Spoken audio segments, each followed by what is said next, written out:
Welcome to Croke Park. It's a cliche alert, I'm sure, but what a day for the clubs who will compete in the All-Ireland Junior and Intermediate Hurling Championship Finals.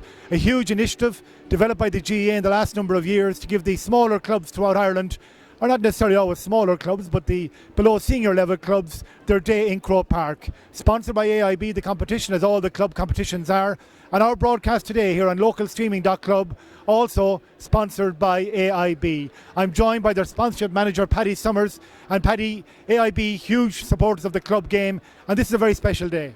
Oh yeah, Liam, we've been sponsored the club championship for 25 years now, and junior and intermediate, every club deserves their day out in Croke Park, so we're delighted to be here today. We have the hurling here today, we'll have the football tomorrow, so we're looking forward to a good 2 days of sport, and I have to say, just bringing this to a bigger audience is absolutely unbelievable. So we'll have about 5,000 or so here today, but streaming it to many more, it's absolutely brilliant. Yes, it's a journey to the unknown, of course, how many we will get today. We do know that 17,000 tuned in for the doubleheader in Ennis a few weeks ago, so much so that it crashed our site, but we have heavy security in, some big bruisers in to make sure that doesn't happen this time. Yeah, I'm certain now everything will work well here today, so we're just looking forward to a good day out, I have to say. But the teams here today, there's two Kilkenny teams here. They've had a good lot of success over the years, junior, intermediate and senior, in the club championship. But they'll definitely put up against them now by this good Mayfield team here and the Haskell as well. So just looking forward to a good day of hurling. I'm a Wexford man myself, so hurling is my first love, and looking forward to a good day out. And I see on the toughest, your own Lee Chin has been in action in the last few days. Yeah, Lee is heading off to Vancouver now on Tuesday, so he has to get over a big test against Galway this weekend. Davy and the team will put up a good show. They had a good win against Limerick last weekend. But Lee is heading over to Vancouver now to play ice hockey with the Canucks next week. So yeah, we're looking forward to it. It should be a good show, so stay tuned for that. Okay, Paddy, we'll hopefully talk to you a little bit later on as well. Paddy Summers, sponsorship manager of AIB, and thanks to his team here of John Carey and Stephen Caniff and some other people knocking around here as well today too. Michael Green there too. We have, of course, as Paddy said there in the first game, Mayfield of Cork, a city club, against Mooncoin of Kilkenny, famous in song and story, of course. A very interesting clash in that one. Do let us know where you're watching. My name is Liam Horan. On camera we have Anthony Moran. We have Liam Henley on social media, so you can interact with him on Facebook, Twitter or Snapchat. And we have Jesse Campbell directing here as well today, and a few more people will introduce to you as the day goes on. But our big match commentator for both hurling games today is Cillian Whelan. And Cillian, you've been researching the teams. Fascinating clashes in store here. Yeah, fascinating clashes. Of course, a big day for any club to come up here, and especially at Croke Park. And I was just looking down at the field there, Liam, when we came in, how relaxed both of these teams are. It looks like these two lads are groups of lads are on the field in Mayfield or Mooncoin, just hanging out at the moment here. Yes, unfortunately, Kieran Joyce, who was due to be our match analyst as well today, the great Kilkenny hurler, who in fact won an All-Ireland club title here with his club, the Roaring Steag, unfortunately can't join us. Something has come up at the last minute for Kieran. He can't make it. But we have lots of guests throughout the afternoon. We have co-commentators to join Cillian from both clubs as well. And as Cillian, as you've been saying, you said teams look relaxed, but is it all a front? I mean, you're doing your stuff with your club, local pitches, small crowds, maybe heavy 15 an odd Sunday, and here you arrive in the greatest stadium of them all.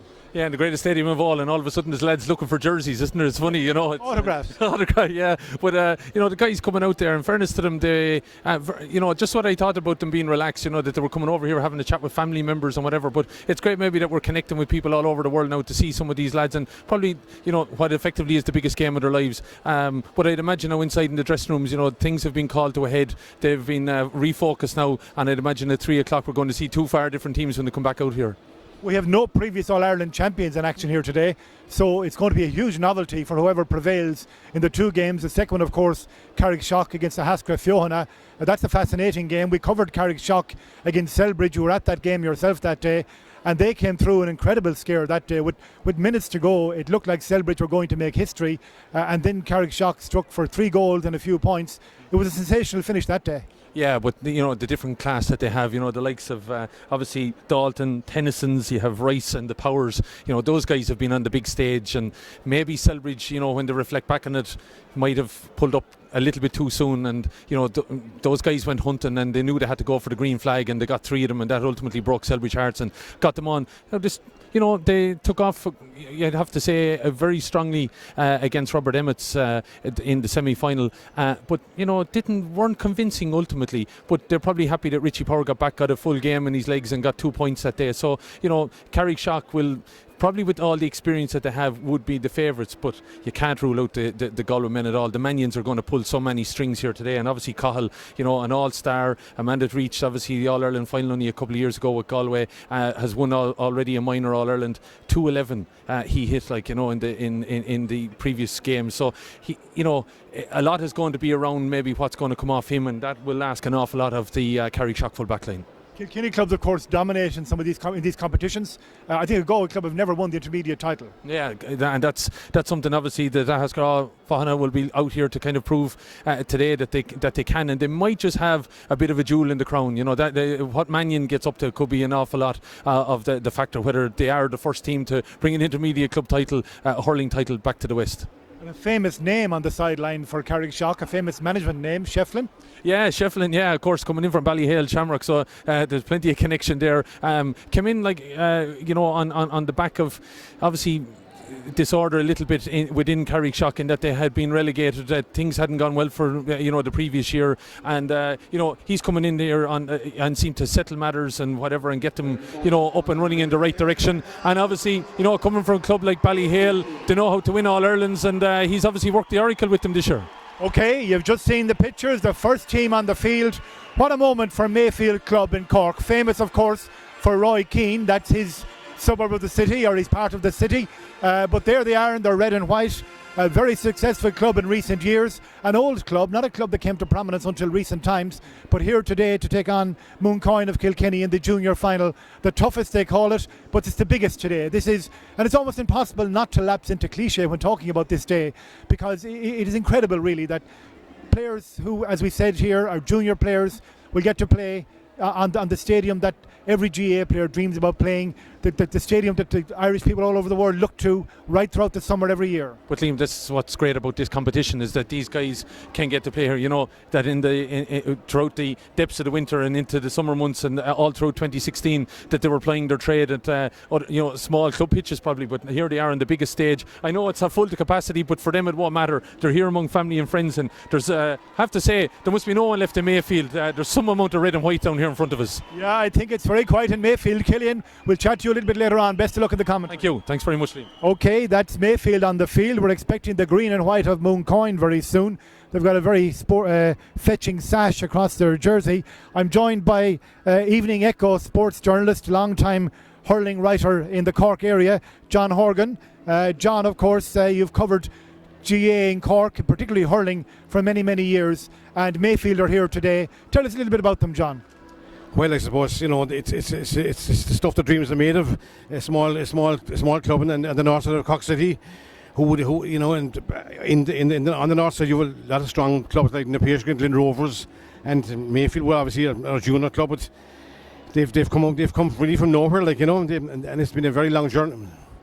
It's been a very long journey for them, because in the Cork County Championship is very difficult to win. That's what people don't realise. To even get out of Cork is an achievement. Even to get out of the city is very important, very difficult. You have to beat very strong club teams like Nemo Rangers, Brian Dillon's, the Bars, Douglas. But first, it's a 3-step journey. They did that, and then they moved on to the county, which is very difficult to win as well, because there are 7 divisions in Cork, and they all have strong representatives. So they came through that, and they found themselves in the county final against a Sarsfield team who were odds-on favourites.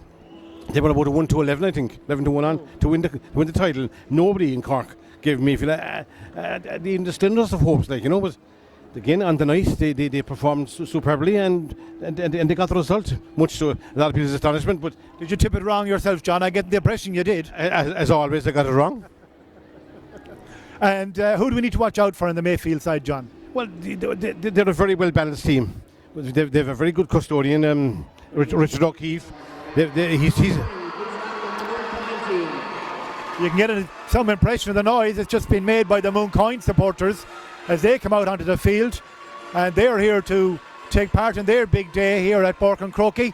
And John, just to go back to Mayfield again, you said custodian Richard O'Keefe, solid between the sticks. They have a very good fullback. He's a veteran, actually, Dan Lucy, who's been very solid, very dependable in that position. And their captain is Shane O'Donovan, who's been the rock, really, of the team and very consistent at centre-back. They have a good lad in the middle of the field called Kevin Punch, who was outstanding in the semi-final against Calgary St. Joseph's in Sligo. Well, their standout player is Nicky Kelly. He's centre-forward, he's in the 40. He's been their scorer-in-chief right through the campaign. Like, to be honest with you, I'm slightly surprised that he hasn't got a run over Cork in some capacity, you know. But they have two Duggan brothers, Shane and Patrick, who are very good lads. They have a very good balanced team. And the big thing with them, if somebody has an off day, somebody else will step in and fill his shoes, you know. Okay, John, thank you very much for that insight. John Horgan of the Evening Echo. We might chat to you a little bit later on. Okay, thank you very much. Thanks, John Horgan there, an old colleague of my own in the Evening Echo, and gone back to take his seat in the press box. Both teams on the field. You're watching localstreaming.club. The hashtag is the toughest, and this is in conjunction with AIB, and of course on the AIB TV channel where this is being broadcast. And do let us know. We'll be giving shout outs, as they say, as the day goes on. But all pretense of partisan or independence is going to be jettisoned now, because I've men from both clubs. We're going to hear and see a lot of these two men throughout the afternoon. On my immediate right, Clive O'Donovan from the Mayfield club, looking down at his club mates warming up, and Liam Sutton sporting the green and white of Mooncoin. Gentlemen, you're very welcome, our co-commentators of the afternoon. Liam, Mooncoin are on the field. How does it feel as a Mooncoin man to see that taking place? Very proudly, very historic moment for the club, I suppose. And just seeing them come out in the field there to the road, the crowd down below us, it's fantastic, you know. Very good feeling.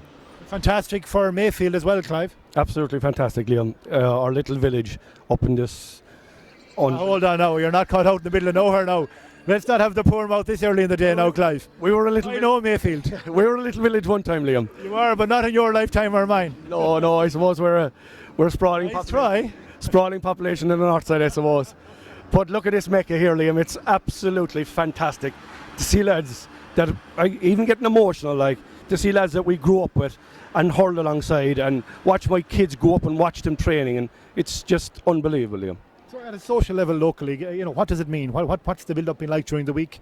What have people been up to? I know you've had a massive turnout here today. I think there isn't a train left in Ireland, and you've had great colours up during the week as well. What about all of that? It's fantastic, Liam. Like we had a great night on Wednesday night with local Red FM. Thursday night, sorry, with they done Up for the Match with Lisa Lawler. It was absolutely fantastic night. With the amount of people that have come back into the parish supporting us is just phenomenal. It's really phenomenal. People that played in the 78 team, you must remember it was 38 years since we last won a county, like. And to see those people, the likes of Sean Lucy, coming back and tears in their eyes, Liam, it's phenomenal. It's unbelievable. Every club needs a bit of success, Liam. They do, of course, Liam, and I suppose over the years we've been starved of success ourselves. We won under 21 county final 6 years ago. Well, we probably hasn't progressed on since that victory. We got relegated 3 years ago, back up to intermediate grade for next year, which is really what we wanted to achieve last year. I suppose this day is really the icing on the cake as such, and we're really looking forward to it. And I suppose if we can win it, if we're lucky enough to win it, it'll be a historic day for our club, as indeed it will be for Mayfield, you know. There are certain counties who have a great record in these competitions, what we call the secondary club competitions, junior intermediate competitions.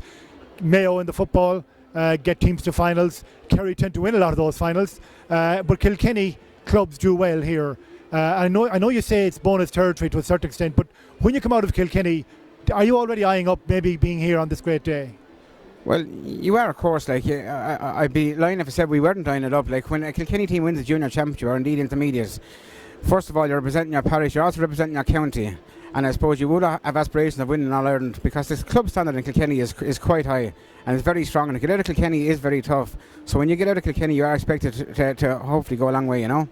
If you're to win it today, Liam, where is it going to come from?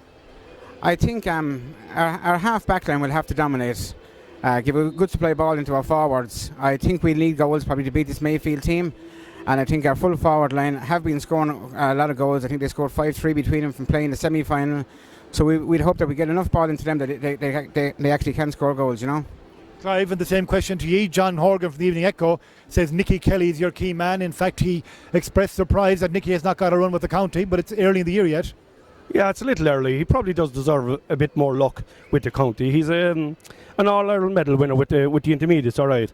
He's played in Fitzgibbon Cup finals. He's played in the county finals with CIT. It does come down to it. If Nicky plays well today, we have a great chance. He is Mr. Dependable, though.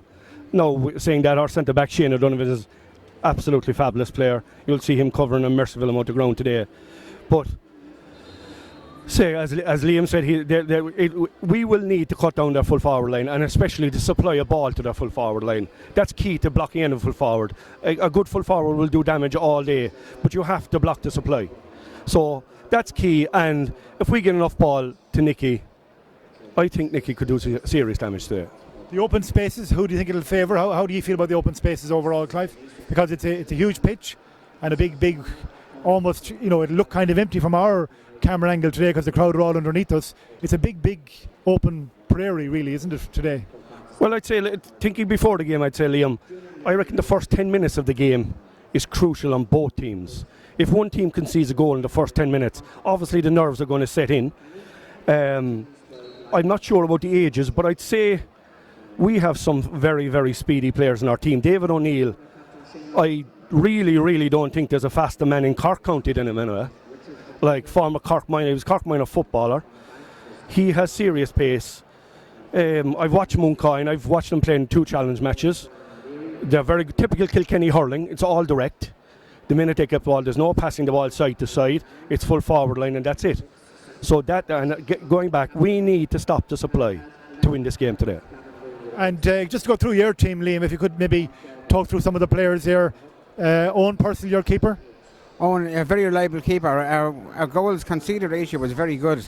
In the Kilkenny Championship last year, we conceded, I think, 1 goal in 6 matches. His puckouts are very, very good, and he'll hit the half-forward line and beyond every time with his puckouts, Very dependable goalkeeper.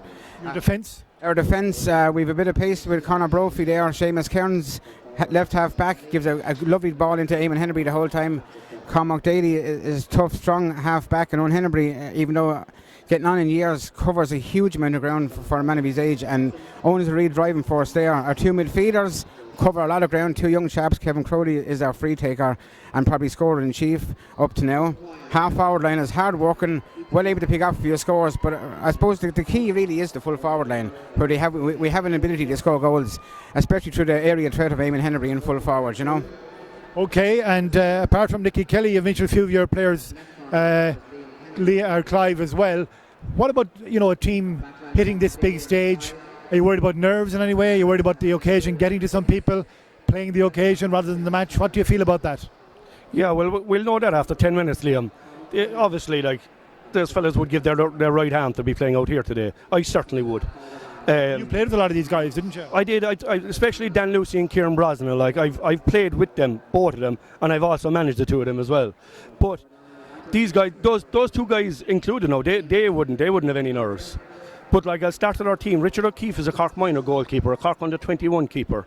And the minor team that he played on, probably only for Joe Canning we'd have won in All Ireland. Unfortunately, they came up against a minor of Joe Canning's calibre, which was astounding. And I was at that game above in Portlaoise, and he got 4 goals that day as a minor. I've never seen the like of it before.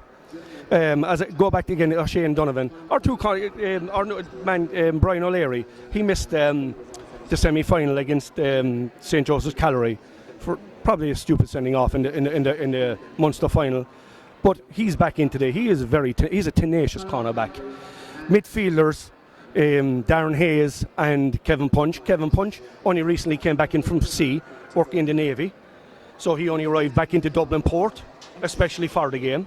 We've Gavin Looney, only back from Mali since last Monday. He's an army officer. Wow. Only arrived back in the country. David O'Neill probably is the key to this as well, besides Nicky Kelly. As I mentioned already, astounding pace. His pace is absolutely phenomenal. And I only watched the video of him yesterday playing against St. Joseph's Callery. He actually flicked the ball onto his hurley with his foot. Wow. A skill I haven't seen it in my day, and I haven't seen the stars do it. So he is our key man. And then we've Pudge inside. We can't call him Little Pudge, but as you can see, tell us more about that. Pudge is one of the best characters in our team. He's as you can see. Patrick Duggan, I take it. Duggan, yeah. Pudge, as we call him. I'd say he's never been called Patrick in his life, I'd say. But look at the size of him. He's 4'9". But I'll tell you something for nothing. If we had 15 Patrick Duggans, I wouldn't think Mooncoin would have any chance today. If you had 15 Pudges. If we had 15 Pudges. But you don't. Unfortunately, we don't. But we might have a key to unlock Mooncoin's defence in his brother Shane. Recently transferred back to us from the senior club in the Carrickshock. But Shane is a phenomenal hurler as well. But Pudge is the key. Have you a plan for Pudge, Liam? Well, I wasn't aware of Pudge before today, but I'm kind of... Get down there and ring the lads. I'm kind of quite worried now. I might take someone down there now in a minute because by all accounts he's going to do serious damage, Liam, I'd say. Okay, well, we're watching them there. We're handing over to Killian Whelan in a few minutes. We're watching the teams go through their stretching. The crowd are still filing in here. Can we remind you that tomorrow we have the intermediate and junior football finals here live on AIB TV and localstreaming.club, and that will feature in the intermediate final Westport of Mayo with Player of the Year Lee Keegan and St. Colum Kills of Meath. And in the junior final we'll have Glencarr with Darren O'Sullivan, the great Kerry footballer, and they will play Rock St. Patrick's of Tyrone. And of course I should have mentioned Kevin Kane of Mayo with Westport, and also Graham Riley, the free-striding, free-scoring Meath half-forward who plays with Colum Kills. And this game, this broadcast today, will be archived on this page shortly after today's game as well. So if you want to see it tonight and you get home, or if you want to see it again, I'm sure if you win this one, Liam, or Clive, if you win this one, you'll wear out the playback. God help Aaron Road, Aaron, if we win this one. I think they'll have to reinforce their tracks on the way down if we win this one, going back on the two trains, Liam. Can I ask you, he's a very famous Mayfield man, Roy Keane. Did he play with the club? He played a bit under 12, but he's always had an interest in the club. Actually, only the other day, one of our girls that works in one of our main sponsors in the pharmacy, he came in for medication for his mother, and on our dinner, we have our dinner dance on the 11th of March, and he asked the girl, he said, anything I can do for you, I will do. No problem. Like, Roy is proud, very proud Mayfield man. Yes, indeed. One of their most famous export, I suppose, one of Ireland's most famous sportsmen as well. And we're watching Mayfield go through their last few moments of warm-up, and Mooncoin doing their stuff as well down to the right. The referee coming across the field as well, getting in shape here and ready to roll very, very soon. Just to let you know as well that Liam and Clive will be joining our match commentator, Killian Whelan, throughout the game. They'll be offering their viewpoints as well. It's an approach we favour in localstreaming.club, getting local guys in to give a flavour of the day. Liam, how do you feel? It's getting closer. Is the sap rising? Are the nerves beginning to tingle? They are indeed. I wasn't too bad an hour ago, Liam. Getting very nervous. Clive has the head risen, as I say. Clyde has me worried now, with all that talk about Pudge and Nicky Kelly and O'Donovan. But no, it's very nervous. So the players must be feeling. I'd say the first 20 minutes will be a real settling down period for the players, because most of our players have never played here before, and I'm sure Mayfield will be in the same boat. So I suppose the first 20 minutes will be a case of getting used to the surroundings, if nothing else, that kind of way. I presume this is a time when the experienced players in both teams have a role to play in settling younger fellas, showing them it's just a pitch, it's just a game of hurling. They do, of course. We have 4 or 5 guys there: Ray Wall, Alan Welsh, Owen Hennebury, Niall Mackey. They would be experienced players, have played with the club a long time. So hopefully those guys would have a good calming effect on the younger players. So I suppose if once they get used to the surroundings and drive on, hopefully a goal or two early, Clive, and we're finished. You're finished, hopefully, yeah. Gentlemen, anybody want to say hello to around the world? We've had huge numbers of messages pouring in. I'll get them a little bit later on. Clive, you must have them watching at home at least, or somewhere. Is there? Sure, there's nobody left in Mayfield. No. In the poor little village of Mayfield. What's the population of Mayfield, Clive? I'd say about 200, and there's 4,000 there. There's only about 200 left there today, I'd say, Liam. Yes. Who do you want to say hello to? One special guy, Liam, a chap. He had to leave our parish for work, and actually he would have been full back today. Owen Barry is in Abu Dhabi. I'm very, very unfortunate. I actually feel very sorry for him because he was an excellent fullback. We have a couple of lads after coming home from Rob Milan, after coming from Philadelphia. We actually have a lad after coming from Perth, would you believe? Okay. To watch the game. Home to watch the game. And that is? Can't think of his first name offhand now, Liam, but his name... You'll have to say Pudge on you. St. Ledger is his second name, anyway. I was only speaking to his father on Friday, and he said his son was coming home from Perth to watch the game. Wow, that's dedication. Liam, quickly before we hand to our commentator and get you into your commentary seats, anybody you'd like to say hello to? Well, there's a lot of people in Australia who left their parish back in the 80s. A couple of families there, Dellentys, Kinslers, all great Mooncoin people, Darmarys. There's Michael Purcell out in America who was watching the match, I believe, today, who would have hurled with some of these players, a great club man. Guys over in London, people watching in Dubai, we people watching even in Singapore this morning. So we've a huge Mooncoin population scattered all over the world, and I just like to say hello to them all, and hopefully that we'll win it. Okay, and hope they enjoyed the broadcast as well, Clive. Liam, I just like to give a special mention to my 3 sisters watching in Boston, and one of them at the moment is very sick, so I'd like to tell her to get well soon, Lucy. So, and I'd like to wish Liam best of luck in the match today, and may the best team win. We only know 1 or 20 minutes, and we've created a bond already for both clubs. Ceremonial handshake, you got it there, Anthony. Thank you very much, lads. Yeah, hold on. Yes, it's like the captains before the game. So that's it. We're going to hand over any second now to Killian Whelan, our match commentator, and we have both teams out on the field getting ready to roll. Killian is our match commentator, joined by Clive O'Donovan from Mayfield and from Liam Sutton from Mooncoin. Killian, over to you. Thanks indeed, Liam Horn. And very good afternoon to you folks, and welcome here to what is today the home of hurling, the home of club hurling here in Ireland, when we see Mayfield of North Cork take on Mooncoin of Kilkenny. And we've heard from both men. Clive O'Donovan here from Mayfield, giving me his thoughts, I'm sure, and looking out there, Clive, these boys, have come out fairly relaxed. They were up early, it would seem. I was passing the bus, I think it might have been them on the way in, but these guys come out and they're like, I suppose lads that have taken it fairly well. Yeah, you'd probably have to give great credit to the selectors and the manager, Seamus Lawton, for that, Killian. They look relaxed. They're streaming around there, pucking the ball over the bar. Seamus is in the middle of them. But their attention to detail from the management must be absolutely fantastic. It was obviously a tough job there picking the team. And looking back, there's 3 lads disappointed that played in the All-Ireland semi-final. But today we have our county final winning team on the field. And that is the team that we won the county. We beat one of the best teams in Cork that night, very unexpectedly. So you'd have to agree with the selectors to go with the team today. It was obviously a campaign that you came through. You beat Sarsfields by 3 points in that final, and then went on into the Munster campaign, and you kind of strolled through it until then you had a very good, tough final against Ballyduff Upper. Yeah, that was probably the toughest game. The game against St. Patrick's in Limerick was a bit of a letdown, really. But I suppose it got the lads on the road in their campaign in Munster. Now, the Ballyduff game was tough. Ballyduff were tough, and they tried to go for goals on several occasions. And I presume Mooncoin will try the same tactic today, Killian.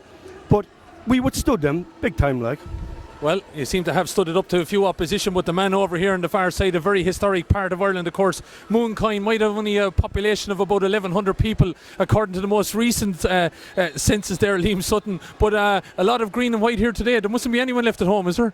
Well, the census actually, it only covers the village of Mooncoin. We've about 4,000 people in the whole parish, so there's at least half of them up here, I'd say, this morning, Killian, yeah. So there's a great occasion for our club and our parish, the whole community.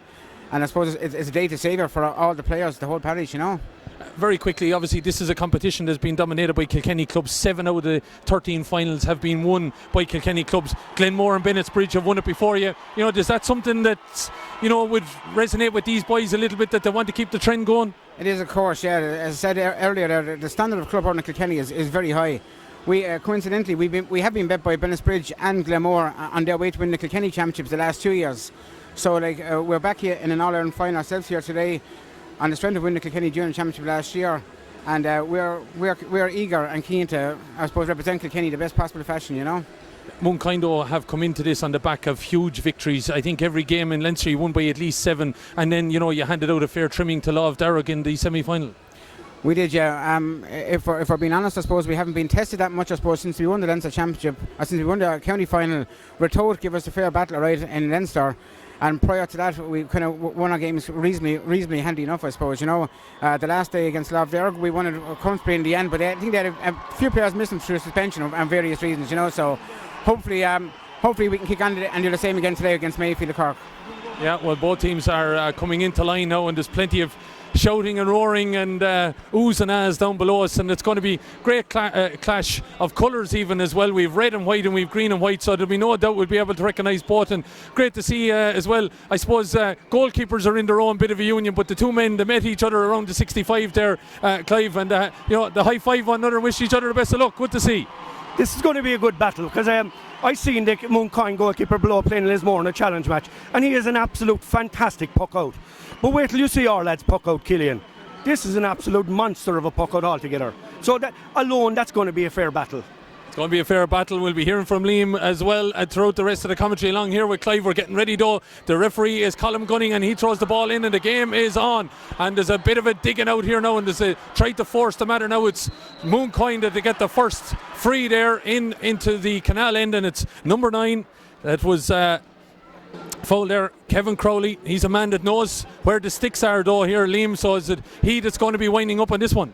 It is indeed, yeah. Kevin's our free taker and is our scorer in chief really. So hopefully this first free will be a testimony from. Hopefully he'll get in and settle these nerves, you know. So just 28 seconds gone here, and this is his opportunity. 1 to free, and it's right in the centre, heads towards the canal end as he put the ball between the posts. He got 4 points. He got 3 from frees in the semi-final, and Kevin Crowley has got things going in favour of Mooncoin here in the early stages of this game. Ball is about to be sent on its way then. Mooncoin looking to build on matters. They have looks like a sweeper system back in there, keeping an eye on matters. They obviously have targeted certain men within the Mayfield setup, but this ball over on this side has been knocked out, and it's going to be a Mooncoin ball. And Mooncoin seem to have settled into this early sideline cut about to come then from number 5, and that is Cormac Daly. Good cut down along the wing, looking for a bit of movement inside in his forwards, and it's centre forward Alan Walsh that comes out with it, sends it straight in over his left shoulder. It's a big catch in there by Hennebury, looking around him, throws the ball back out. It's going to be a shot. It's gone up and over the bar. That's a good score that came in there from Mooncoin. Good purposeful attack. You're happy with that, Liam? Very happy with that, yeah. Good direct ball into Eamon Hennebury. Ducky, as we know him in Mooncoin, won the ball very well, offloaded to Michael Grace, and a super score for Mooncoin. Michael Grace got 2 goals in the semi-final, and he's at a point on the board here in Croke Park. 2 points to no score. Ball is on the move over on the far side. The dressing rooms that were used today by Mayfield and Mooncoin are over on the Cusick stand side. Ball is knocked in long. It's a dangerous ball. It's hanging. Man is in there, but it's a good catch there. Well held. Owen Purcell kept his eye on that ball, and he was being tracked all the way by number 15 Patrick Duggan there for Mayfield. Ball is out here around the middle, and it's a good take there by Alan Walsh. Walsh diverts it back to Cormac Daly. Another hanging ball on top of Ducky there, but the ball breaks away, and it's Mayfield are going to send this ball clear with Gary Lahan, but he's been cut off there, and it's Mooncoin, the Kilkenny men, that have turned the ball over. They've started very, very well, settling well. 2 points on the board. Ball goes over the head there. Referee, is he having a look around at matters? I thought he was keeping an eye on what might have been happening off the ball, but it's going to be a ball into the corner now where Mooncoin are still on the attack. 2.5 minutes gone. Ball has been recycled back out and around. He's looking across field, and this might work out for Mooncoin. It was a good intelligent ball into a man in space. Centre forward Alan Walsh has put the ball over the bar, and Liam Sutton, you must be happy with this start. Delighted with the start. It's a super start from Mooncoin. Really set into the game, and we have Mayfield rattled at the moment. So good start there. The referee is calling things back. Clive, looking at it, 3 scores given away. There's a few problems, it would seem, in and around maybe the 40 position. Yeah, just looking back in it there, Killian, I thought it was could have been a free out there for a hit. It was Gary Lahan wouldn't be a man to shock a challenge, and he went down badly there with a challenge to the head. But yeah, it's a bad start actually for Mayfield. You'd make no bones about it. Like, we need to get the ball and win this puck out here. Ball is landing over on this far side where Mayfield are out in front, and it's a good flick back there by Nicky Kelly, the main scorer in chief for Mayfield, giving it back here to Kevin Punch. Punch looking inside, ball is falling there. Patrick Duggan is in there looking to break out. Mooncoin men are there in numbers though. Mackey and Hennebury, 2 names that are in there looking to dig it out. Ball is sticking on the ground on occasion. His men having to get in there and clean it out, and it's the Kilkenny men to come out with it again. Ball going to be delivered long. Hennebury is in there again, but he definitely fouled his man there as that ball was coming in. Referee says in the back, and it's going to be free opportunity. And Liam, obviously he's the target man that you want to be aiming at. he is the target man, and as I said before the game, he's probably key to winning the match. It looks like Mayfield have dropped the centre back maybe into the pocket there in front, or maybe to double team him at times coming in. So I'd say they've identified the danger already, you know.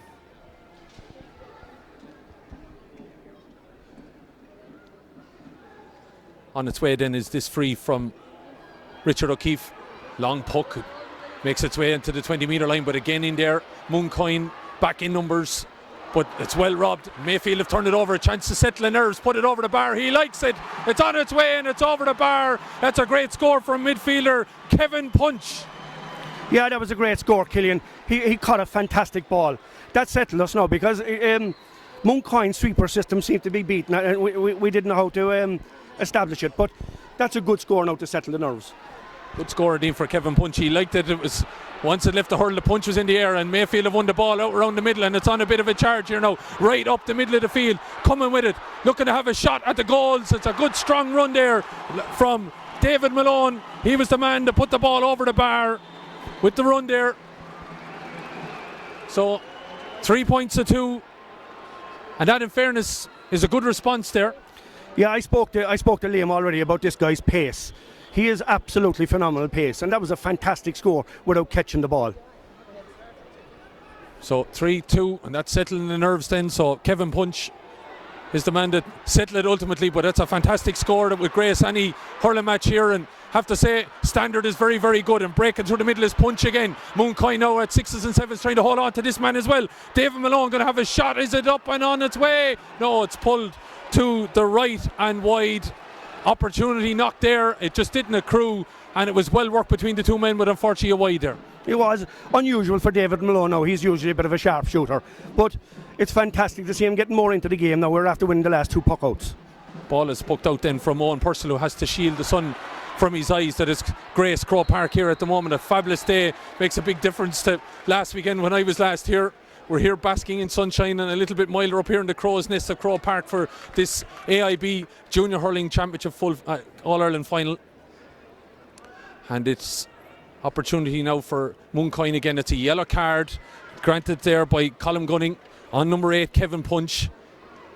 Did he deserve it? A little bit harsh, but I suppose there is probably a rule for pulling a hurley out of a man's hand. I'm not sure, but a yellow card for that, it wasn't any physical challenge or anything. You seem to be agreeing with him, Liam. I do, yeah. It was definitely free, all right. Kevin Crowley won a fantastic ball there, but I suppose it's first few minutes of the game. I suppose you could leave off maybe Buckingham. You know, could have left it off. Just keep it free. So, views then, it was an opportunity of both men here, feeling it's a harsh yellow card, but maybe not a harsh free, but an opportunity now for a man who knows where the posts are, Crowley, to send this on its way. It's up and it's handsome and it's over the bar, and he's a superb free taker, you'd have to say. Obviously a man to practice him well. Yeah, practiced a lot and very, very reliable. We needed a free actually, because the last few minutes Mayfield have got a grip in the game, and we needed a free, I suppose, just to settle us down a little bit again, you know. That quick puck out taken there by Richard O'Keefe has been called back, and maybe he was lucky because it went out over the sideline here. So puck out to come again. 4 points to 2. 8 minutes gone. Don't be afraid, let us know where you're listening across the world. You can contact us on various social media, at Local Streaming on Twitter. As the ball is sent in, and it's an opportunity now for clearance here to come from Mayfield's Richard O'Keefe again, and he definitely has a range of puck outs. That ball somehow knocked back in by Nicky Kelly there, and eventually out over the line, and it's going to be a chance for Mayfield to come again. Number 8, Kevin Punch, down below us here. This lad has a phenomenal sideline cut here now, Killian, as well. If he gets it right, I'll probably put the blanks on him, but watch this sideline cut. So Kevin Punch already got a point to his name, got the opening point for Mayfield, and has a yellow card in the opening 8 minutes here. Sideline cut. You did put the kibosh on them all. Commentators curse, as they say. Ball has been turned over by Mooncoin, and it's going to be clear from their centre back position. Dropping down again on Ducky in there. Seems to be well read though by Dan Lucy. Lucy using a bit of his bulk there just to sweep that ball away, and Mayfield have to mind the house now a little bit. Ball is dropped from the hand. It's dangerous now. It's falling around the edge of the square. Opportunity Mooncoin, but there seems to be red and white numbers back there in order to get this clear. Looks like it's full back Dan Lucy just coming out with it and going to send it clear further down the field. Then is Gary Lahan looking, maybe searching for David O'Neill down there. But again, reading the ball well, the Mooncoin full back line. And the Kilkenny men send and launch another bomb in on top of the big man inside. But it's overcooked it a little bit again. And it's going to be cleared by Richard O'Keefe. Looking at that, Liam, it has been something that they've tried in Hennebury now a few times and it hasn't come off. No, it hasn't. Mayfield have dropped the man back in front of him, and they seem to be getting to grips with him in Hennebury. So Mooncoin maybe might want to vary the next ball or two, go into the full forward line, maybe play low into the corners possibly, you know. So ball out over the line here. And Clive, sideline cut here now to come from Gavin Looney, but, happy I suppose that you've got back into this game in some way. We've settled down now, but it's typical Kilkenny hurling. There's no airs or graces about it. It's direct ball straight to the full forward line. So ball has been cleared there. And it's Mooncoin, they're getting their hands on it though, and it does come down around the middle of the field and it's into the corner, different kind of ball maybe this time, but still in there trying to dig it out is Eamon Ducky Hennebury. Ball is broken, but back there, Mayfield men doing their needful, but it's a clearance that hasn't worked out, and it's the danger man, centre forward, Alan Walsh, and he sends it, but he's pulled it to the left and wide. And that, Liam, is a little bit of a let off. He seemed to be at a perfect angle to put that over the bar. He did, yeah, and his first goal was actually from a similar position. Disappointing wide, I suppose, but I'm sure he'll keep on shooting it. Hopefully get the next one, Referee has spotted a foul over there on, I think it looks like David O'Neill. 11 minutes gone here in Croke Park, 4 points to 2. And this, of course,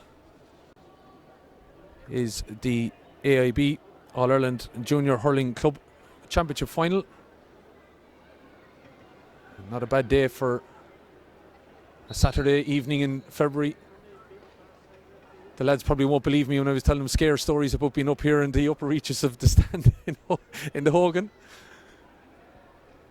We've a few layers on us all the same. We're not taking any chances as Mayfield take that free and dropping it into the Hill 16 end, as pulled to the right and wide.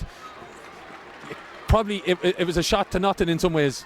Yeah, he's usually fairly good at them, and I was half worried about the free, but Shane is usually very accurate. That's just unfortunate.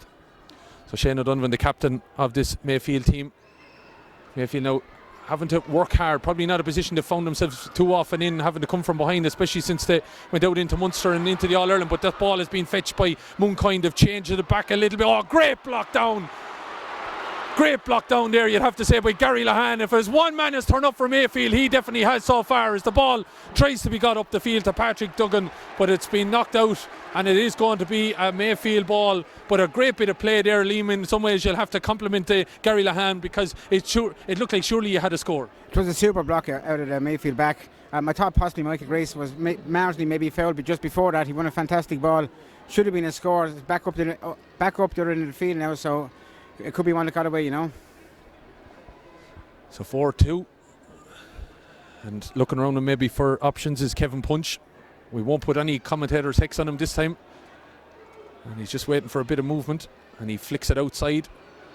And trying to get inside. Nicky Kelly gets away from the man, puts the head down and drives it over the bar. That's a great score from Nicky Kelly.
twice and could have dealt with it a little bit better, I felt.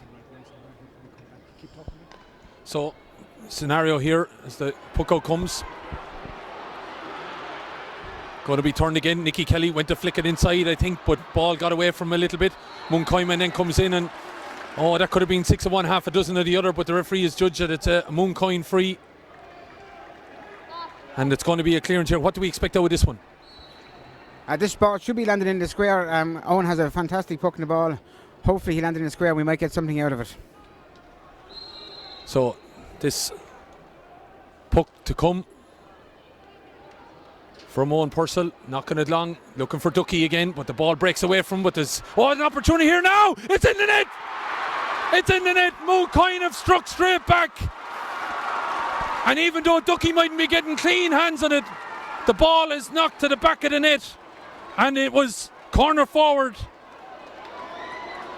John Fitzgerald that's got that. He got two goals and a point in the semi-final, and he's plundered another one here today. Yeah, fantastic bit of work by John. Fantastic bit of work by Alan Welsh to keep it in there. And of course Eamon Henry who broke the ball. Done very well to keep it in there. And a great score from Mooncoin. It's a chance then of Mooncoin lifting it here a little bit. Ball is dropping in, but it's going to be caught back there by Richard O'Keefe. And it's going to be cleared. Trying to break out in it now. Mayfield trying to build on it. And it's moving away. David O'Neill into the corner now, looking for a little bit of movement. Shane Duggan going down in this ball, then giving it back to David O'Neill. O'Neill hits the deck. No fouls as the referee, and Mooncoin are going to clear it. Clive, you're probably a little bit sore now about the concession of that goal. Yeah, it was a soft enough goal to give away. With our chance to clear it, but that's it. Look, we're still. There's nothing in this game. It's actually turning out to be a very good game of hurling. Just talking back about the goal though that he got, again looking at young Duggan, the way he got in there and he robbed his man. Sure, he's as they say, he's as cute as a fox, Killian. He's a fantastic hurler, and he's tenacious. Like that ball, there was no way he should have won that ball off the cornerback, and it turned into be a goal then. Yeah, as the ball comes in, that's a lovely sideline cut. Duggan was in again, but somehow the reactions there of Owen Purcell has kept a certain goal out. But coming in again, Malone going to what a goal! What a goal from David Malone coming in on that. But you'd have to credit Duggan again. He just stopped an opportunity, maybe that Mooncoin were going to get hold of the ball. Recycle. Malone comes in back of the net. He was only thinking of one option. That goal was a fantastic goal by David Malone. He had no right to go for goal there at all, and he just stuck it in the back of the net. The keeper didn't even see it. 18 and a half minutes gone when that goal was plundered again, and Mooncoin have to lift the siege again, Liam Sutton. They do, of course, yeah. Fantastic goal there, in fairness. Once he turned the half back, Cormac Daly, he'd only one thing in his mind, and that was goal. And it's a really ding-dong battle here, Killian, you know. Even though I'm going to talk about Patrick Duggan, he's got a goal, but that block just, I suppose he could have flicked it in, but it just, his tenacity in there kept the ball from, a Mayfield point of view in that danger area for you in some ways. It did, of course. I say once he had a run on a goal, there was only one thing in his mind from up here, and that was goal. And in fairness to me, it was a fantastic goal from him. Disappointing for ourselves to concede it, though.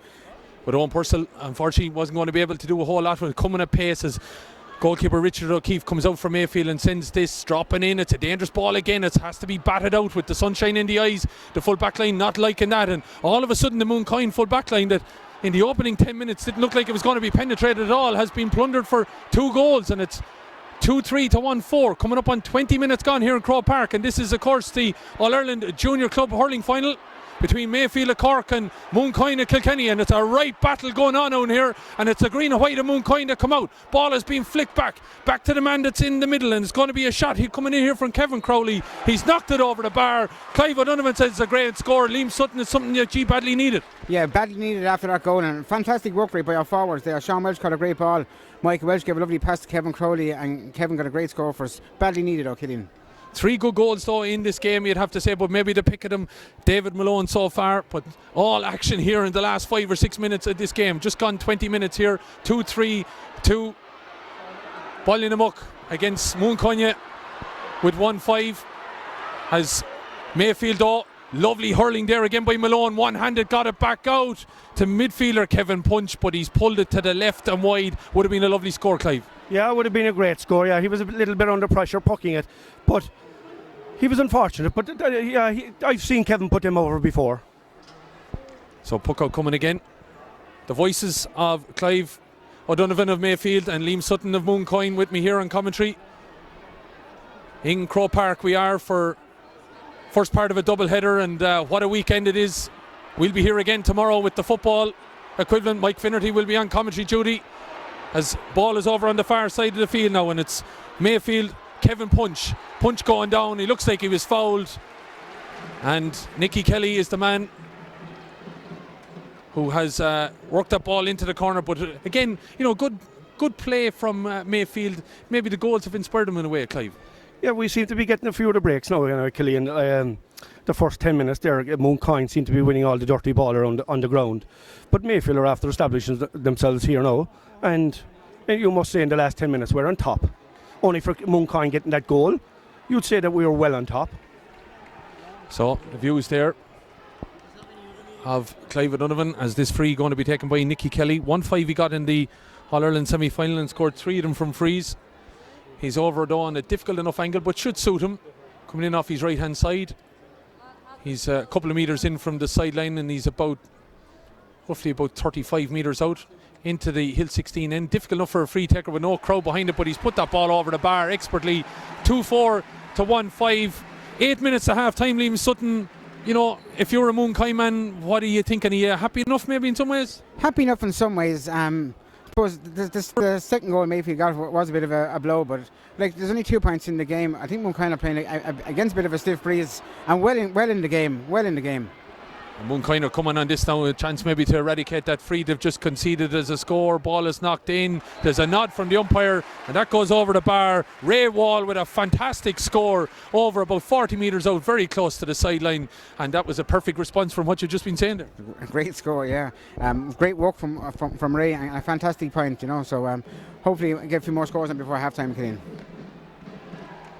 23 minutes gone here in Croke Park in this AIB All-Ireland Junior Club Hurling final, and it's Mooncoin and Mayfield that try to chink it out on the lovely green dance floor that's here in Croke Park today. Resplendent, and opportunity for these men to show off their skills. Ball is knocked in and flicked away by the Mayfield cornerback Brian O'Leary, but it's Mooncoin that turn on it and send it high, but they've pulled it to the left and wide. Let us know, as we said on social media, where you might be listening around the world. You could be a Mayfield supporter, you might be a Mooncoin supporter, but you could be from any part that you want to watch this hurling. A unique initiative and opportunity for you to watch it online here today. Let us know on various aspects of social media. You can check us out on localstreaming.club. As that ball sees a free in for Mayfield. And Clive, I suppose you're happy that every time Mooncoin do something, you are responding with something at the other end. Yeah, Nicky seems to be winning a lot of it. Richard's puckouts. Now we might be targeting him a little bit much, but I suppose you have to keep pucking to the ball to the man in form, really, don't you? So it's a nice free here now that Nicky hopefully will put over the bar. So 45 metres out, Ben scoops and flicks it up and over the bar. 2-5 to 1-6 then. And Nicky Kelly has got 2 of the last scores. And that keeps matters going then in favour of Mayfield, who responded well from being behind. There were 4 points to 2 down at one stage. Now lead 2-5 to 1-6. Ball is knocked inside. Duggan is in there again. Oh, lovely little flick from the wee man. Ball is trying to be gotten back out here to the man on the other side, Shane Duggan.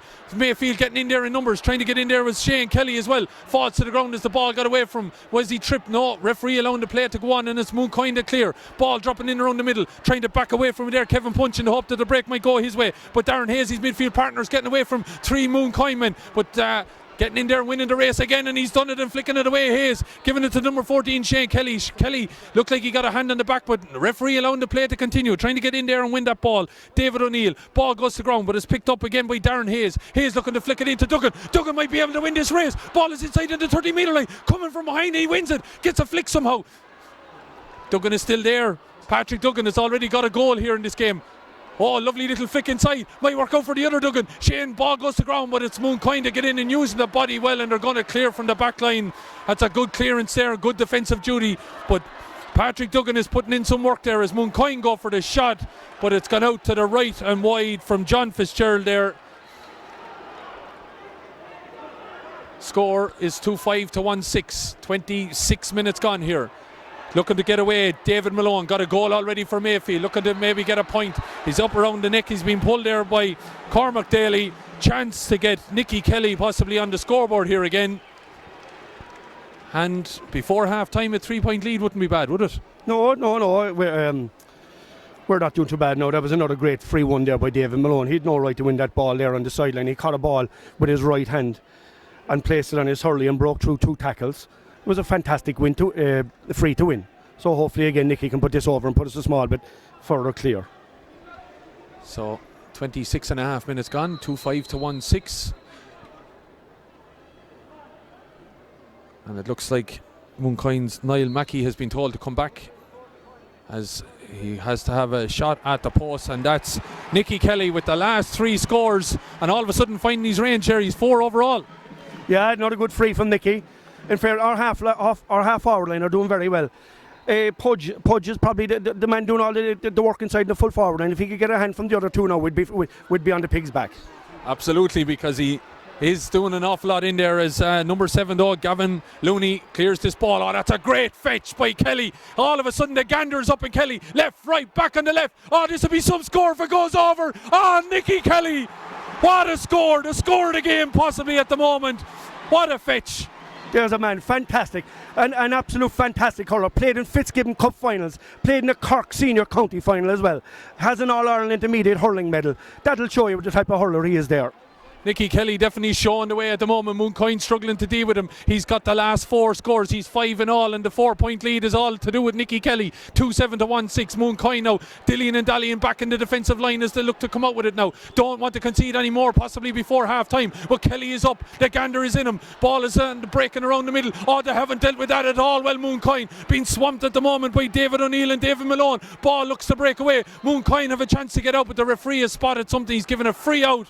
And that, I feel, is harsh.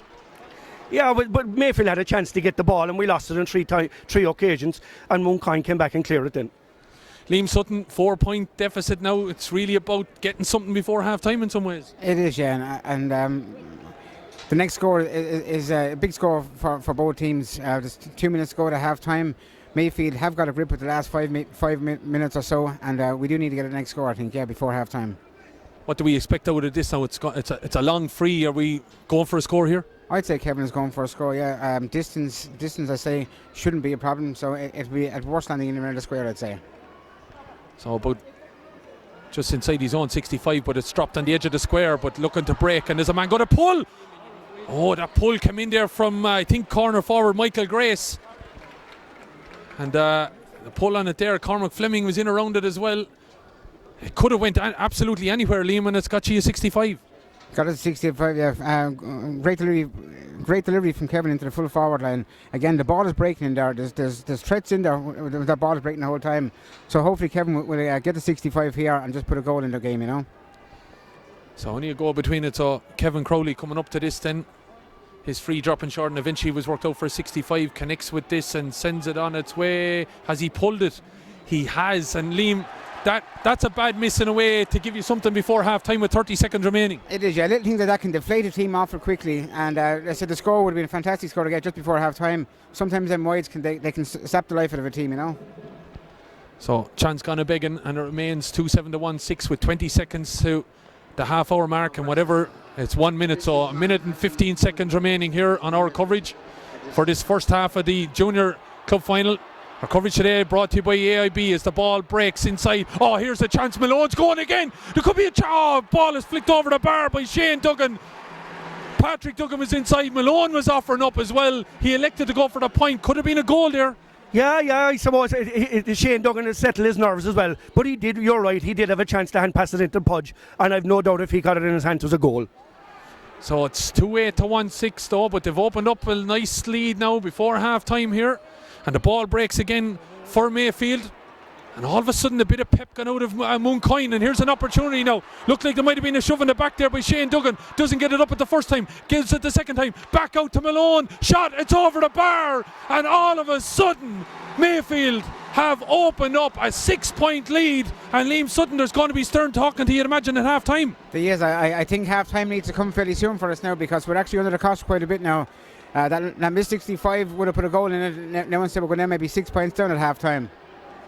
Well, definitely pace has maybe gone out of Mooncoin a little bit, but there's plenty of pace inside in the inside line for Mayfield. Ball is out around the middle now. Time is up according to the clock. Referee is still continuing to play though. Mayfield looking to get it. They're digging it out. Oh, here's Malone again. Have to say these men have really come into the game. The forwards all doing the damage for Mayfield. Ball is sent into the corner now. Looking for a bit of a movement here. Still breaking down. It's picked up though by Mooncoin. Going to be cleared by Hennebury. Hennebury across his own goal. You don't like to see that. The referee, I think, is going to call time. And there you have it. Great lift from the Mayfield crowd. They're on their feet, cheering on their men. Good play, you'd have to say, from Mayfield. They've owned the ball in the last quarter or thereabouts, and they have a significant lead here. It's out to a 6-point lead. We're going to get reaction from Liam Horan, and we'll also hear from Clive O'Donovan and Liam Sutton. Over to you, Liam. Thanks very much, Killian. Well, lads, you certainly aimed your keep there in the first half. You wanted a quick 10 minutes, Clive, and you certainly got that. Good for people to talk to, including to Clive and Liam at half time. But first of all, I'm joined by Maurice Power from Carrickshock. Maurice will be with us mainly for the intermediate game. You have your own trouble today, Maurice, getting ready for that. But I saw you watching that first half intently, and what a game it was. It has been so far. Brilliant game of hurling. The first half was excellent for junior hurling. Mooncoin started very, very well. Came out of the blocks very fast and 3 points and no score up. They took 2 hammer blows in that half with 2 goals. You know, the first goal was very soft. And they've came back well, but the 2 goals have given Mayfield great confidence, and they're building on that, and they're in a very strong position now. I wouldn't write Mooncoin off, but Mayfield are looking very good going in at half time. We spoke beforehand about nerves affecting players. They tore into it as if it was back at home. Yeah, there were no nerves out there. People took their scores very well, but they got every chance. The work rate, the commitment from both teams is excellent, so it's a brilliant game of hurling. Fucalawan, Carrickshock, how are you fixed? Yeah, they have full pick, everybody available. That's a big help in a final, and I'd be hopeful. We know we're up against it with Haskra Fahana, but we'd be very hopeful. Okay, Maurice, we'll see lots of you later on. Thank you very much. I know John Horgan is there as well too from the Evening Echo. John Horgan, who's was with us earlier on, and John, the doyen of GA writers in Cork. John, we've just been saying to Maurice and saying to Clive and to Liam as well, a cracking game of hurling there. Mayfield rocked a bit early on, but they settled into their task very well. But no question, Mooncoin got the first 3 points, and Mayfield were very nervous in the first 4 or 5 minutes, but they've settled into the game, and I think that at this stage it appears they have the measure now of Mooncoin at this stage. 6 points is a good lead at half time. High quality stuff. It is. There's some very good player there, Nicky Kelly has come to the forefront there now for Mayfield. He's done very well. The number 12, David Malone, has got a great goal and got a point as well, I think on balance they're a better team overall now. At this point in time, I think there is a breeze out in the field. You may not get it up here, but it may be a small factor, You flagged Kelly beforehand. That last point was spectacular. Excellent, yeah, but he's a very good player, Excellent player. And I think Mooncoin, the first ball that went in, Eamon Hennebury cut the ball, Now they were obviously targeting him, but he hasn't been able to get any clean possession since, and the Mayfield backs now settled, and at the moment it's looking good for Mayfield. Yes, indeed, John. Thank you very much, John Horgan of the Evening Echo. We'll catch him a little bit later on as well. I'm going to bring Clive and Liam in as well, because we have a lot to digest, a lot to pour over in that first half. Can I first of all say hello to a few people who are watching? All the best from Bishopstown GAA, Roy Galvin, sending good works, wishing Mayfield all the best there. John Loxman with the feet up, watching it in sunny Kenmare. That's John Stapleton. And Aidan Murphy is shouting for Mayfield. He's in Dublin. Michelle listening from Cork City. Best of luck, Mayfield, from St Vincent's Hurling and Football and Camogie Club. And from Croke's Shop in Mooncoin. They're watching in Croke's Shop in Mooncoin. Best wishes to the team. Paul Haley checking in from Darwin, a proud Mooncoin man today. And Liam Murphy watching in Glasgow, Scotland. Des Henley watching in Roscommon. In Toronto we have Conor Grimes supporting Mayfield from Portugal, 15 years living there from Silver Heights in Mayfield, that small little marginalised village there on north side of Cork City that Clive was trying to sell us earlier on. Great to watch the game. Marie O'Kelly there. Boiling them up. You did play the Portmouth beforehand, Clive. Paddy Burns in New York. Gentlemen, what a first half. And might I say, Clive, Pudge's goal broke the net by 2. The goal was superb, and it took out our coverage for 2 minutes. I'm not sure if you knew that. I didn't know that, It Liam. nearly took you out as well, because you nearly went out over the top. And I wouldn't be great on heights, Liam, and I did. I nearly fell into the crowd. But it was a fantastic. Both goals were very good. As I said to you before the game, Pudge is deadly dangerous inside there. He shouldn't have won that ball at all. He had no right to win the ball, and he did in the end. But the danger is still there. You could see the way Mooncoin play. The high ball into the full forward line is always a dangerous ball. As I reiterated earlier on, typical Kilkenny hurling. There's no messing about. And you had to scramble hard early on to contain it. We did, but our back seemed to settle. Our half-back line, Shane Donovan came into it big time, and our 2 midfielders in the latter part of the first half have been astonishing. Darren Hayes came into a fantastic game after a slow start. Liam, what do you think? I suppose initially we got off to a fantastic start, Liam, and we are well in control.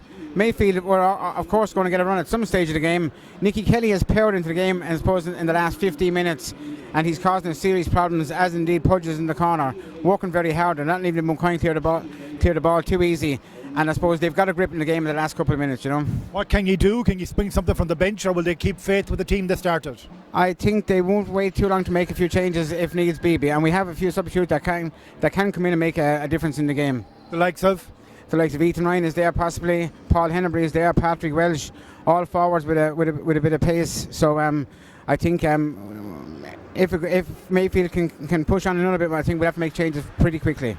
Yes, it's not gone away from you yet, but Mayfield did get a strong grip there, played some superb hurling, and crucially took their scores when on top. They did. Like I said, Mooncoin got off to a fantastic start. Mayfield then powered into the game. They got two goals. One of them maybe we would probably, I'd say, was maybe softly conceded, but in credit to the corner forward, they never stopped working and they got the rewards. But it's 6 points down is not much. I think we're playing with the breeze in the second half, and I'd be confident that our guys can kick on and maybe get their way back into the game. You flagged David O'Neill's pace beforehand, Clive. It was seen to good effect. Yeah, he is. I keep saying this lad. This was a Cork minor footballer last year or the year before. He has phenomenal pace. But Liam is just after saying, and I'm looking over the flags. There is a fair wind here, all right, like. No more poor mouth stuff now, Clive. Please now. But look, Liam, the crux of this game is Mayfield conceding a goal. If we don't concede a goal, you're home. I wouldn't say home, but we'd have a right good chance. So, Liam, subs are out there. You think they might bring in some. Do you wait for 10 minutes and let the team settle a bit again, or do you bring somebody straight in? Well, the way Mayfield are playing, I don't think we can afford to wait too long, because I said if they go another point or two ahead, the game could go from us pretty quickly. So I'd say our management team might bring someone in pretty soon, I'd say, yeah. Okay, what can Mayfield spring if they need to bring someone in down the stretch, Clive? Oh, we have a couple of decent subs there. Ian Looney, Kevin Walsh. Kevin Walsh played full forward in the All-Ireland semi-final, so he's well used to playing that position. And I'm sure he could, if he sprung from the bench, there's no problem at all. Okay, what do you think, Clive? Are you going to do it? It's the Marty Morrissey, Gerlach 9 question of 1995. Will you do it? Well, we're in a better position than Mooncoin are at the moment. Liam?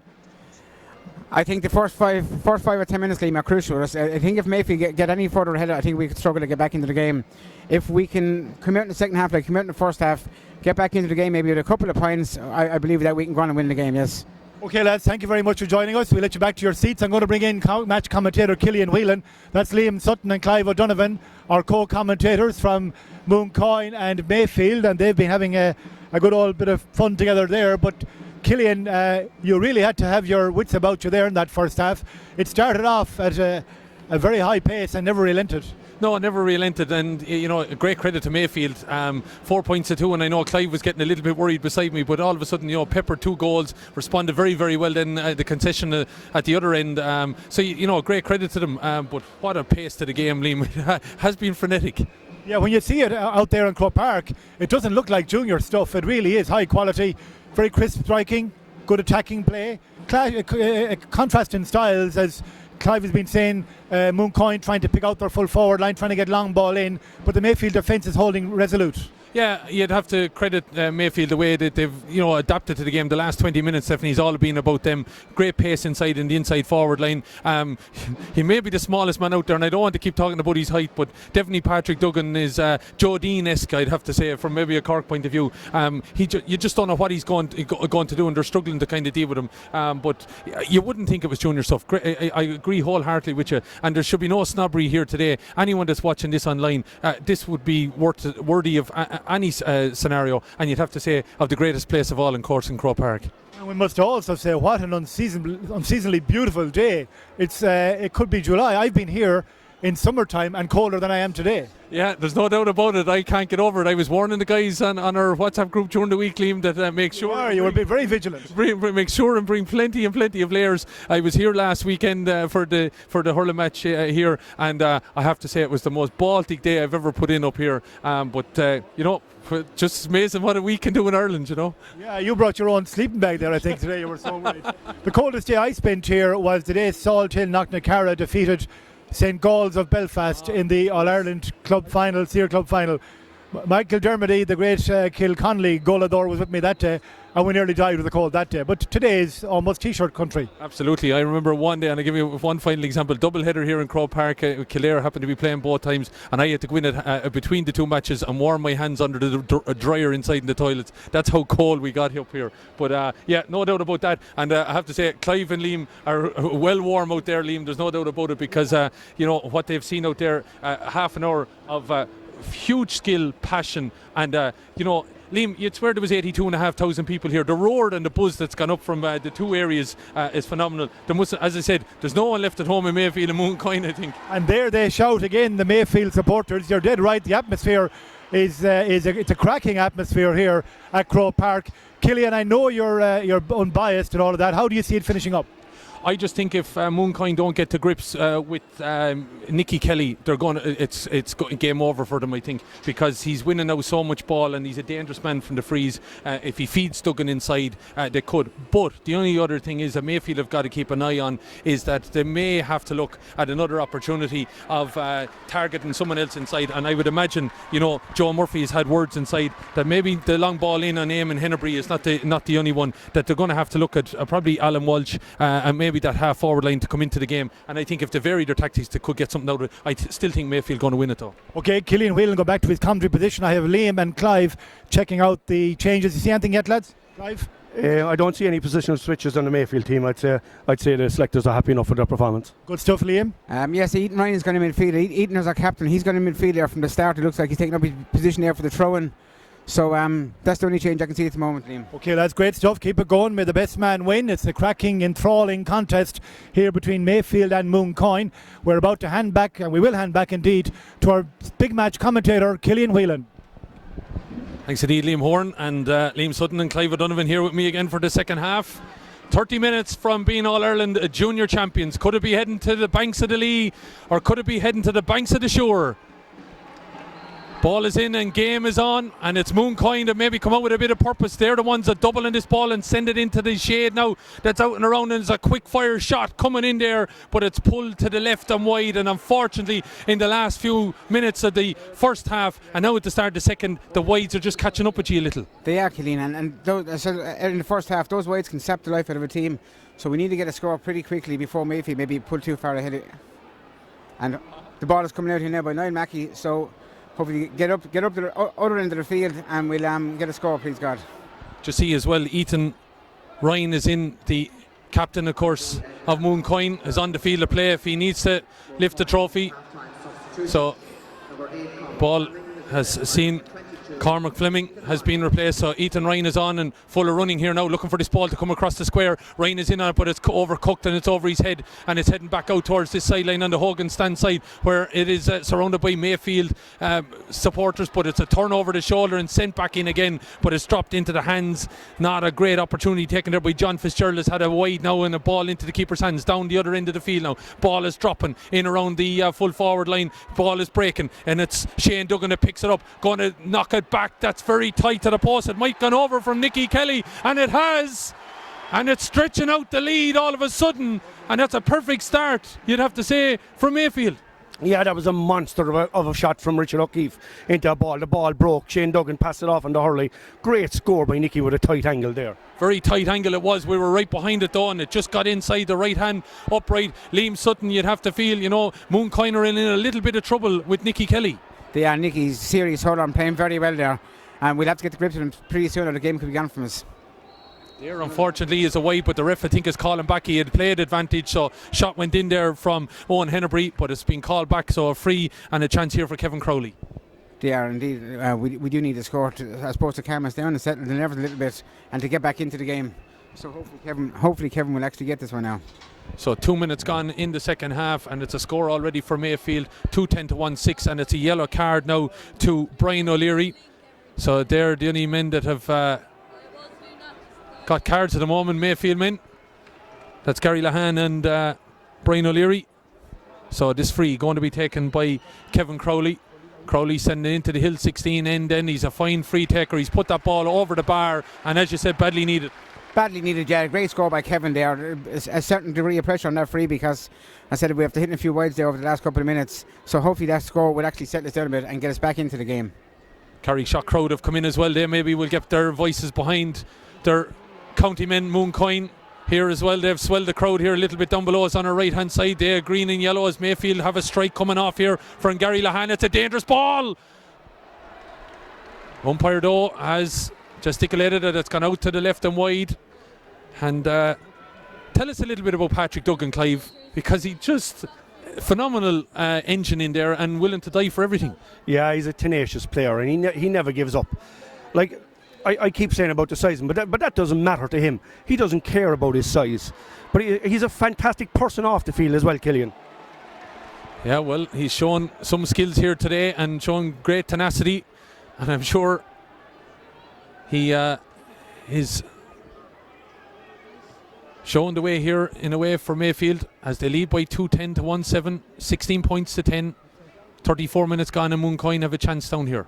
It was a speculative shot there from Gary Lehan. He might have been better off putting it into the full forward line, but I suppose he thought he had the chance to go for a point. He was just unlucky in the end, but he might have been better off putting it into the full forward line.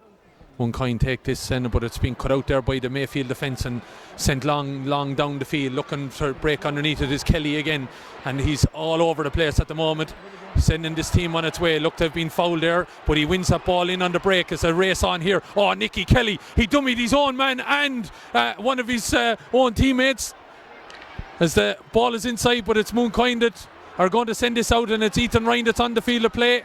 Nicky Kelly looks like he's feeling his hand at the moment, it looks like, and Ethan Ryan gave him a little bit of a dunt in the shoulder as he went past him as well.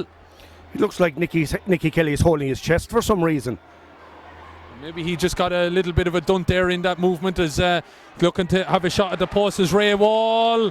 Is it up? It's up and over the bar. That's 2 then for Mooncoin. Ray Wall with that score, as we said, and probably 2 scores you did need in some way to try and claw your way back into this game, Liam. Yeah, a great score from Ray and great work away from the backs to get the ball up the field to him. We look like we have set down a bit in the game more so in the last couple of minutes, and hopefully we can kick on now again. So Mooncoin, of course, a club formed in 1886, have won, former giants of Kilkenny Hurling, won 12 senior hurling titles, but here trying to chase an All-Ireland junior title and maybe get back to the Holy Grail someday, taking it step by step as they come and have another shot. Has that ball over the bar? Oh, it is, and the big man has done it. Ducky has got in there eventually. He's had to come out a long way and got his hand up on it, and all of a sudden eating into this lead now. Fantastic score from Ducky there. I was actually saying to myself he should have passed the ball out to Ray Wall initially, and over the shoulder score. It was a fantastic score, and we've got the last 3 points to get back into the game. So 3 points in a row. Maybe Mayfield now just needing to rest it a little bit. Yeah, we definitely need the next score anyway, Killian.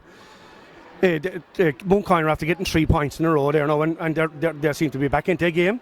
So here comes Malone, then got a lovely goal into the Hill 16 goal in the first half on the bit of a charge out, giving the ball back out here to Kelly, has a shot and he's pulled it to the left and wide. And when we said, Mooncoin were missing opportunities at the end of the first half, now all of a sudden a little bit of nerves is it creeping in on Mayfield point of view? You wouldn't know down there the goal on the Davin end stand there. It seems to be a harder goal to score in Killian. So ball breaking around the middle, but it's Mayfield that have the numbers now. Another shot coming in from Kevin Punch. He missed one, dropping it into the keeper's hands, and I was given out about Ray Wall earlier on, or John Fitzgerald when he dropped the ball into the keeper's hand after a wide, and Punch has done the same because it allows attack to be mounted by Mooncoin, and now all of a sudden there's a bit between the teeth from the Kilkenny men. Ball is back out, going to be a shot coming in here from Ray Wall. Wall, though, it's going to drop into the keeper's midriff, and there's an opportunity for Richard O'Keefe to find a man over on the far side of the field, getting in behind. Maybe there was a chance to knock it down there, but there's 3 Mooncoin men to 1 Mayfield man, and there's an opportunity to break here. Ryan looking around him, the captain is on the field, came in and replaced Cormac Fleming at half time. Ball breaks and it's Mayfield, lovely touch, but it's broken onto, going to be a shot coming in, it's gone over the bar from Mooncoin, and all of a sudden the crowd are lifted because that's 4 in a row. 4 in a row, and a great score by Kevin Crowley. Ethan Ryan, I must say, since he came in and introduced at half time, has made a huge difference there. He's covering all the ground, getting on a lot of ball. Good interplay himself and Ducky there, missed the initial hand pass, but Kevin intercepted the ball, and a great score by Kevin. So chances now, it was 6 at half time, it was 7, Clive, and now it's down to 3. But Mayfield had three opportunities there to put the ball over the bar and failed to put them over. But look, we're still 3 points above. We wouldn't want to let Mooncoin get another score, and that would be 5 in a row. Yeah, because we've only gone 37 and a bit minutes, heading towards the 38 mark. 2-10 to 1-10. Here's a chance now. Ball is getting inside. It's Kelly, the danger man. He's on the 20-metre line. Looking outside him. He puts it over the bar. Could have maybe passed it off in on the left or the right, and some of the men are saying that to him, but I think a score was vital.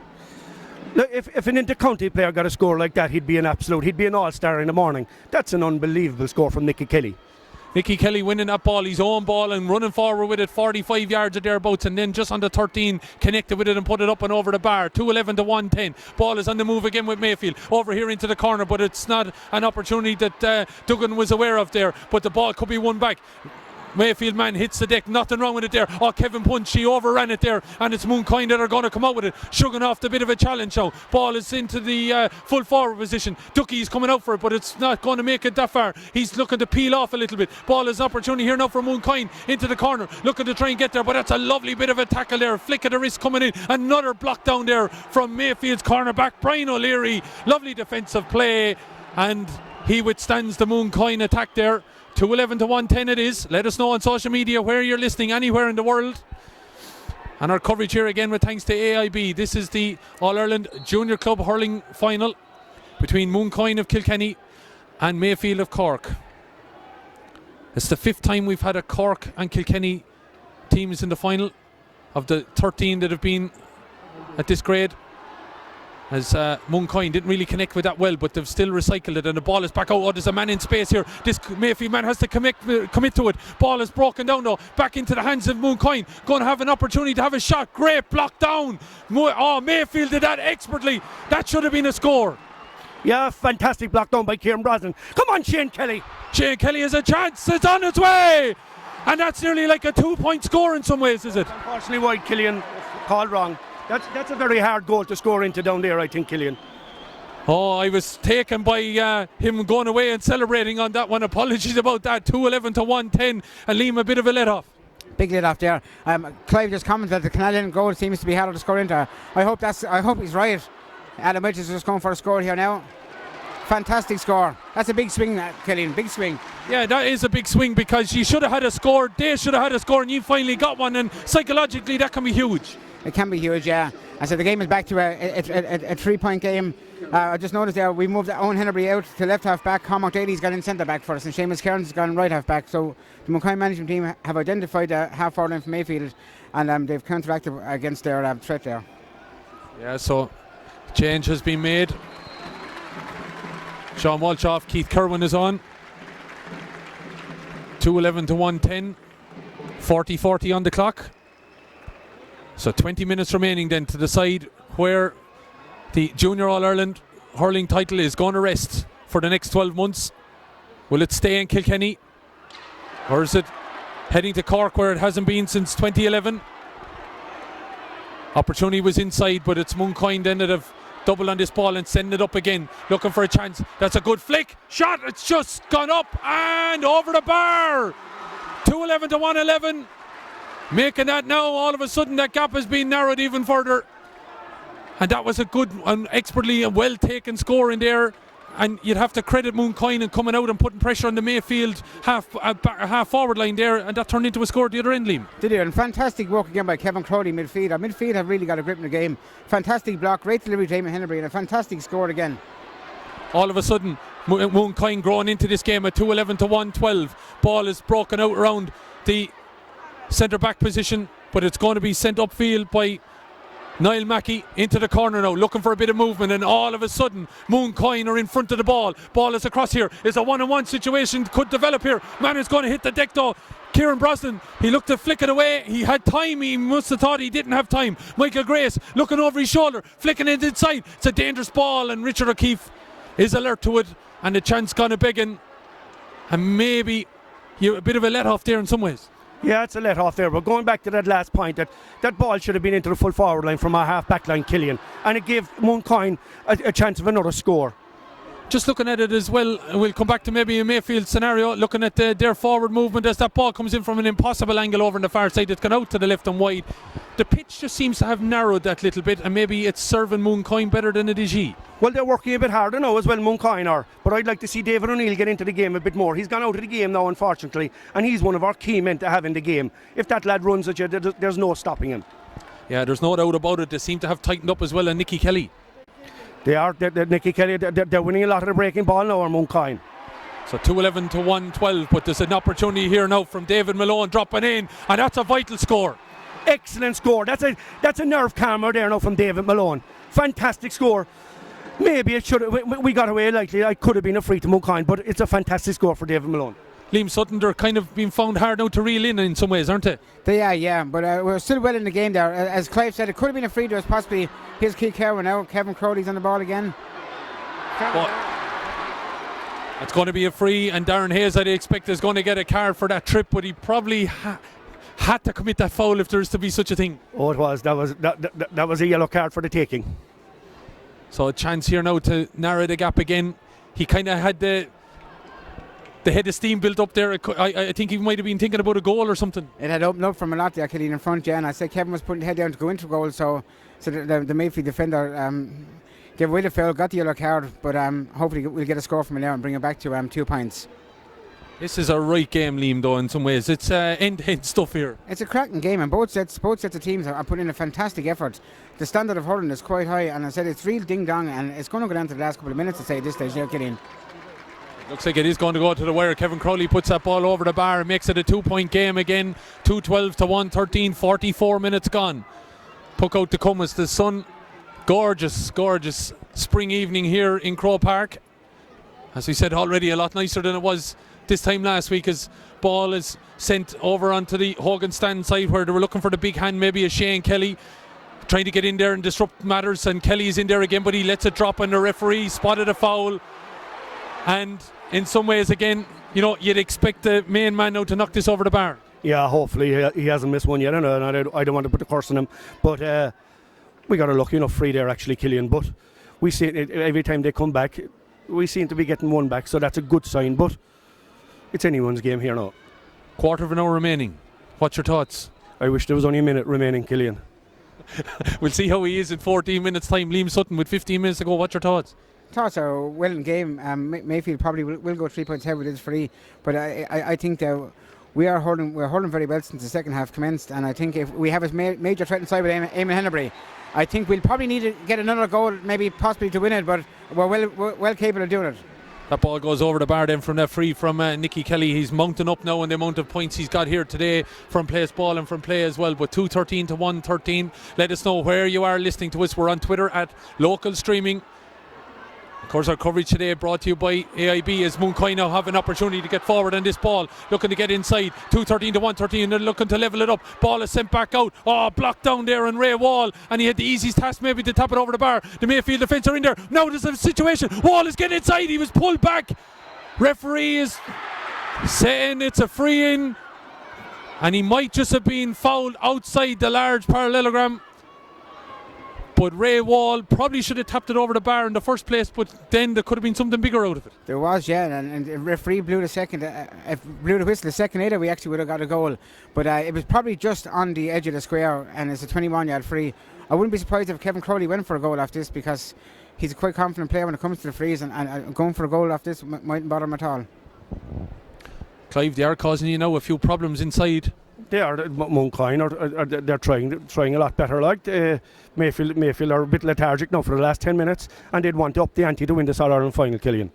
2-13 to 1-13 then it is, and this free, referee has given it to Kevin Crowley. It looks like he's brought it all the way back out. He's going to connect with it on the 20-metre line and knock it over the bar. 2-13 to 1-14, then it's back again. 2-point game, but that's the closest that really Mooncoin have got to Mayfield since they went in front after those goals. Bit of treatment there to Mayfield's number 12, David Malone, the man that got a lovely goal into the Hill 16 end, and he's gingerly walking away. Ball is broken away there from number 14, Shane Kelly.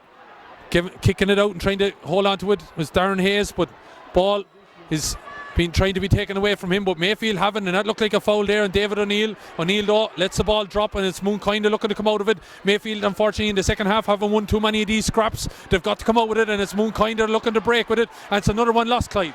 That's another ball that Mayfield had in our hand and we dropped it. Mooncoin seem to be winning all these balls now, Killian. Mayfield though play this well and keep it inside and trying to get in control. Full back there, Dan Lucy trying to get out to Shane O'Donovan. Ball is looking to be cleared. Mayfield and Mooncoin going for this now, but it looks like Mooncoin are going to make it a 1-point game. Shot coming in, it's over the bar. John Fitzgerald has got a lovely score.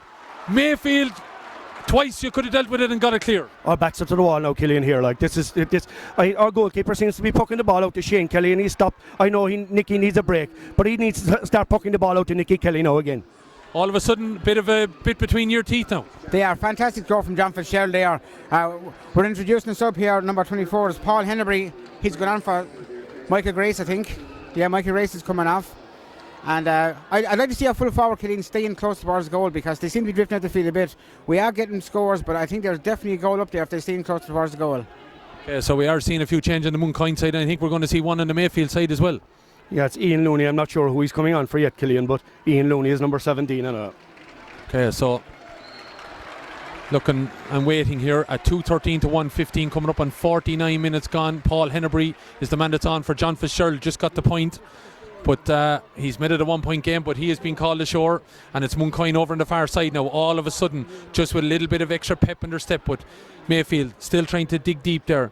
Darren Hayes trying to get in there over there, but it's Mooncoin to turn it over, and you wonder if Mayfield let this lead slip. All of a sudden it could be a Mooncoin. That flick went in there somehow, that broke away, and it's a 65 the umpire has spotted. And did Eamon Ducky Hennebury just convinced the umpire there to give them a 65 in some ways? Kind of bit of 6 and 7s with the hands and the hurls going up there. Yeah, it's hard to know who it came off, but he was fighting his corner from the word go, so hopefully he did convince the umpire. We got a 65, which could result in us drawing the game, please God. 2:13 then to 1:15, and the man standing over this to level this up is Kevin Crowley. It has been talked about Kevin Crowley and Nicky Kelly. They've been the main scorers and chiefs on both sides, but he's just slightly to the left of the left-hand upright, and when he's talking about a foot or two, it's very, very close as he comes up and connects with this to level this game up. It's sending it high, and it's nodded by the umpires, and with 10 minutes to go, it's a level game. Your thoughts? Yeah, it's all to play for now, Killian. Our half forwards really, really need to come into the game. We have to win this next puck out. 10 minutes to go, Liam Sutton. 10 minutes to go, anyone's game. As we said at the start of the second half, once Mooncoin got back into the game, it was going to go down to the wire, and it's there. It's in the melting pot now, Killeen. It's anyone's to win. Hard to believe 18 minutes ago it was a 7-point game, and all of a sudden now it's level at 2:13 to 1:16. And Mayfield needing a little bit of inspiration if the Cork men are to bring it home. Well, is it going to be resting in Kilkenny for the 3rd year in a row? Following up on the success, of course, that has happened with Glenmore in 2016 and Bennett's-Bridge in 2015. Kilkenny clubs have won 7 out of the 13 All-Irelands. Cork teams, 4 of them have won it. It's the 5th time we've had a Cork and Kilkenny final, as Patrick Walsh comes on for Ray Wall.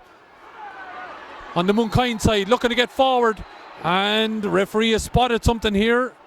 And have we a chance maybe for Mayfield to lift the siege a little bit? It looks he hasn't said which way the free is going yet, but He just has notified us now that it's a Mayfield free in, probably a yellow card. But Killian, isn't this some advertising for junior hurling? You'd have to thank Sean Kelly for creating this competition. It's an absolute fabulous occasion. Fabulous occasion, and even though, as we said, it mightn't be a sellout here today, it's a sellout in Mayfield and Mooncoin, there's no doubt about it. Oh, it is. I'd say that in a house, every house in Mayfield is empty today. Well, I tell you, if you were hanging around down those areas and you had illegal kind of things on your mind, you might have an easy house to hit, but anyway, no.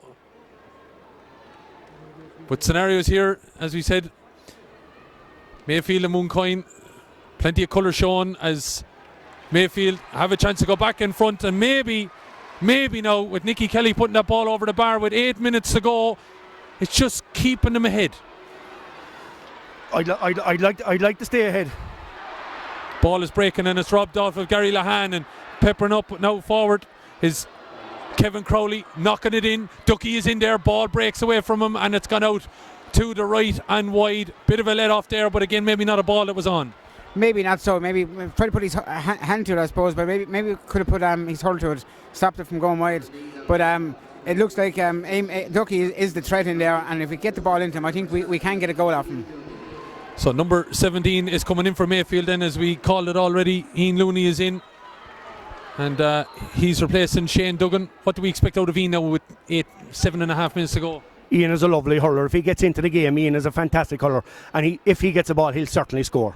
2:14 to 1:16 then it is, coming up on 53 minutes gone. Ball is over on the far side. David O'Neill looking to go down along the far side. Oh, the mentor over in the is obviously a Mayfield man, not happy with the referee there, that he probably saw a foul, trying to get in there and disrupt things as well with Shane Kelly, but looking like it's O'Neill is looking to get away again.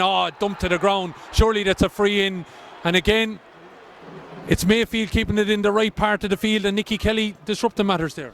There you go. He's our game winner. Like, even in the last couple of balls there now, Nicky has been fouled, and we really need this man now for the last 8 minutes. Big opportunity then for Mayfield. Nicky Kelly on the angle with the 45 and the sideline over on the Cusick stand side. No one in the stand over there except a few mentors on the sideline. Don't forget, let us know on social media where you're listening. We're on Twitter at Local Streaming. This, of course, is the AIB All-Ireland Club Junior Hurling Final, as Kelly sends that in, but he's pulled it to the left and wide, and a bit of a let-off in some ways, Liam. Yes, it was a very difficult free, in fairness to him, but it was a let-off, I suppose, for us, and we do need to get the ball back up the field and try and get the next score now, Killian. 6 minutes exactly remaining. It's 2:14 to Molyneux, and it's 1:16 to Mooncoin as the ball is sent in. That's 20 points to 19 of Mooncoin. Levelled it up, it's dropping high, but it's dropped to the right and wide, and let off at the other end in some ways. You've had two wides now though yourselves. We had, of course, yeah, and as I said, you really need to punish when someone missed the free, like Mayfield just missed it. You do need to capitalise on it and get the next score yourselves. We kind of left them off ourselves there now. The voices of Liam Sutton of Mooncoin and Clive O'Donovan of Mayfield, two men that are pensively looking out here. I'm trying to keep between the two of them and calm the nerves and everything and commentate on this game. It's been a cracking advertisement of junior hurling, you'd have to say. Ball into the middle, flick on, opportunity maybe for Mayfield now to ground on it. Shane O'Donovan, could it be him in about 5 minutes time lifting the cup? Could it be maybe Ethan Ryan? It's the Mayfield men that are coming forward. A foul on Gary Lahan, and a chance for Kelly again to probably put this ball over the bar. Mooncoin's number 19, Patrick Walsh, not happy with the referee, but I don't think there was any doubt about the foul. Yeah, it was a clear trip, and we were lucky to get away with a stray hand pass, or hurley pass from David Malone to Gary Lahan, but he done very well to control it, and I hope he's not in trouble now, because Gary's a very good player. Gary Lahan down, I think, just getting a little bit of a stretch. You'd hear from many an inter-county player that this pitch can take it out of the calves and the quads that little bit, and I think he's just getting that little bit of rub down from the physio and doctor that are there, but going to take this free now, Nicky Kelly, and you need this. This is a game winner. Like this needs to go over. 4 and a bit minutes remaining. 2:14 to 1:16. Nicky Kelly sends this on its way. It looks good from my point of view, but what does the umpire think? It's over the bar, and it's gone back out to 2 points again. Liam Sutton, you have another little bit of a hill to climb. We do. We have. We seem to be climbing a long time now, Kitty. But there's 5 minutes to go. Plenty of time. Eamon Henry has the ball now, and hopefully that's one back for us. That's a fantastic score. That's a real leader. Fantastic score. Fantastic score, and he made the space count because Gary Lahan was out of action, receiving treatment. Yeah, he did, but our centre-back should have probably competed in the air with him instead of pulling. But it was a fantastic score from Liam Henry, and no doubt about it. He's come up with 2 big scores in this game so far, hasn't he? That's actually his third point, Killeen. He's having a good second half there. They've moved him to the centre forward there, maybe try and win a bit of ball to get it inside. Alan Welch has actually gone in full forward, and Eamon is a serious threat there all day long. Lots of substitutions happening down below us. We're seeing 18 and 21 getting ready for Mayfield, Kevin Walsh and Colin O'Sullivan. These men getting their chance to be here in Croke Park and possibly win an All-Ireland. Mayfield continue to lead by 2:15 to 1:17. 3 minutes remaining. What do we expect now the 2 men that got on? 2 tactical substitutions. Colin Sullivan will go straight into midfield. Good hurler. Kevin Walsh will go full forward. Shane tried his best. Shane was unfortunately injured there, and he had physiotherapy before he came up here this morning. But he's contributed to this great game. So 2:15 to 1:17, we're seeing possibly a Mooncoin substitution coming on, but that might be a tactic to slow down the time. Mooncoin though have turned the sideline ball into something. It's on its way. He's jumping for joy. It's up and it's over the bar. And that's a score from Patrick Walsh. He may have given away the free that Nicky Kelly put over the bar, but he's kicked, or I should say a shot for a fantastic score with 2.5 minutes remaining. You've climbed that little bit of a hill again. We're back on it again, but a fantastic work again by Ducky centre forward. Offloaded a great ball to Patrick Welch and a super score. Like 3 minutes to go, it's the game. It's anyone's game here now again. Anyone's game. Are we looking at extra time possibly even? At 2:15 to 1:18, there's 2 minutes remaining. A Mooncoin man runs it out over the line over on the far side. 2 minutes remaining of normal time. And whatever then the referee decides to play, the referee is Colm Gunning of Antrim, referee the 2015 Lowry Mar final, and was out last weekend in the Alliance League when he refereed Tyrone Monaghan. But here today in Croke Park for this Junior All-Ireland, and Mooncoin have won that ball back. Chance to go in front. They haven't been in front in a long time. Ball is cut out though by Mayfield, trying to get in there and get his hand on it. Darren Hayes now on the end of the hurl, looking into his left hand, trying to play it long. Didn't come off. Young Duggan is trying to get out there and win it. That's Patrick. Patrick's doing an awful lot of work. We haven't seen a whole lot of him done in the last 10 minutes. Still trying to hold up Mooncoin. He's chased all the way back out into the middle of the field. Walsh is getting away though. The man that got the levelling score, throwing the ball back out. Have Mooncoin a chance here? Ball is driven in low, but it's going to be cleared by Mayfield. A minute remaining. Mooncoin or there on it. Ball is going to be picked up though by Kevin Walsh. Walsh though is going to be surrounded. He's got to get this clear. He does. Tucks it up. Ball is driven long. Plenty of Mooncoin men there, but it's Mayfield that win it. Looking to get away. David O'Neill being urged on by the Mayfield crowd. Shot. It's across the goal. And it's gone out to the left and wide. 45 seconds remaining, Clive. David O'Neill, it's unfortunate he didn't take the ball in a bit more because he had the pace to beat the corner back there. But it was worth the shot, I suppose. Ball is pucked out. He wished there was a minute remaining when I talked to him about 15 minutes ago. I don't know how you feel now. I wish there was a half an hour left now. As the ball goes back out. Shot coming in from Kevin Crowley, and he's pulled it to the left and wide.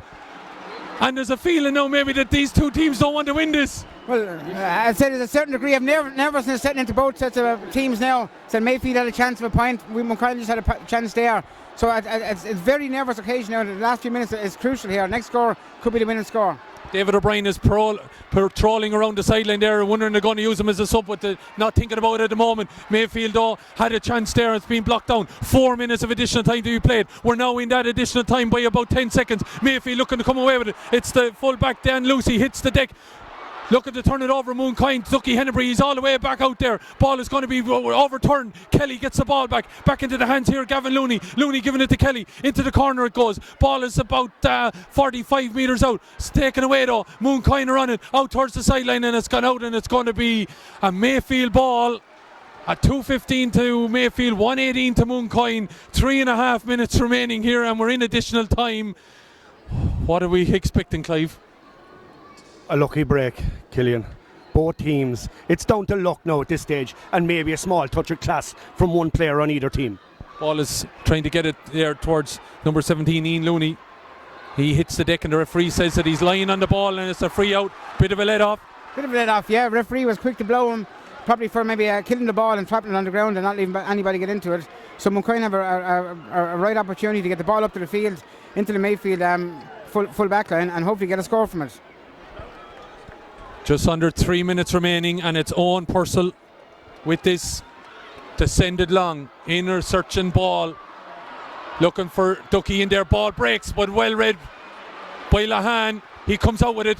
Need to mind it now. Ball is with Looney. Looney looking to knock it long, but it's turned over by Mooncoin from an impossible angle. He's driven it high, but it's driven to the right and wide. Chance gonna begging there from Mooncoin. There's still a chance for either of these two teams here though. Puck out comes. Maybe not a great puck out from Richard O'Keefe, but it does work out. Mayfield now have a chance. 2 minutes to go. David O'Neill still going. Looking to a man inside. Flicking it on. Oh, he wasn't expecting it, Ian Looney, but he breaks it down. Shot. Oh, it's got off the post. Duggan is in there trying to wrestle the ball. Trying to get away with it is Mooncoin's full back line. Looking to clear it there. Good clearance from Liam Hennebury. But Mayfield turn it over. Shot coming in with 1 minute and 50 seconds remaining. It's over the bar. Go on, Nicky Kelly! Mayfield are happy. They've hit the front again. 2:16 to 1:18. Puck out comes. Using his body well there was Dan Lucy, but it looks like Mayfield may have lost it, but they've won it back again. Brian O'Leary looking to come out with it. Referee says a free out. 1 minute and 20 seconds remaining, Liam. 20 seconds remaining. Mayfield have a chance to put the ball in the Mooncoin full back line. We need to get the ball back up that field pretty quickly and try and get the equalising point. Plenty of heroes out there on both sides, you'd have to say, Clive, but maybe, just maybe, if you hit the front at the right time. As I said to you, Killian, before it, I said a lucky break or a touch of class, and that's what that man Nicky Kelly is. Pure class.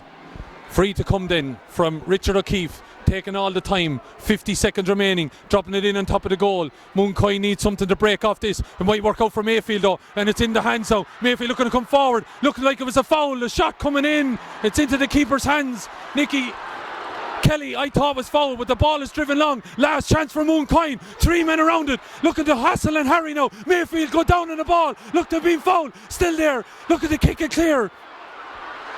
Darren Hayes flicking it out to Shane O'Donovan, and it's now counting down the clock. O'Donovan into the corner. Needs to win this ball. Mayfield look like to have it. Mooncoin look to have won it back though. Well done, Ian Looney. Looney settling on this ball. Mayfield 2:16, 1:18 Mooncoin. Ball is into the corner. The right man has it. Patrick Duggan. We haven't seen a whole lot of him in the second half. Jinkin left, Jinkin right. Rolls it off the hurl. Lets it fall. Need to hold on to it. It's all. Time is up now. 2:16 to 1:18. Quick word, Liam. I'd say he'll give us this last chance, maybe, Killian, to get the ball up the field. Hopefully we can get a score there, because this really is it now. And because Mayfield disrupted that ball being taken, it's been moved up 13 metres. That could be a difference. Long ball going to be driven in by Owen Purcell. It needs a hand on the ball here. Time is up. 25 seconds. Ball is going to break. It looks like it's Mayfield's. Mayfield are on the ball, but more kind of getting in there. Mayfield still on the ball. Looking to clear it. Referee is weighing the blood, a full-time whistle. Ball is cleared. It's all over. Yes! Mayfield are victorious. The first Cork team to win the All-Ireland Junior titles in Melina in 2011 when they beat John Locke's. Many a time they climbed the mountain today, but at the most important time, Mayfield climbed the mountain and have claimed the All-Ireland title, Clive. Killian, what can you say about Nicholas Kelly? What a man. Commiserations to Mooncoin. But as I said, what an absolute spectacle of a game. And I really feel sorry for Mooncoin but in GA there always has to be one loser. But I keep going back to it. I said it before the game, Killian. There's only one Nicky Kelly. There's only one Nicky Kelly. He's done the damage here. Liam, very quickly, commiserations to you. But what a game. Yeah, a great game of hurling. Immensely proud of Mooncoin the way they came back there at half time. They were facing down the barrel of maybe a bit of a beating, went 7 points down the second half, came back to draw the game and hurled absolutely super. And a great credit to Mayfield. they never give up. Nicky Kelly is a super player. Got a great score, and probably be feeling that he's got the score to win the game, maybe, you know, because he was a quality player all day long, you know. Okay, the views then of both men, but we're going to go down to Liam. We'll hear more from both men. But Molly won't be singing a Mooncoin tonight, but there'll be plenty, I'm sure, in North Cork City celebrating Liam Horn. Yes, Killian, the banks of my own lovely Lee, resounding around the famous venue as we speak. Untold celebrations, as you can see down there on the field, among the Mayfield players. Their supporters are chomping at the bit in the stand beneath us here, and there are incredible scenes. Nicky Kelly, what a game he had. What a rescue mission when Mooncoin came back at them. What a performance. Clive O'Donovan is beside himself with excitement here. And we had Michelle on from Mayfield saying, hurry up Mayfield, or we'll have to delay the dinner. Well, there might be not dinner for a week in Mayfield after this. They come to acclaim their fans. What an incredible scene. What a moment for a club to take a big prize out of Croke Park. And Clive O'Donovan, what a game as well. I mean, you were fantastic from start to finish, but you met very worthy opponents. Oh, fantastic opponents. They contributed to a great game, Liam. And as I said to Liam Mooncoin, Liam in the sec, I don't know anything about playing on Croke Park, but that goal in the canal end must be a terrible goal to score into. And it showed it in the first half. Mooncoin had a few wides and we had a few wides. Mooncoin from 6 points down came back. They never laid. Probably if they laid it would have been a different game. But as I said to Killian again, we have one hero, and we said it all week. If this man turns up, Mayfield will be All-Ireland champions. And he turned up. By God, he did. He did, yes. Liam, you're still with us. I know your heart is broken. The comeback was fantastic. It brought you back to level, but as Colin mentioned there, you just couldn't get ahead. No, we probably had one or two chances, Liam, to get a score near the end. Didn't take him, and the last score was always going to be the defining one in the game. I must say though, great credit to Mayfield and Nicky Kelly, put in a huge performance, a real leader. I'd like to say that how proud I am of my own club. They came back, as you said, in the second half to put in a huge performance. They were 7 points down, it wasn't looking good, and they found it somewhere. And unfortunately, we're the losers today, but I suppose Hurling is the winner overall. Yeah, it was really tight stuff in the last few minutes. He had to defend, he attacked, he hit 2 wides, I think. He had some chances, the ball went in, you just couldn't hold it. There were chances, but it just wasn't to be. No, I suppose it was Mayfield's day. We had 2 chances, we had 2 wides in injury time. I suppose if we'd have get any of those scores, it could have been us getting the cup there now, but unfortunately, as I said, it wasn't us, Liam, it wasn't their day. But huge credit to our players and management staff. They've represented our club, and they've been tremendous ambassadors for our club. And I'd like to say how proud we all are in Mooncoin of all the players and the management staff. Yes, Liverpool Wolves Tones will be happy. They've sent words to Mayfield, come on Mayfield, and that has now of course mutated into victory. Congratulations for Mayfield. So we will keep talking. We can't pick up the speech by Egon O'Farrell fully, but Clive, the cup has been presented. There it'll go up the roar. Shane O'Donovan. My God, we're a long time waiting for this, Liam Horn. We're a long time waiting for this. And as I said above in the Red FM thing the other night, this bunch of lads, they're so close-knit. It is unbelievable. You can hear it, championes. Roy Keane would be proud of his home place. Great scenes. They'll never get Mayfield out of Croke Park this evening, I think. There are great scenes. They're of course wearing the blood and bandages, the famous red and white of Cork. For the club, Clive, an enormous boost. For the club, for the community, Liam. Like the whole of Mayfield, I've never seen people. There's people, as I said, after coming from abroad here, Liam. It's mind-tingling, actually, Liam, to think of this. Our little club above. It's unbelievable. Yeah, you've taken your place among the nations of the earth here today. Of that there is no doubt. Mayfield, Shane O'Donovan, the captain, has accepted the cup. He's thanking all the various people whose contributions must be noted, and the Mooncoin players waiting on so sportingly, and they were of course valiant in defeat, left themselves with a big hill to climb, as Killian said in commentary, but never deviated from their task. It looked like coming towards the end, they might even get there, and that would have been heartbreak for Mayfield. So somebody was going to leave here today heartbroken. In this case, it is the men of Mooncoin, but for Mayfield, a stunning victory. And I have to say, Clive, to win an All-Ireland final, playing such magnificent hurling at times. Liam, going back, and I spoke to Liam earlier on as well. Liam told me that there's 12 junior clubs in Kilkenny. You must realise there's 100 junior clubs in Cork. We were the best among them, okay? You go through Cork, Kerry, Limerick, Clare, Tipperary and Waterford. We're the best among them. Now we're the best among 32 counties, Liam. And no one can argue with that. No one can take it ever away from us again. Indeed. Liam, it'll be very disappointing for Mooncoin, but as you said at the very start of our broadcast, the Intermediate Championship was a big priority for you this year as well. It was, of course, and I said, Liam, we set out last year, our stall was to get back intermediate hurling, and we regained our intermediate status last year. We went back up, I suppose, could have went either way today. We lost out, someone has to lose. We've the unfortunate record now, I suppose, I've been with the last 3 junior All-Ireland champions, in Bennettsbridge and Glenmore, but it's the last 2 years in Kilkenny, and Mayfield now today. So look, we're knocking at the door. We are tremendously proud of our players. They're a young age profile, and there's huge potential in them, and it's almost enough for ourselves. I said, today's the buildup pill to swallow. All-Ireland final, you'd love to win it, but unfortunately it wasn't their day. But as I said earlier, great credit to Mayfield. They were champions. Okay, so the Mayfield players making their way through the lifting of the cup. A lot of players. Ian Looney, they come in there the second half, did some great work near the finish there. He did. He wanted a good bit of dirty ball, and that's typical Ian. He comes in at the end. Like Ian is with the club a long time, and he done fantastic. Oh, 3 subs came in, and they deserved it. The 3 subs that came in played in the All-Ireland semi-final. Like, we're listening to the Rose Moon. Oh no, that's the Cork song.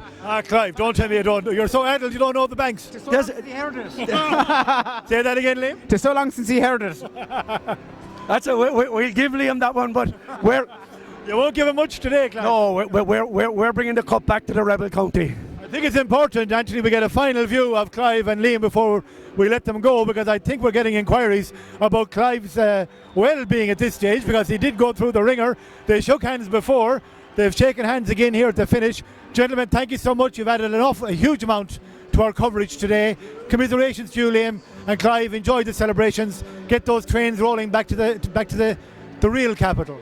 They will have to reinforce the railway lines going down, I'd say, Liam. This train will be absolutely chaotic on the way down. Train bound for nowhere. And it's bound for Mayfield. Okay, gentlemen, thank you very much. We'll have lots more hurling here as well as the afternoon goes on. We have, of course, the intermediate final. We've had so much drama there, it's like we've been here for a week already. But we have the intermediate final next to Haskell Fiohana against Carrickshock. I'm going to bring in Killian Whelan, our match commentator, as Clive and Liam depart. And lads, Clive in particular, if you can fetch a player and secrete him up here to us, we'd love to talk to one of the players, Nicky Kelly or one of the boys there. If you can get your hands on him, bring him up. I wouldn't know how to go down. You'll work it, Clive. I have every faith in you. Okay, so Jesse will organise you there where to go, and you'll hopefully get a player. Killian, as Carrickshock come onto the field, just a quick word from you, Killian. That was a real epic, wasn't it? Pulsating stuff, you'd have to say, and great credit, Liam, to both teams. You know, it probably looked like it was too much of a mountain in the end for Mooncoin to get up on. You know, although they did win the second half, despite the fact that they got level, and I thought and I was saying that, probably hinting at it on commentary, if they did get level, that they might get over the line in the end. You'd have to give great credit to Mayfield. Mooncoin did have a couple of chances, Liam, there towards the end, but again, great credit to Mayfield and the defensive structure and everything. They just dug it out in the end, and I'd say lads were suffering. The calf muscles were going, and I'd say, and an awful lot of lads out there because of the surface here at Croke Park. But what a spectacle and what a game, and great credit, you know, to a club like Mayfield down with the history that they have been around so long, Eamon, or I should say Liam, 1893, but you know, winning their first a Cork title since 1978, and then to go on and win Munster, and now to be All-Ireland champions. Sure, you know, I think there'll be pubs will be drank dry in Mayfield and North Cork City tonight, I'd imagine. Yeah, we're going to have trouble getting them off the field even, I think. Yeah, but it looks of things out there, yeah, there's no doubt about it. They are going to have difficulties, all right, because they just don't want to go home here at the moment. Great crowds and great spectacle down here as both other teams come out.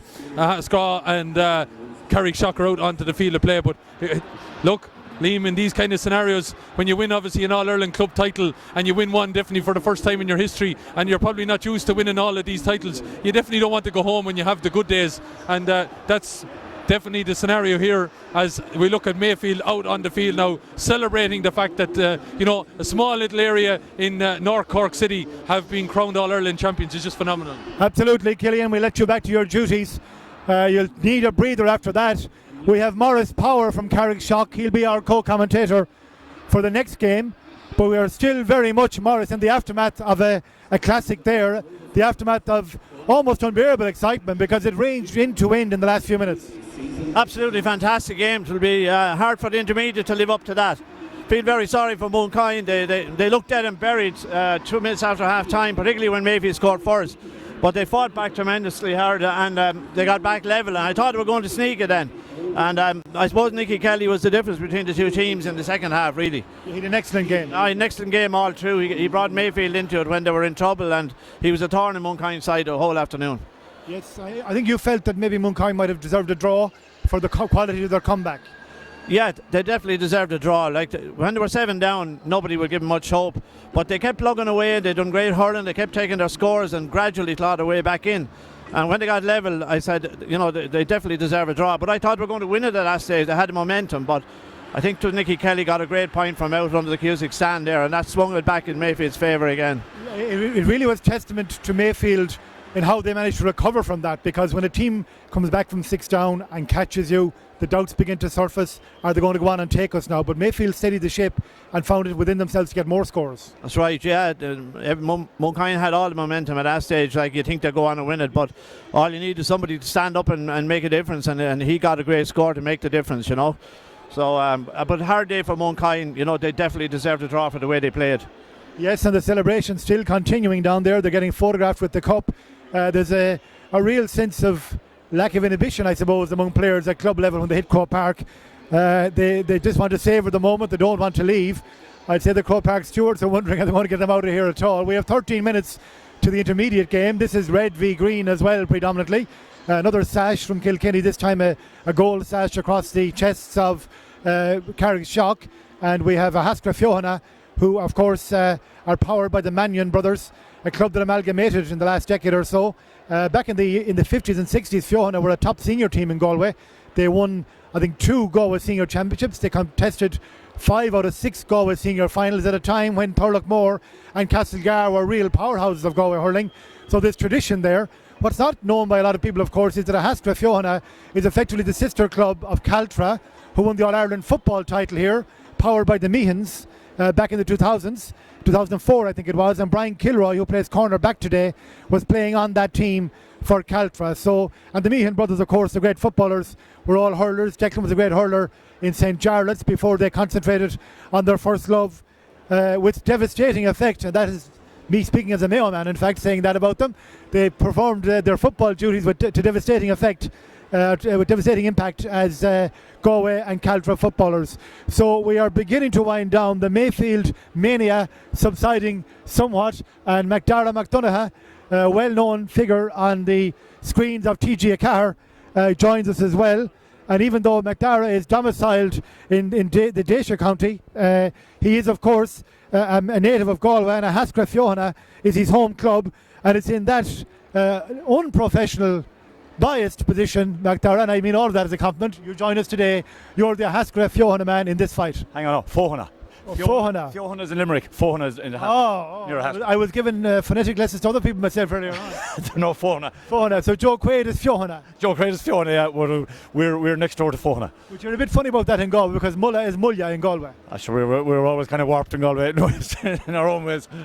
Okay, well, McDara, you're very welcome. I'm sure you savoured the extraordinary junior final we've just had, and as Morris power here from Carrickshock has said if the intermediate final lives up to that, we'll have had a great day's entertainment. Absolutely. Look, as I've been saying all during the week, we're realistic about it.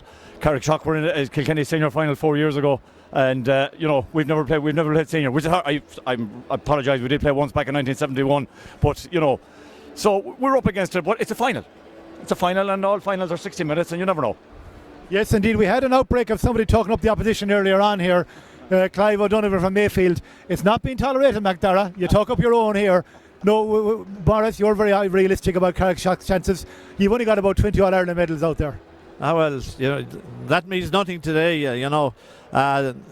Askra, I'd be very impressed with the two Manions. When they came onto the Galway team in 2015, I thought they were the two most exciting county players that came onto the scene that year. Con Mannion in particular looked a very exciting forward, and Pádraig Mannion at cornerback and they'll be a big turn for us today. We know we're really up against it, but we're hopeful.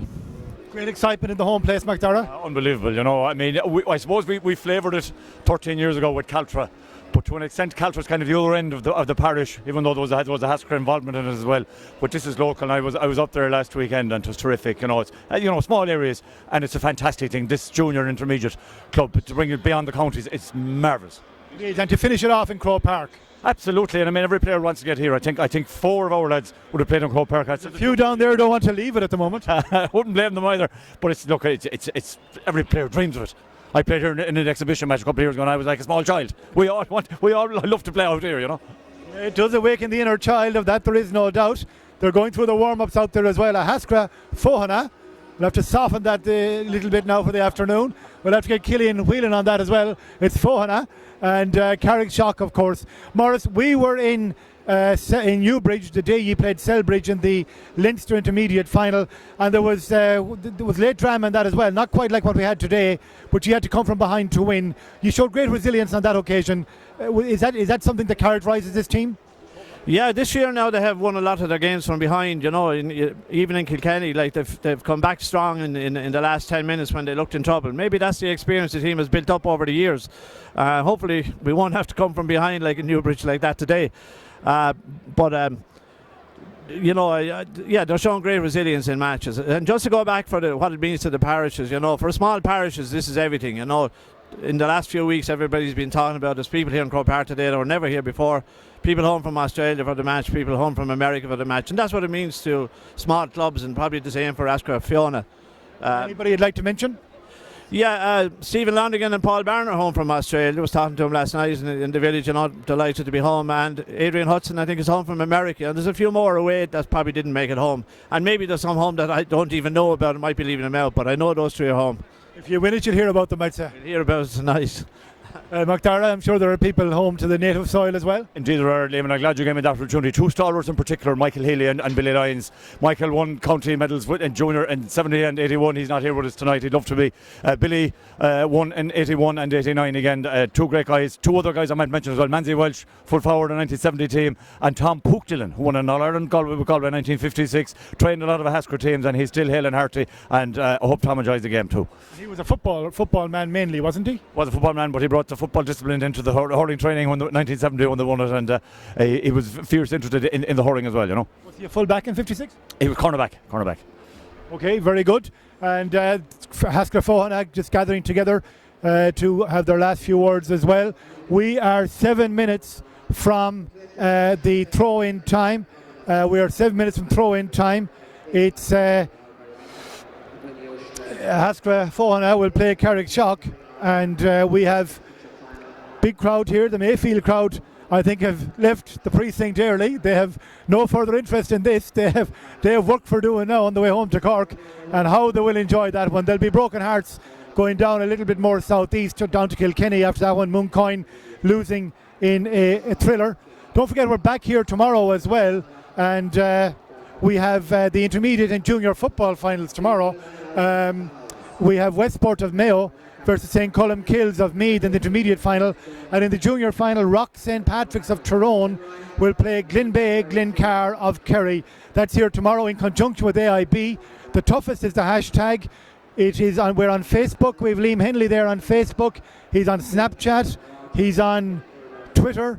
What he's not on is not worth being on, in fact. So do let us know where you are, and we'll try and give you a mention as the afternoon goes on. Messages of congratulations pouring in from Mayfield. We'll go through those a little bit later on as well, and we will also, of course, update you with people who are watching from around the world, the intermediate game coming up as well.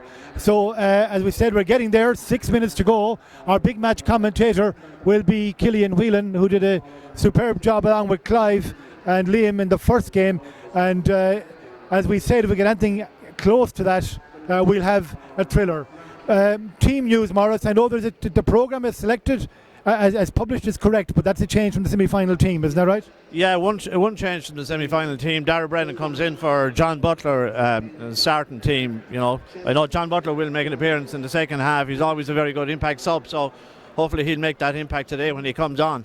But that's just the only change from the semi-final. Yes, and Bactara? We've one change. Stephen Smith, number 10, his groin injury on Stephen, so he's not playing. He's been replaced by Mark Kelly. Okay, that's very good. What impact will that have? Mark would have been thereabouts on the team, you know. So it won't be huge material change. Stephen has hoped to feature before the game is out. Okay, well, we have managed to get 3 members of the Mayfield team here. Clive O'Donovan is. I'm nominating Clive O'Donovan for man of the match today. I think he put in a bigger shift than any Mayfield player, so lads, might just let them in. We have 3 Mayfield players coming in. The captain, Shane O'Donovan, the goalkeeper, Richard O'Keefe, just stand out here, lads, in front of me, and the full forward with the cup in his hand, Sean Kelly, and just stand back. It's tight, lads, here. It's a 4-man full forward line we're playing here. Shane, the captain, I'll start with you. You fell the honour, and what an honour. Unbelievable, like, just to lift that up on behalf of all the boys is some feeling there, like, I mean, like you saw the game, it was a close one. I mean, it came down to the very end, but the heart and the desire the boys showed there meant a lot, like, I'm very proud of everyone, like. You made a lot of the running, but they reeled you in. You had to come strong again to get the scores to win it after they had levelled. Yeah, and like, when we came out there in the second half, we knew they were going to come out all guns blazing, like, 6 points up there. They were always going to come in strong, and being a Kilkenny side, the work rate they showed there was tough at times, you're not winning any easy ball, like. But again, we kicked on, and we got the job done in the end, thank God. Richard, it won't go down as a quiet day for you in Croke Park. There was a lot of activity. No, it was very hectic down there now, and my God, I was sweating there near the end of that game. But look, the lads had fabulous work rate there, and look, we stuck together as a unit near the end, and even the supporters drove us on there, because I thought we felt a bit flat there in the second half. We kind of peaked a little bit too early, but the lads dug in deep there near the end, and look, we got a reward, and what a reward to get, to be up here with all your friends and family and all the people you care about the most, and to lift that cup with your parish. Best day of my life. Fantastic. Shane, I'm sure you concur. Oh, unbelievable. I mean, we came in at half time, we said, boys, draw a game, we're not 6 up, and we did that. We came out, we gave it all. In fairness, Mooncoin did come back at us, hammer and tongs, but we stood up to him. And it was just great to get it in the end. Great to win it out in the end. Shane, what does this mean for Mayfield? We've asked Clive the same question. He said it's bigger than the club. It's community, this one. Yeah, like, I think that really showed here today. Last week we found out there was a train full coming up of supporters. We were shocked at that. And then to hear they filled the second one was unbelievable. And severe doubt about the return journey, I hear. I tell you, could well be derailed. We won't know yet. Like, but it's unbelievable. Like, the encouragement there you get from that. All the people here today is just, it means a lot, like, and it does drive us on, and I mean, it drives on that extra percentage, and we're delighted with the whole lot of them, and it means a lot for the parish and the community as well. It gave it a big lift, like we've been saying it all week. Mayfield sometimes gets a bad name, but I mean, this really drives us on here now, and it puts us on the map, I suppose. Well, you've been wonderful ambassadors today. Anybody you'd like to say hello to watching around the world? Any family? I'd like to say hi to Owen Barry in Abu Dhabi there. He was a great hurler there for the club, and he left to teach there 2 years ago, and I'd like to say a big hi to my brother Ian, his wife Deirdre, and his new son Rory James. They're over in Sydney. Robert Forney in Toronto, Neil O'Driscoll in Australia. Yeah, anyone else? I have nobody. We're all local. Yeah. You don't go too far. No, we're home bred. We have the national anthem. We'll just stand for that for a moment.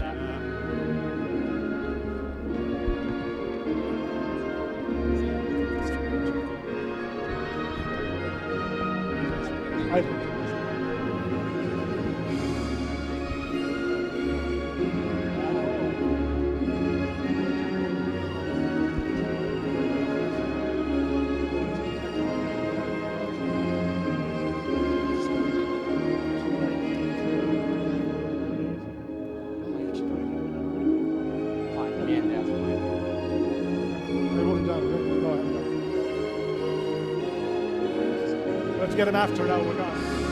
Half time. We're starting now.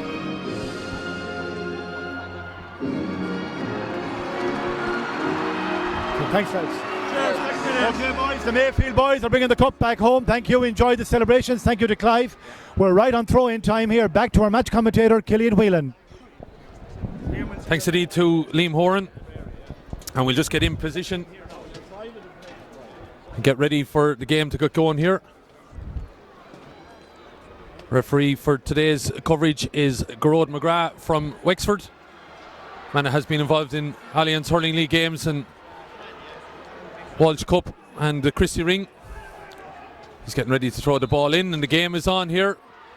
The two linesmen make their way from the field. So, ball is on the move though with Carrickshock early on. It's going to be early shot at the post there from Richie Power, and he's put the ball over the bar. And Morris here with me. Richie knows where the posts are in Croke Park. Well, he's well used to be here. That's a great score to start off with. Give him a great boost. So 1 point to no score then, 31 seconds gone, and joining me, as you already heard with Liam from Ahaskra, will be McDara McDonagh, a voice that you will often hear on TG Carr. But they're in control of the ball now at the moment, the Galway and Connacht champions, with Lawrence Tully. Ball is inside now to the man who's on, Mark Kelly. Kelly looking to give it in further to Ronan Kelly. Ball is lost up by Ronan, but he does divert it back out, looking to get his hands on it, and he does. He gets it up into the left paw, turns on to the right and has a shot, but it's going to drop in to the grateful hands of Jamie Power. Carrickshock custodian with the floodlights now on. Early start, as we said, for Carrickshock getting the opening score, and Richie Power, great to see him back playing a full game the last day in the All-Ireland semi-final for the first time in a long time. And here starting today and got a point already. Ball in the hands of Niall Tennyson. Tennyson looking down the field, but he was caught there late, and it's going to be free from where the ball landed. He's still down, feeling his hand there, and there was a bit of a connection there. McDara just looking at scenario, I suppose maybe an early score you didn't want to give away in some ways. No, indeed, and look, and a point from Richie Power is worth just more than a point. As you know, every player has every team has their few, big guys, and Richie's obviously one of the biggest guys on their team, and yeah, we could rule out. But look, we had a chance of a score there. Maybe Mark Kelly could have gone himself, but look, we'll battle away. Referee now just allowing the bit of attention there to Niall Tennyson. Of course, a Carrickshock team that's a bit of a who's who. Likes of John Tennyson, John Dalton, the Powers, Trent Michael Rice as well. Lots of All-Ireland titles between them. But it's the Galway men who'll be attempting to take him down off a bit of a perch here, as Richie has a shot at the post off from that free, and that's a cracking effort from that distance. 2 points to no score. Happy with that, Morris? Yeah, they started very well, settled well, so yeah, be very happy with that score. Anra had a good chance of a point there, they didn't take it, so okay so far. 2 points to no score then. Ball is knocked long, and it's Carrickshock though that deal with it well. Sending it out here.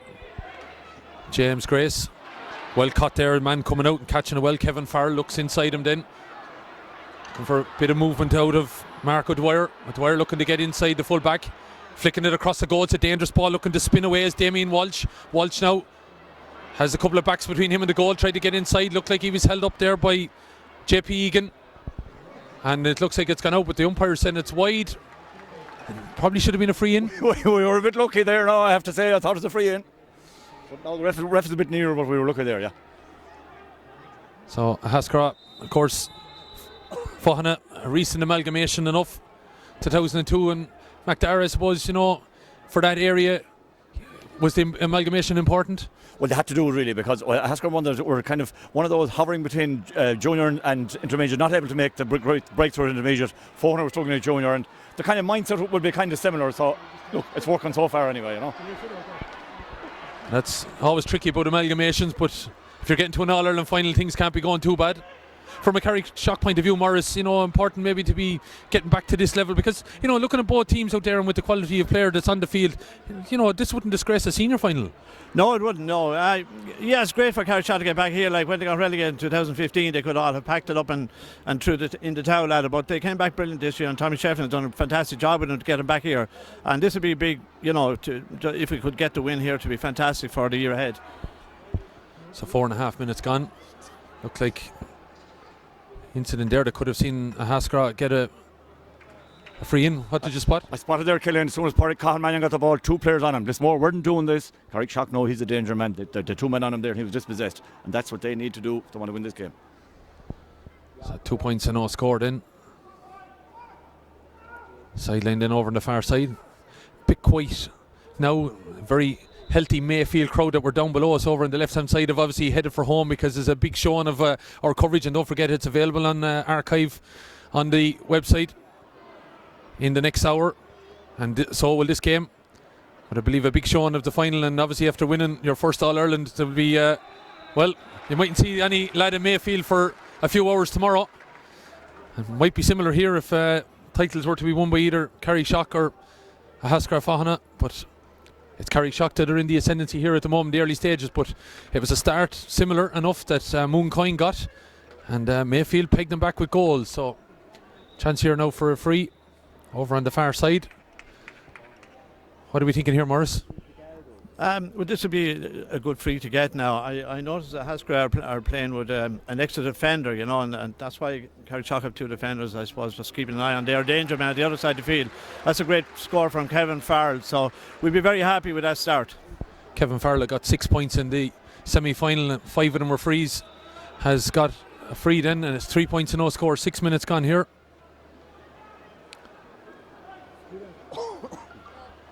Ball breaking and picked up by Owen Delaney. Galway Minor that won an All-Ireland in 2015 has been dispossessed. And that's a lovely ball on the catch there. John Power looking inside, getting away from his man on the top of the D, sending it high and handsome and up and over the bar. Good score. Great score from John. A great ball from John Cahill into the full forward line there. And a great point from John Power.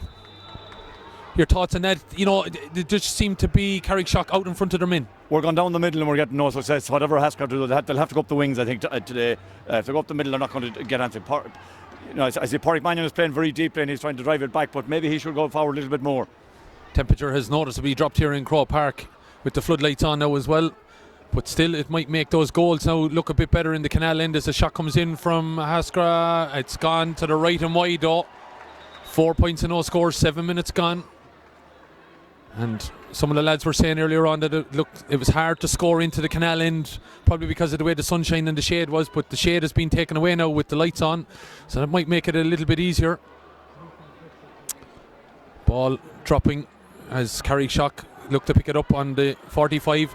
John Power again got one, and here's the second one on its way, but looks like it's been pulled to the right and wide. And again, Morris, you'll be quite happy. Any ball that's going in, you're out in front of your men. Yeah, the forwards are getting on the ball. Yeah, John Power seems to be getting on a lot of ball there that's gone into that corner. All the forwards are winning their own battles, and that's a great sign.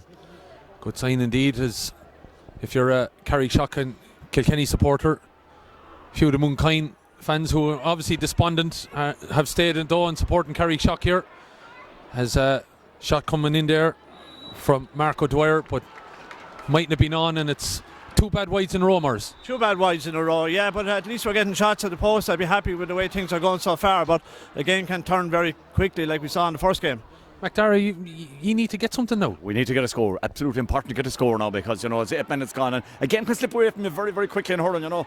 They do. Then they need to get a score inside the next 2-3 minutes now. Well, we saw what happened when Mayfield got a score, and all of a sudden they got a goal, and things can turn. Chance here now for free. Not an easy free for, I presume Cahill will take this one. It's just outside the 65. So if he gets this, it'll do him good. And like all good players, he stole a few yards there. So the linesman is alert. The linesman is alert. He pulled him back. Pulled him back there. And Grove McGrath telling him to keep an eye on Justin Heffernan, who's on this side. 2 extra men, part of the team here today, along with Nathan Wall of Cork and John McCormack of Tipperary. But Cathal Mannion, with really his first touch of the ball after 9 minutes, has a free. to the left of the left-hand upright into the Hill 16 end. I always think it's hard to hit into the Hill 16 end, but there was no problem in the Mayfield Mooncoin game for the free takers, and Cathal Mannion though has pulled that to the left and wide. That's a bad miss. It is by his standards, yeah. It wasn't an easy free now. Not an easy free for first free, but by his standards, he hit great frees in the semi-final against Lismore, so he'll be disappointed with that one. Of course, a game that they beat Lismore by 117 to 13 points. Cathal was on fire that day as well previous to that. But the team from East Galway need now to get something just to creep into this game. Carrickshock, of course, had a big history behind them. 1928, though, not one of the oldest clubs or anything in that regard, but definitely have history behind them with 7 Kilkenny senior hurling titles. And of course already won a Leinster Intermediate Hurling Championship. But here's a chance for a Haskra with Ronan Kelly. Kelly though has been diverted and turned back, and it's good play by John Dalton, but he's trying to get inside Dalton and he's still going and he's overplayed the ball. Good play by John Dalton. Good play by John Dalton. Yeah, looked dangerous when Kelly got on the ball, but John Dalton got back to cover off the situation very, very well. So just over the 10-minute mark, and it's a free out, and the Galway men find it hard now to punch holes in that Carrickshock defence, but it's the quality of ball as well. And Jamie Power sends this long. Ball is going to break off Damien Walsh, and Carrickshock are on the break and trying to kick it forward there, Brian Donovan, but he kicked it out over the sideline, and the Galway men have another sideline cut here. I have to say Croke Park in good nick, but I'm a bit worried about it here on this side of the field. It seems very sandy indeed, and despite the mild enough winter, it doesn't seem to have weathered well on this side of the field anyway, and I'm sure the ground staff will be working on that until the glory days of the summer. Lovely cut though by Pádraig Mannion, the captain, looking for the brother inside, but ball has been turned up by Carrickshock. It's going to be another sideline cut for Pádraig Mannion again. And the junior game was frenetic. It's kind of struggling to get going here, really. Yeah, it is. There's no real pattern to it, but definitely, like, I have to say, we're struggling, but we're lucky to be only 4 points down, because really Carrickshock should be more ahead in a way. 11.5 minutes gone then. It's our coverage here on localstreaming.club. You can also check us out on the various social media. Let us know where you're listening. And any difficulties on the website, check us out on YouTube as the ball is sent in, but it's pulled again to the left and wide there by Stephen Kelly. And a Haskra going to the well now a few times. Something is going to have to stick shortly. Yeah, but you know, even to get a few balls down there and have them stick down for a while is an improvement on what was happening for a while, you know. So ball over to this side of the field where again the target man, Richie Power. Richie drew that foul well, and a bit of experience, and knows in tight quarters maybe how to win them, does he? Well, that might have made up for the one they should have got a while ago. That was a small bit iffy now. I don't know will Morris agree with me. Yeah, I think we're a little bit lucky. I think it's a little bit of a dive for Richie there, but that's the experience coming into play. You need that too. So free going to be taken by Kevin Farrell. Likes to line it up before he stands aside then of it. It's like some of these putters on the European and PGA Tour that you might see, is to hold the putter up and get the line, hence it into the direction of the canal, but he's missed it. And I thought there was a funny sound off the hurl. He obviously didn't connect with it. He didn't connect properly with that, you know. That would have been a good one to get, you know. But probably Carrickshock deserved to be 5 up on the balance of play, like, so we needed that one. It's funny, when he was addressing that ball, the late great Ned Power from Waterford used to always say the way a player used to address the ball was strange. I thought he was addressing it a bit strangely, you know, but here they are. At the moment, Carrickshock defence are dealing comfortably with the Haskra attacks. Yeah, whatever Haskra are throwing at them at the moment, need some of their bigger players now to start standing up. The likes of Lawrence Tully, one at Galway, was a minor All-Ireland with Galway, and also the likes of Owen Delaney, Cathal Mannion, of course, who at the moment game, McDara, I hope you don't mind me saying, bypassing them a little bit. There's no doubt about that. Absolutely, you know, it's a final, an All-Ireland final, and you know it's easy for us here hurling on the ditch, but they need a break, a score or a lucky break. You know, if they have to get one of those. See, almost all the balls, the breaking balls, Carrickshock win them at the moment. Ball is cleared by Carrickshock then with Niall Tennyson trying to get it up here towards Damien Walsh, but it's taken away by a Haskra, but it's knocked back in favour of Carrickshock. Stephen Kelly, ball is inside and it's a free in. And McDara is nodding in agreement that it definitely was a free. And anytime you're getting that ball inside, you are causing problems. They're causing problems. I thought the wrong option was taken there. The ball was delivered into Mark Dwyer. There was two backs on them, and he got the free. He did well to get a free. The voice there of Morris Power, our Carrickshock representative, and McDara McDonagh is from Ahaskra and Fahana. The amalgamation from back to 2002. McDara, of course, well-known commentator on TG Cahir. Morris giving him a run for his money here today. Moment at 4 points and no score. Quarter of an hour gone, and that ball has gone up and over the bar again from Kevin Farrell. And you'd be quite happy if the game keeps going the way it's going at the moment, Morris. Yeah, we're very happy. The defence is coping very well, but Ahaskra are just playing 5 forwards, so I think it's making it that little bit easier for Carrickshock defence. Ahaskra had chances of scores, like they could have had 1 or 2 points as well, like so. But yeah, we'd be very happy with the way things have started. School report after 15 minutes, McDara. The real danger here is if Carrickshock get a goal, it could be good night Irene. You know, that is the real danger here now. Ball is on the move then with Brian Donovan looking inside again, looking for the movement there of Dara Brennan and Kevin Farrell. But it's Ahaskra coming out with it, and it's Mannion leading by example, pumps the fist, and they need something even to get the crowd going. But oh yeah, and small things like that. Like I said, it'll take a small thing. We're just about hanging in. So this from Pádraig Mannion then from about 9 metres out from his own goal, looking into the Hill 16 end. Ball is on its way. Send it long, but it's going to drop into the grateful arms of Jamie Power. Deals with that well. Goes out to the left hand side and pucks it down the Cusick stand side, looking for a bit of movement, and good little bit of a Seamus Darby-esque kind of nudge there by Damien Walsh as he got onto that ball and sends it. It's dropping high. Oh, what a score!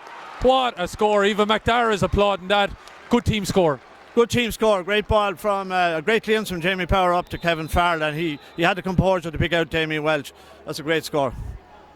Just was hanging for so long. Eventually dropped over. 6 points to no score. And the Galway men now need some motivation coming from somewhere. It's Ronan Kelly now on the ball, looking around, looking to flick it on. Ball is overplayed though by Carrickshock. Morris reckons it's harsh, but it's a chance here for the Galway men to get something out of this. And Cathal Mannion coming over to take it. This isn't an easy free either Killian, you know, just right on the sideline here, halfway between the 45 and the 65. One of those would be a great one if it goes over, but it's not easy. We need it. It is badly needed now, and he's lining it up as well, but he's addressing it from the left hand side of the ball, looking out over his left shoulder up into the Hill 16 end, and the wind is maybe just slightly with him as he sends. Looks like he's pulled it, heading to the right, and unfortunately Cathal Mannion not kind of getting to grips with things here. Again, I was watching the way he was addressing the ball, the way he was addressing the ball, the shoulders and the feet were pointing towards the right of the goal, and that's where it went. Yeah, just not getting the grips with it there, and Kevin Farrell might have been guilty of that for Carrickshock, but they're 6 points and no score in front here after 17 and a half minutes, and if you're a Galway fan or a Haskar Fahana fan, well, and you're tuned into us on local streaming.club or via YouTube, well, I can't say anything positive here at the moment. Manda's been on a bit of ball in the last 5 minutes trying to lead the way as the captain Pádraig Mannion, but nothing's happening in the inside forward line. Had that free there for Cathal Mannion, but unfortunately pulled it. That's what the sweeper there. They're mopping up, and they're getting the breaking balls. This is, you know. Pádraig Mannion then down looking for it, and Cathal gets a flick away and gets into a bit of space. Now there's an opportunity outside from Stephen Kelly. Kelly, has this the first score for Haskra? Ball is on its way. It's pulled to the right and wide again. That's 7-6. 6 wide, you know. Well, looked like they left the compass back in Galway. And every single wide is saps your morale. You know, when you're waiting for a score, every wide is you're hearing the groans come out of the crowd now. And 18 and a half minutes gone, 6 points to no score. It's the Kilkenny champions, Carrickshock, the Leinster champions as well, and what a day that was. I was in Newbridge, Morris, just maybe review that point, and 3 goals in the closing stages to deny Selbridge. Yeah, I look back on that game afterwards, and Carrickshock had a lot of goal chances in that second half that day, and they didn't get them. They probably should have got 1 or 2. And when the three came, they were well taken goals, but they were well constructed goals. You know, good play out the field, good team play, and they probably deserved them on the run of play in the end. You know, but that doesn't happen like that too often. Probably set you up well for coming here today, as trying to go forward in that ball was Kevin Farrell, and the referee is a judge. Kevin Farrell fouled his man 6-1, half a dozen the other. I thought it was, be honest with you. Going in. I thought it was going in. I wouldn't have argued. No, but now again, look, he's a bit nearer than we are. There could have been a little nudge or something, but we were a little bit lucky. So this is the AIB All-Ireland Intermediate Club Hurling final between Carrickshock of Kilkenny and Haskra Fahana of Galway. Ball is knocked long.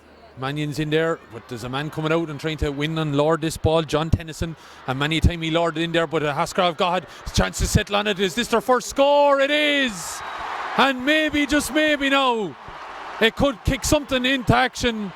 That's a good score. And it was the man who got it, Cathal Mannion. You know what I was saying about the talisman? If the talisman gets a score, it's worth more than 1 point. That might get us going. He just managed though to rob Tennyson of it and turned around and got it over the bar. Yeah, he got onto the ball just ahead of Tennyson, and he made space very well for himself, even though there was 2 men on him. So take note of it in case this is something big to build then for Haskra Fahana. It's 6 points to 1 then. They finally got the opening score for them after exactly 20 minutes. And they've won a sideline ball now over on the far side. I don't know if Morris knows the trend. There is a little bit more ball going down now towards we've improved in the last 5 minutes and we've just got the 1 point from it, but I think there's a small bit of improvement coming. Maybe lads are settling in now. You know, that lack of experience, only 4 of them would have played here in Croke Park. Maybe they've got over those nerves now. Maybe. He says maybe. He's aware of the commentators' curse, of course, as Carrickshock clear this a Haskra ball, and referees calling it back because there is a foul. And again though, just the pace. I have to say I'm a bit disappointed in the pace of the game here at the moment, Morrison. So you're happy enough you're winning? We're happy enough for winning. Yeah, the atmosphere, the excitement is not the same as in the junior game, but we can't complain with the way the game is going. But I thought in the last few minutes Carrickshock have just had one forward in the full forward line, and Galway or the Haskra are playing the extra man back there, so there's 2 against 1 both times. So I think Carrickshock need to get a second man in there and keep him in there. So this free going to be taken by, it looks like John Dalton has come out to take this on his own 45, about 15 in from the Cusick stand. I remember the same John Dalton, marking Joe Canning and marking, I use the word lightly, and if it's given final one time he did a great job on him. You have to tell us about that story, McDara, at some point as the ball drops. It's picked up though by a danger man. Power is on it, looking to get away. Surely a penalty. Has to be a penalty. Has to be a penalty. Coming out is Cathal Mannion Pádraig Mannion to say the ball. He has the ball, won the ball. But McDara, what are you thinking? My initial reaction was that he was pulled back, and I think it may not have been Pádraig Mannion that fouled him. It may have been another player that fouled him. But my initial reaction was a penalty. Yeah, I have to say. Well, I think it was a foul inside in the large square long before he even hit the ground. Yeah, and if this goes in, curtains, 8 points. You know, in a game where we're kind of struggling. We've had 6 wides and this is crucial. And the referee is called over Pádraig Mannion, and the Haskra Fahana crowd are not happy.